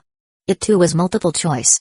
Zhang Yi answered the questions rapidly like it was routine for him, and except for a few questions that made him think a bit, the other questions were all answered without any hesitation. He could basically find a template of all the questions in his memory, whether it was just a simple legal provision or a case study that had appeared in the books he had flipped through. A few hours later, the second test was handed in. The second test was okay. Yeah, the difficulty was average. Is that so? Why did I feel that it was very difficult? I feel the same, but it was still much easier than the first test. Hi, this time, the odds are totally against us. Tomorrow's still an exam day, so let's work hard and do well, everyone. After leaving the examination venue, Zhang Yi did not go home. Instead, he checked into a hotel in the vicinity of Capital Library and went to the library to charge up on even more knowledge. The next day, the third test started. It was still a multiple-choice format test, this one on the civil and commercial legal systems. It included topics like civil law, commercial law, and civil procedural law, arbitration system. In the afternoon, it was time for the fourth test, but this time the format was no longer multiple choice, but example case study questions. It included a mix of the topics tested previously: criminal law, criminal procedural law, civil procedural law, administrative law, and administrative procedural law. This was also the most difficult test in the judicial exam, and whether one could pass or pull ahead from the others would all depend on how well they did on this test. But what gave the examinees a great headache was that this year's fourth test was of an extremely difficult level. There were many case studies listed in it that were not common and were greatly disputed. This raised the difficulty level several-fold. When the last test finished, complaints by the examinees were heard everywhere. What the heck was that? They're purposely trying to fail us. That was way too difficult. I was getting dizzy going through that test. The pass rate was 9% last year. I think it will be good if we hit 5% this year. I think that might not even happen. Perhaps 4%. 3%. I'm numb. Looks like I have to come back next year. As he walked out of the examination venue, Zhang Yi could hear the people around him complaining. He blinked his eyes at that, not having much of an opinion on the difficulty of the exam. It wasn't that he felt that the exam was too easy, just that he did not have a concept of the difficulty. After all, he did not have any foundation and experience in law before this, and had not taken law exams before, so he did not know what would be considered easy or difficult. He returned home. His parents had already prepared dinner and were waiting for him. His mother asked unconcerned, "You're back? How was the exam?" Zhang Yi chuckled. "It was fine." His mother pursed her lips and said, "Oh come on, quit your bragging. If you screwed it up, so be it. What's the big deal about that? Your dad and I already heard about it, that this year's judicial exam was especially difficult." Zhang Yi rolled his eyes at her. "What do you mean I'm bragging? I really think I did alright." His father waved him off. "Just come and eat dinner. Take Chenchin to wash her hands first." Then his mother mentioned, "There are a lot of people making predictions about what your score for the exam will be." "Really? I'll take a look afterward." Zhang Yi took Chenchin to wash her hands and then ate dinner. After dinner, he went back to his room and turned on his computer to browse the internet. If he didn't check, it would have been fine, but when he saw it, he nearly vomited blood. That old Yao. He even created a poll for the prediction of my scores? Old Chen and Old Fan also joined in on the fun? I'll score 0 points? Damn you all, why don't you all just go to hell? Aren't you all looking down too much on this bro? You people really don't know a treasure even if it's placed in front of you. Zhang Yi immediately logged into Weibo and posted an angry emoticon. The netizens were all tickled. Ahahaha. Zhang Yi has appeared. How funny. Director Zhang has been totally trampled over. Teacher Zhang, are you done with the exam already? I suppose Teacher Zhang has already been brought to tears by this year's judicial exam. Yao Jiankai came online very quickly and posted on Weibo, how many points did you get, old bro? I wonder why you chose to go and make a fool of yourself instead of concentrating on your main occupation. Zhang Yi. Chen Guang was all laughs. Old fan and I made a bet on how many points you'd score. I bet on you scoring below 50, my wife bet that you'd get below 100. The loser will have to do the dishes for an entire month. Grandma Zhang's I also posted, little Zhang has always given people the impression that he is amazing at everything he does. Look like we can finally witness this kid becoming the joke this time. It feels like so much fun, her. Zhang Yi. Many of his celebrity friends had come to make fun of him. Even the veteran songstress, Grandma Zhang Zaya, came to rib him a little. Zhang Yi constantly rolled his eyes, and thought, great. You guys are great. Everyone is waiting for me to make a fool of myself? You guys are so mean. Hey, this is incredibly infuriating. At the same time online, a number of news articles were published. Zhang Yi laughed at by a multitude of celebrities. This year's national judicial examination will be the blemish of Zhang Yi's life. The judicial exam says to Zhang Yi, see you again next year. Just how difficult was this year's national judicial examination? Famed host Zhang Yi leaves examination venue in tears. When Zhang Yi read that, he nearly fainted from anger. When the heck did I leave the examination venue in tears? In tears your sister. Are you guys organizing mobs to come ridicule me? Humphrey, just you wait. We'll see who gets the last laugh when the results are released. There was another point about this world's national judicial examination that was different from his previous world. This world had a greater focus on the judicial examination. They dedicated large amounts of human resources into organizing it, allowing there to be almost no waiting period between registration and the sitting of the examination. This turnaround time was only 5 days. Then there was the assessment of the exams. Since the first 3 tests were multiple choice, they could be automatically marked by machine. It wouldn't take long at all. As for the 4th test, they employed a large number of judiciary professors and assistants to handle the grading. It was similar to the college entrance exam in which the wait for the outcome and results did not take a long time. A few days later, the ridiculing online still continued. Why isn't Teacher John coming online anymore? Do you need to ask? It must be because he is too embarrassed by the fact that he didn't do well on the judicial exam. Teacher Zhang, it's not a big deal. You have to hang on. Yeah, Teacher Zhang, don't be beaten down by these difficulties. You can do it for sure next year. Come out, Teacher Zhang. We won't laugh at you, I promise, ha ha ha ha. Previous poster, your laughter has betrayed you. Hey, you guys are being too inhumane here. Teacher Zhang has failed at the judicial exam and is already feeling very down. Why are you all still gloating over it? We hardly get to see Zhang Yi mess up. This opportunity doesn't come by easily. PFFT, I really wish to know right now how much Teacher Zhang scored on the judicial exam. The results should be released soon, right? For the past few days, an atmosphere of ridiculing Zhang Yi had been building up, whether it be the media, fellow celebrities, or netizens. Everyone partook in this ridiculing. Zhang Yi was the butt of everyone's jokes. But on this day, when many people were still laughing and making fun of Zhang Yi on Weibo and the forums, the national judicial examination results were released. Wow! It's released. They've published the list of examinees who passed. Quickly go and take a look. I've waited so long for this. In an instant, countless people flocked to check the results. What? The pass rate is at low? Ayo, why did most of them only get 100 to 200 points? That's far too low. The judicial exam this year was really difficult. They couldn't do anything about that. I think this pass rate is not even 4%, right? Where's Zhang Yi? What's Zhang Yi's score? I don't know, I can't find it. There were 3 people who scored 0 in the entire country. I presume that they did not even attempt the exam? But why isn't Zhang Yi one of them? This doesn't make sense. It completely and utterly doesn't make sense. Zhang Yi's name is not among those who scored below 100 points either? It's not there either. Whoa, Teacher Zhang's not bad. This means that he scored over 100, right? Haha, in the case of Teacher Zhang, scoring above 100 is already considered quite good. Suddenly, someone exclaimed, oh fuck, you guys. Come and look at this quickly. Someone asked, look at what? That person said, look at Zhang Yi's score, what else? A netizen said, but we haven't found his name yet. Where is it? The person said, why are you looking from the bottom? Start from the top of the list. Hurry. The top? Why would we be looking at the top? Yeah, it's not like he can score that high, right?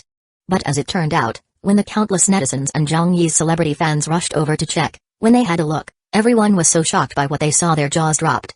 The National Judicial Examination results list. First place, Zhang Yi.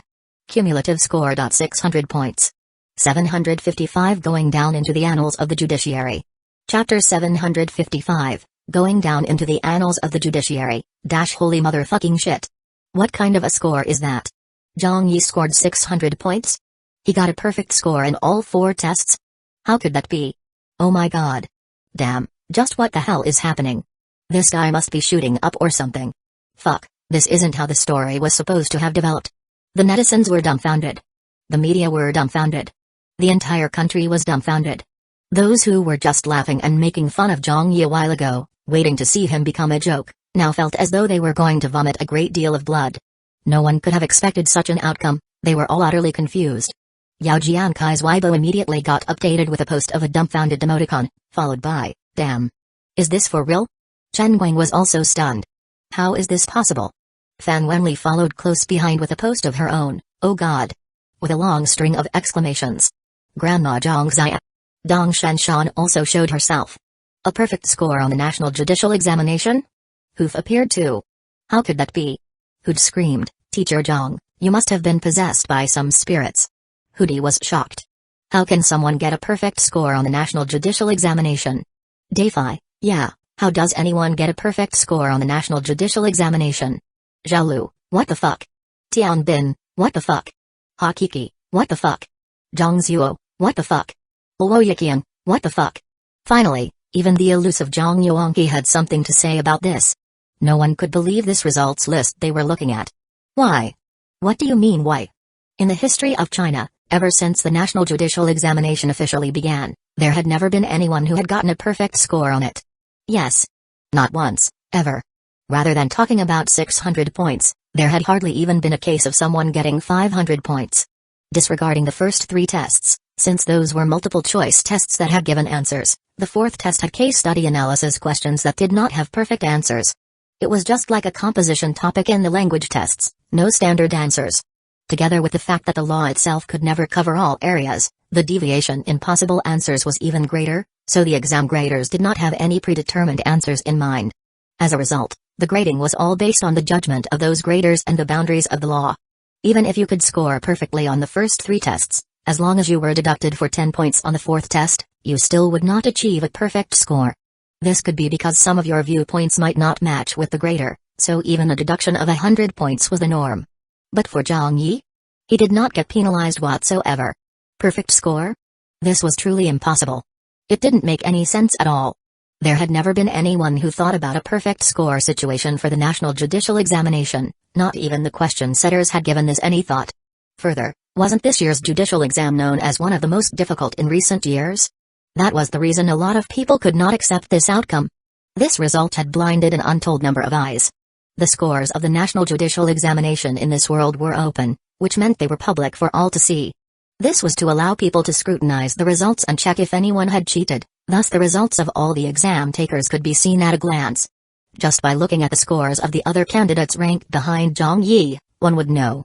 Second place, Tian, cumulative score of 451 points. Third place, Yu Chun, cumulative score of 449 points. Fourth place, Zhao Cao, cumulative score of 447 points. Fifth place, Chen Huali, cumulative score of 447 points. All of their scores were in the 400 range. This was also the batch with the highest scores in this year's National Judicial Examination. But Zhang Yi? 600 points. He scored almost 150 points more than the second-place examinee. When this number was placed together with those other top scorers, it formed a vast gulf between them. The feeling it gave was that Zhang Yi did not take the same exam as the others. What kind of a concept was this difference in scores? It was like the difference between the heavens and the earth. The people were all very shocked. Just what kind of a common-sense defying knowledge of the law did you need in order to get a perfect score? The netizens were in an uproar. Did someone say that Zhang Yi was brought to tears by the judicial exam? Brought to tears your grandpa. Who said that Zhang Yi wouldn't be able to score above 100 points?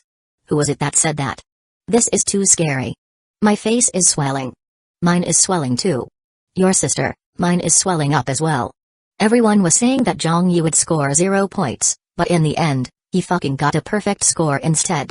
Face-smacking Zhang is not called face-smacking Zhang for nothing. This time, he has smacked all of our faces. This face-smacking was way too painful and too harsh. I was still waiting to see Teacher Zhang make a joke out of himself. So where's the joke now? Where did the joke go? What joke are you still talking about? That Zhang Yi fellow must already be making a joke out of all of us. I'm crying. Teacher Zhang, I guess you're still more ruthless than we are. I am utterly convinced. Utterly. How on earth did you study about all this legal knowledge and stuff? Yeah, how did you do it?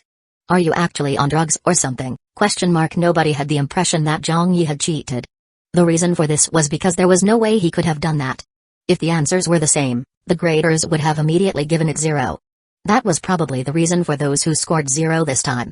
Furthermore, the examinee ranked second behind Zhang Yi only scored 451 points, so even if Zhang Yi was coincidentally sitting behind or in front of this person in the exam hall, he couldn't possibly copy the answers from an over 400 points exam paper and turn it into 600 points on his end. If one of them had gotten 449 points and the other 450 points, then it might still be possible. But a difference of almost 150 points, how could anyone possibly have copied that in such a situation? That is why everyone knew that this perfect score by Zhang Yi was a true reflection of his standards. But the more they figured it to be this way, the more they didn't know whether to laugh or cry. Teacher Zhang is going crazy. He was already crazy to begin with. The history of the legal world needs to be rewritten. After the many years of the national judicial examination being held, a heaven-defying examinee who got a perfect score has somehow appeared. Fuck, and even more surprisingly, this person who got a perfect score is not someone born of the legal world. He's just a layman. Teacher Zhang has also conveniently given the legal world a great big slap across its face. After studying so hard for many years, with the legal world deliberately nurturing their talented legal professionals, but in the end, those talented legal professionals discovered that they were no better at the law than a layman. Just think about it, think about how face-smacking that is. Zhang Yi only has 2 skills in his life. 1. Smack faces. 2. Doing the run-up before smacking faces. PFFT. This is brilliant. Hahaha, why is everyone so funny? Everything was chaotic online. At home. Zhang Yi's parents pushed his bedroom door open. Son. You passed? Did you really pass? His mother said, looking extremely surprised. She had found out about it from the news. Zhang Yi chuckled, yes. His mother asked in shock, how did you manage that? His father also remarked with disbelief, perfect score? Zhang Yi was full-on flaunting by now, as he started bragging, well, it's just an exam with a cumulative score of 600 points. If the exam was based on 1,000 points, I would have scored 1,000 points too.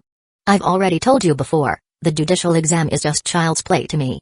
Hey, but you guys didn't believe me and insisted that I was bragging. You two even ridiculed me daily. Mom, so what do you think now that you've witnessed how capable your son is? There's no certificate in this world that I cannot qualify for. Hey, how hard can it be? His mother was getting excited. My son is going to become a lawyer in the future? Zhang Yi laughed. I still won't be considered a lawyer yet, unless I go and earn a law license. But I guess I can be considered a legal professional now, her. Anyways, I have no intentions on becoming a lawyer. Taking this exam was just a way for me to jump into more professions and get on the news to maintain the public's awareness of me. At this moment, his cell phone rang. It was Yao Jiankai who was calling. The first thing he said was, what has gotten into you? How did you manage to achieve something like that?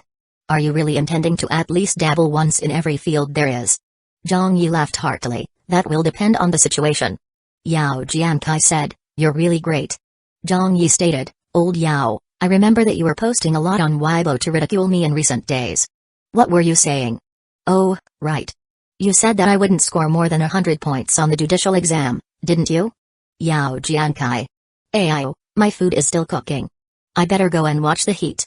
The call disconnected. Zhang Yi was amused. Following that, he received many calls from his other friends. There were some who were shocked. There were some who could only force a smile and accept it. There were also some congratulatory calls. Meanwhile, at the work group in charge of this year's national judicial examination. More than 20 people had gathered in a large conference room for a meeting. The leader of the group said, "I've just received notification from the superiors.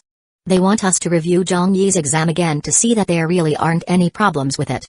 A female legal professional gave a wry smile and said, "There really aren't any problems with it." The group leader said, "Check it again anyway." This incident has caused quite a commotion and many of the other examinees and insiders of the legal field are in doubt. We have to give them a proper explanation no matter what. A man seated further down the table said helplessly, "I was the one who graded a part of Zhang Yi's fourth test. On more than one occasion, I tried to look for reasons to deduct points, but I truly couldn't find a reason to. Even for some case studies that fell outside of legal boundaries, even for some inconclusive case studies, he could answer them very skillfully and managed to steer clear of the more controversial points.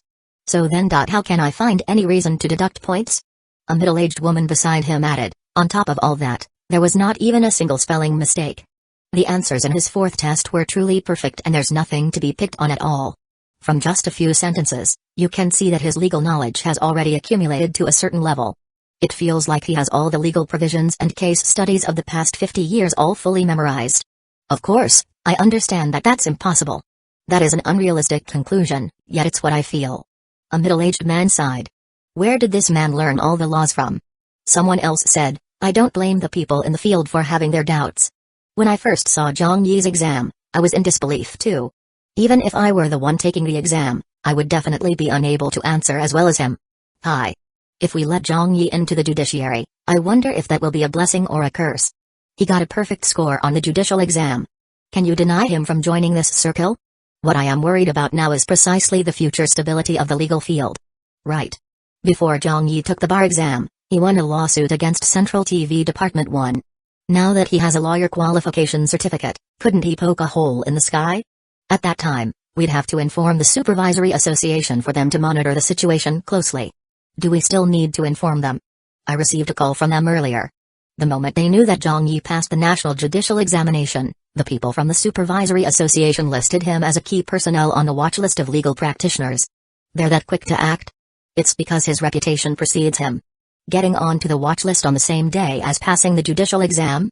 Fuck, this is totally unprecedented. But then, when it comes to Zhang Yi, I think there's no harm in being warier. Everyone was full of worry and felt extremely helpless about the situation. No matter what they said, no matter what they did, no matter how careful they were, they could not deny the fact as of this moment, Zhang Yi was their peer. Elsewhere, the media had been ignited. Report after report was bombarding the public. The first ever perfect score in the National Judicial Examination. Today, Zhang Yi has once again demonstrated his heaven-defying talent. Perhaps there really is such a person in this world who even the heavens have to look up to. Zhang Yi passes the National Judicial Examination as the top candidate with a perfect score. The unprecedented. Zhang Yi will go down into the annals of the judiciary. 756 Back to the office for work. Chapter 756, Back to the office for work, the next day. At Bayi Lake, Central TV Tower. The moment Zhang Yi stepped into the entrance of the TV station, it became lively. Hey! Zhang Yi is here. It's really him. Director Zhang finally came back to work. Did you guys see the news yesterday? I saw it. A perfect score on the judicial exam, what an unprecedented achievement. That was way too fucking cool. My son also took the judicial exam last year, so he has some understanding of things in this aspect. Yesterday, he told me with great shock that 502 points was the highest score ever in the history of the judicial exam, and that was also the only time someone scored above 500 points. No one else other than that person had ever scored above 500 points, but Zhang Yi went ahead and easily broke this record by almost 100 points. He also said that the whole legal field is in shock. It was indeed amazing. How did he achieve that kind of score? That's who Zhang Yi is, a godly person. Zhang Yi's been all over the news for the past few days, almost always ending up as the headline of every newspaper. After The Voice ended, Zhang Yi did not release any new works either. If it were any other celebrity, their popularity would definitely gradually decline or at best maintain at the same level. But Zhang Yi? Not only did his popularity not drop, it probably increased by a lot too. Based on the latest celebrity ranking index that was updated yesterday, Zhang Yi has again moved up another spot in the B-list rankings. His human rights activism was relieving him of everyone's hatred for him. He was totally stealing the limelight. And his popularity had risen again. In recent days, Zhang Yi had been in a rather good mood. Ever since he showed up to work today, he had a relaxed expression and was even humming a melody while taking the elevator up to the office. Upstairs, at the program team office that was originally the Voices. When Zhang Yi came in, everyone in the office stood up. "Ah, Director Zhang," Little Wang said with some surprise in her voice. Hakiki smiled and greeted, "Good morning, Director Zhang." Zhang Zuo greeted, "Good morning, Director Zhang. Congratulations on successfully passing the judicial exam." Wu Yi gave him a thumbs up. "Yeah, you're still the best." Zhang Yi smiled and stated, "That's not worthy of any congratulation. I just took the exam for the fun of it. My main profession is still program hosting, so I'm already back here at work." Zhang Yi did not think much about the astonishment from everyone. He could tell from their comments just how difficult the judicial exam was, but Zhang Yi really did not give much thought to it. This guy had just straight up memorized all of the relevant legal books of this world that he could get his hands on, and made a photographic memory of all legal provisions and theoretical knowledge in his mind without missing a single word. During the examination itself, Zhang Yi mostly answered the questions as though it was a reflexive response, so it would be weird if he could understand the difficulty of this judicial examination. However, Zhang Yi was still satisfied with the outcome, and his rising popularity was a nod to that. At least he did not waste his time for nothing in the past few days, and his reputation points were not wasted either. Now, he had moved another step closer to the A-list celebrity rankings. After Zhang Yi bought some dumplings from downstairs, Zhang Yi did not go inside to his office but looked for an empty seat and sat down with them outside. He chatted with everyone as he ate. "Has there been anything going on here for the past few days?" Hakiki gave a wry smile. "In which aspect?" "All aspects," Zhang Yi replied. Hakiki said with an undertone, "In all aspects. There's actually nothing going on at all, and I mean, like really nothing." Zhang Yi was tickled. "What do you mean by really nothing?" Zhang Zuo threw his hands into the air and said, "Our team has idled around for many days now. After that incident, there was no more news regarding the new program. As for other jobs, the higher-ups did not give any tasks or assignments to us. In recent days, no one other than the people from our program team has stepped foot in our office, so we didn't do anything either. We just stayed around in the office and played some online games or chatted around. The higher-ups have probably already forgotten about our program team, and many of the colleagues even shun walking near our office." Little Wang corrected, "It's not that they have forgotten. They must have already abandoned us." Zhang Yi looked at them and said, "I was the one who dragged everyone down, sorry about that." Zhang Zuo hurriedly said, "Listen to what you're saying." "How could that be?" Hakiki added, "If it wasn't for you, would our program team be enjoying this glory today? Would there be us? If you put it like that, you're treating us as outsiders, Director Zhang." Wu Yi also understood. Ever since Central TV Department 1 set their eyes on your copyright, they were prepared to leave us behind, so we can't blame you for this. Zhang Yi waved it off and stated, "No matter what the reason was, the lawsuit between Central TV Department 1 and me was my personal decision and choice. If anyone gets affected in their future work because of this, let me apologize in advance. But if anyone wants to quit or no longer plans to stay on at Central TV anymore, you can tell me and I'll help you contact some people. I will definitely find you a good workplace. Although my reputation in the industry is quite poor, I still command some respect." Hakiki remarked, "Why would we leave if you're still around?" Zhang Zuo followed up, "It's still too early to say this, but perhaps there's still a chance of the situation reversing." A female staff member asked, "Then, Director Zhang, what should we be doing now?" Little Wang said, "Right, please assign some tasks to us." "Now?" Zhang Yi considered for a moment then replied, "Everyone, you can watch some movies for now." Someone gave that suggestion some thought and immediately observed, "That's right, we should watch some movies to recharge ourselves with ideas." Another person said, "There are many things in a movie that are worth learning from, and that will give us plenty of help on the production of our program." Yet another person said in admiration, "Director Zhang has really got foresight. He's right. We can't be dispirited and not do anything just because the higher-ups aren't bothering with us. We must continue to constantly improve and enrich ourselves." Everyone cheered up at this and even shouted some encouraging messages one by one. However, when Zhang Yi heard that, he was speechless. Then he coughed and uttered, "Aren't we just sitting around with nothing to do? So it doesn't matter if everyone chooses to watch movies or play games. Just be doing something, it's fine. Everyone. Fuck, you mean there was no other meaning to that? So they could really do as they liked?" Hakiki consoled, "Listen to Director Zhang and do whatever you all want. The salary is still getting paid to us anyway, so let's just treat this as a break of some sort. Isn't that good?" Little Wang exclaimed, Then can I play online games?" Zhang Yi laughed and said, "Why not? No one will bother us anyway. Little Wang replied delighted, wow, that sounds good. I never thought we'd have it so good. Zhang Yi maintained, that's right, our lazy days will officially start now. Whatever you guys thought was inappropriate to do in the office in the past, I now give my approval for you to do it. Just do whatever you feel like doing. As long you don't destroy the office, it is acceptable to me. If you wish to take the day off, I will approve it. Even if you're absent from work, I'm fine with it. None of that will be considered skipping work. Alright. Thank you, Director Zhang. Man, aren't we too relaxed here? Is it appropriate? Zhang Yi smiled and declared, if I say it's appropriate, then it's appropriate. Actually, when Zhang Yi wasn't around in the office for the past few days, they were playing browser games or watching movies and dramas, but back then they were mostly doing it sneakily. If there were people passing by outside the office, they would instinctively minimize the window for fear of being seen by the executives. But now that their director, Zhang Yi, had given his explicit permission for everyone to play games or watch movies as they liked, it left them feeling a little unused to it. The moment Zhang Yi went back to his office, everybody started to become active. Little Wang launched a very famous overseas strategy puzzle game called Fishing Master to play. Little Li beside her blinked at this and said, "You're really going to play just like that?" Little Wang replied, "Didn't Director Zhang already say that we could?"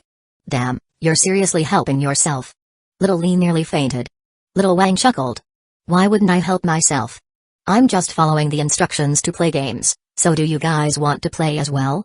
This game is extremely good and is very popular both domestically or overseas, and is the pinnacle of strategy puzzle games at the moment. The key is that we can even join a network within some of its features to exchange items with other people." Hakiki looked over. "I've also heard about this game before." Zhang Zuo said, "I've already completed that game, but since I have nothing to do, I'll play again with you guys." "I'll play as well." "Little Wang, how do I connect to the network?"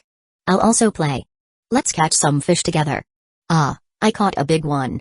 It's golden in color." "What?" "Give it to me, give it to me. Give it to me quickly." "Go away, I'm not giving it to you, I caught it." That golden fish is a necessary item to fight the boss. I've been stuck on that level forever." Suddenly, the whole program team office of the voice was noisy with mouse clicks and keyboard tapping, as well as everyone's excited screams. It truly was a lively atmosphere. At this moment, a few Central TV Department 1 staff who were passing by saw this scene from the outside. The few of them looked at each other with their jaws dropped. Fuck. What the hell was this?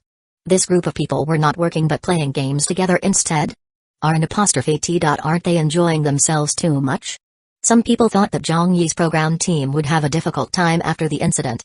But as it turned out, their program team had turned into the most fucking carefree office in the whole of Central TV. Don't you guys know that you've been blacklisted already? Do you know that you've been placed in the frozen cellar by the station? Why are you people still so unaffected by it? At a time like this, you people can still be playing games together so happily. What the hell? We've seen people be unaffected by problems before, but we've never seen people who could be so unaffected like you all. Those staff members were feeling angry and tickled at the same time. They had been working so hard in recent times that when they saw this sight, they naturally felt that it was very unfair. They had the thought of telling them off, but when they remembered that Zhang Yi seemed to have came to work today, none of them dared to go in to tell them off. Who could ever outtalk Zhang Yi? In the entire Central TV Department 1, was there still anyone left who would dare to provoke this fellow? Being helpless to stop them, they could only walk away silently. Out of sight, out of mind, whatever. The staff on Zhang Yi's program team spent the entire morning playing games and enjoying themselves. During this time, there were countless waves of their Central TV colleagues passing by outside their office. Even the chief of a department in Central TV Department 1 saw this sight. This left each person feeling even more speechless than the last. But in the end, no one said anything. They just stayed as far away from here as they could. No one dared to bother them. And no one could be bothered to do so either.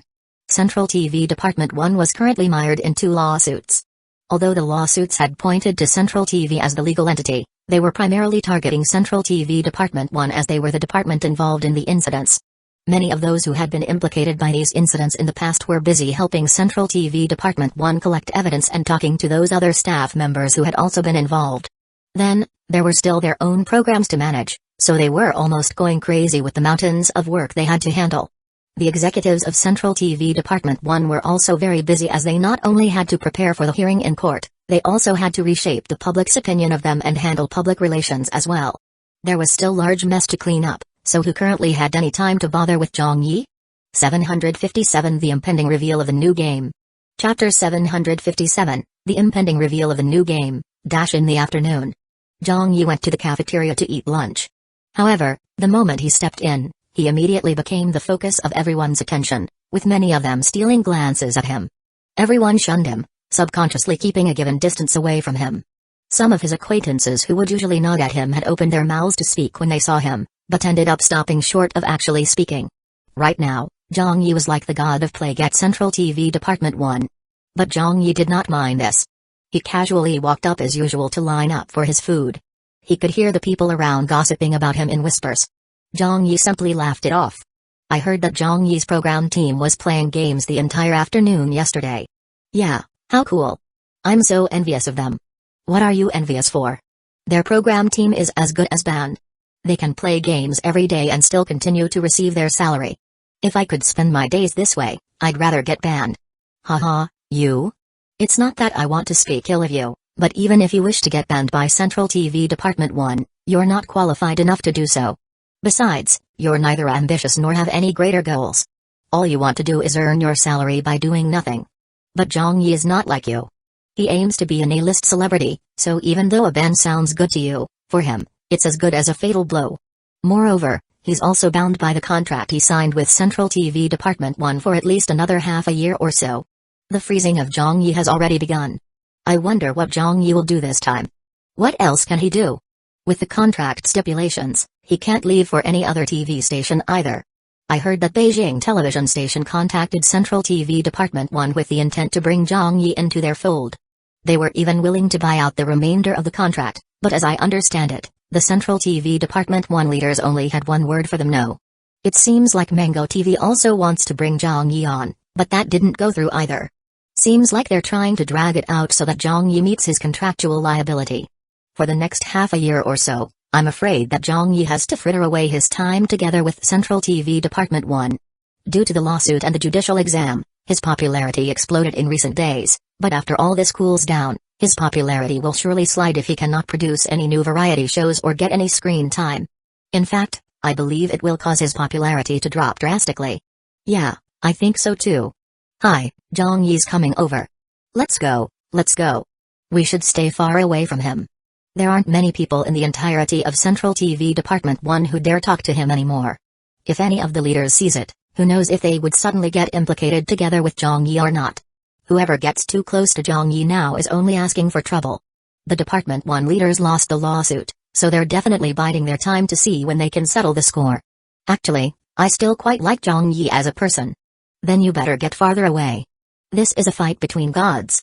We can't afford to get involved. After lunch, back at his own office, Zhang Yi was playing some music on his computer, listening to Zhang Yuanqi's new song. He thought it wasn't too bad, so he repeated it. It didn't at all feel like he was getting frozen by Central TV Department 1. At this moment, his cell phone rang. He looked at the caller ID and saw that it was Beijing Television's Hoof. Zhang Yi laughed as he answered the call. Hello, brother Hu. Hoof said, is it convenient to speak now? Yes, it's fine. Why are you looking for me? Zhang Yi asked. Hoof said, I spoke to the station head about you yesterday and indicated that I would like to bring you back over to our station, first to help you out of your situation, and second so that the two of us can have a chance to work together again. Beijing television station called for a meeting over this matter and came to a decision that they could buy out your contract, but after communicating with Central TV Department 1, they were rejected. What's more, Central TV Department 1's stand on the issue was very firm. It does not seem like they will let you go under any circumstances, so your old bro, me, is powerless to do anything about it. Zhang Yi gladly replied, thanks, brother Hu, for worrying about me.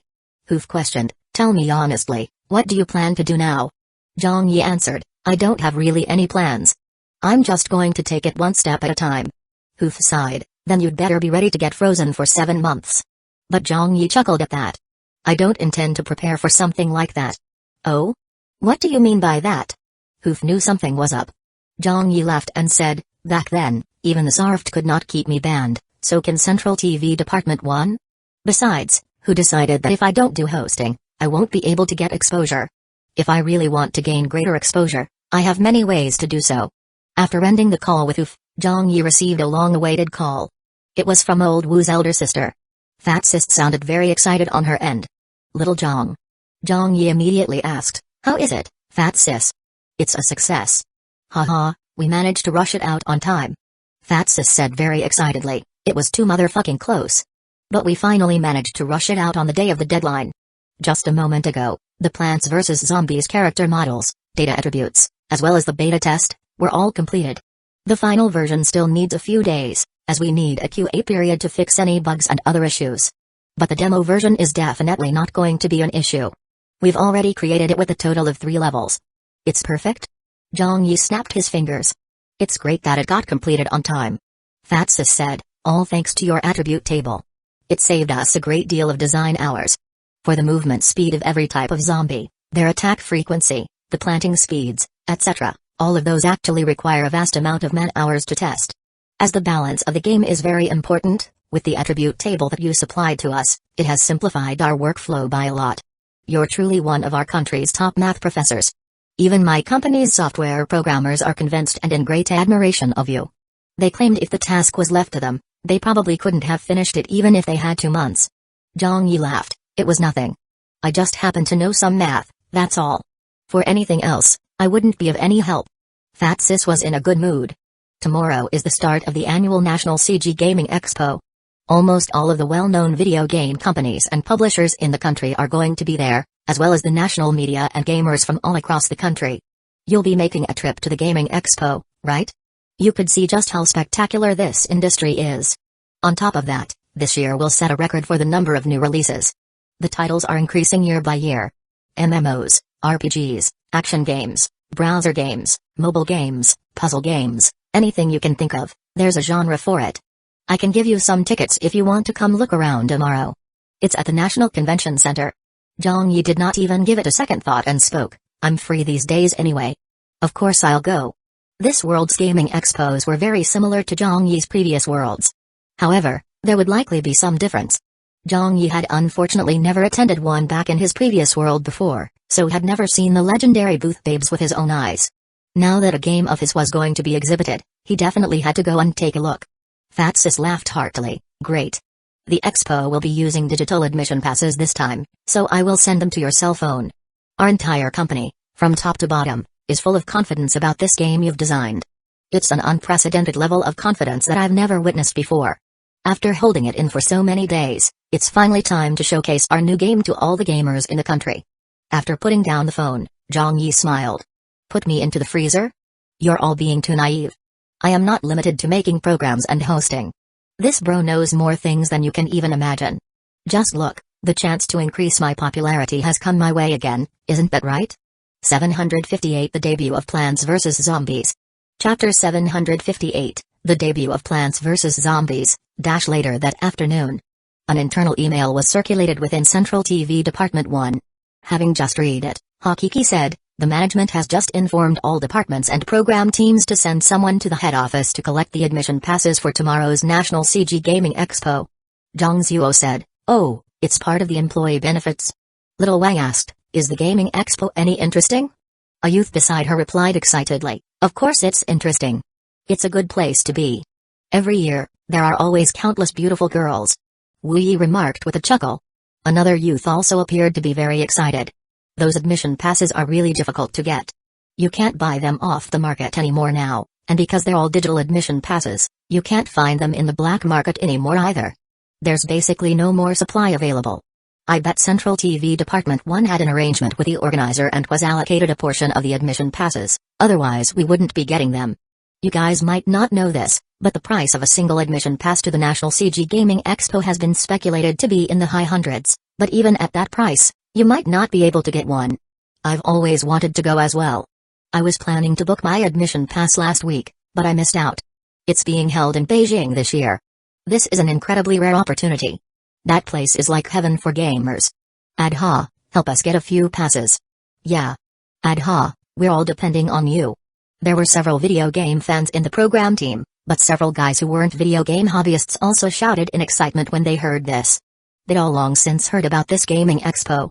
Hakiki looked at them. "Alright, I'll go inquire about it." With that, she proceeded upstairs.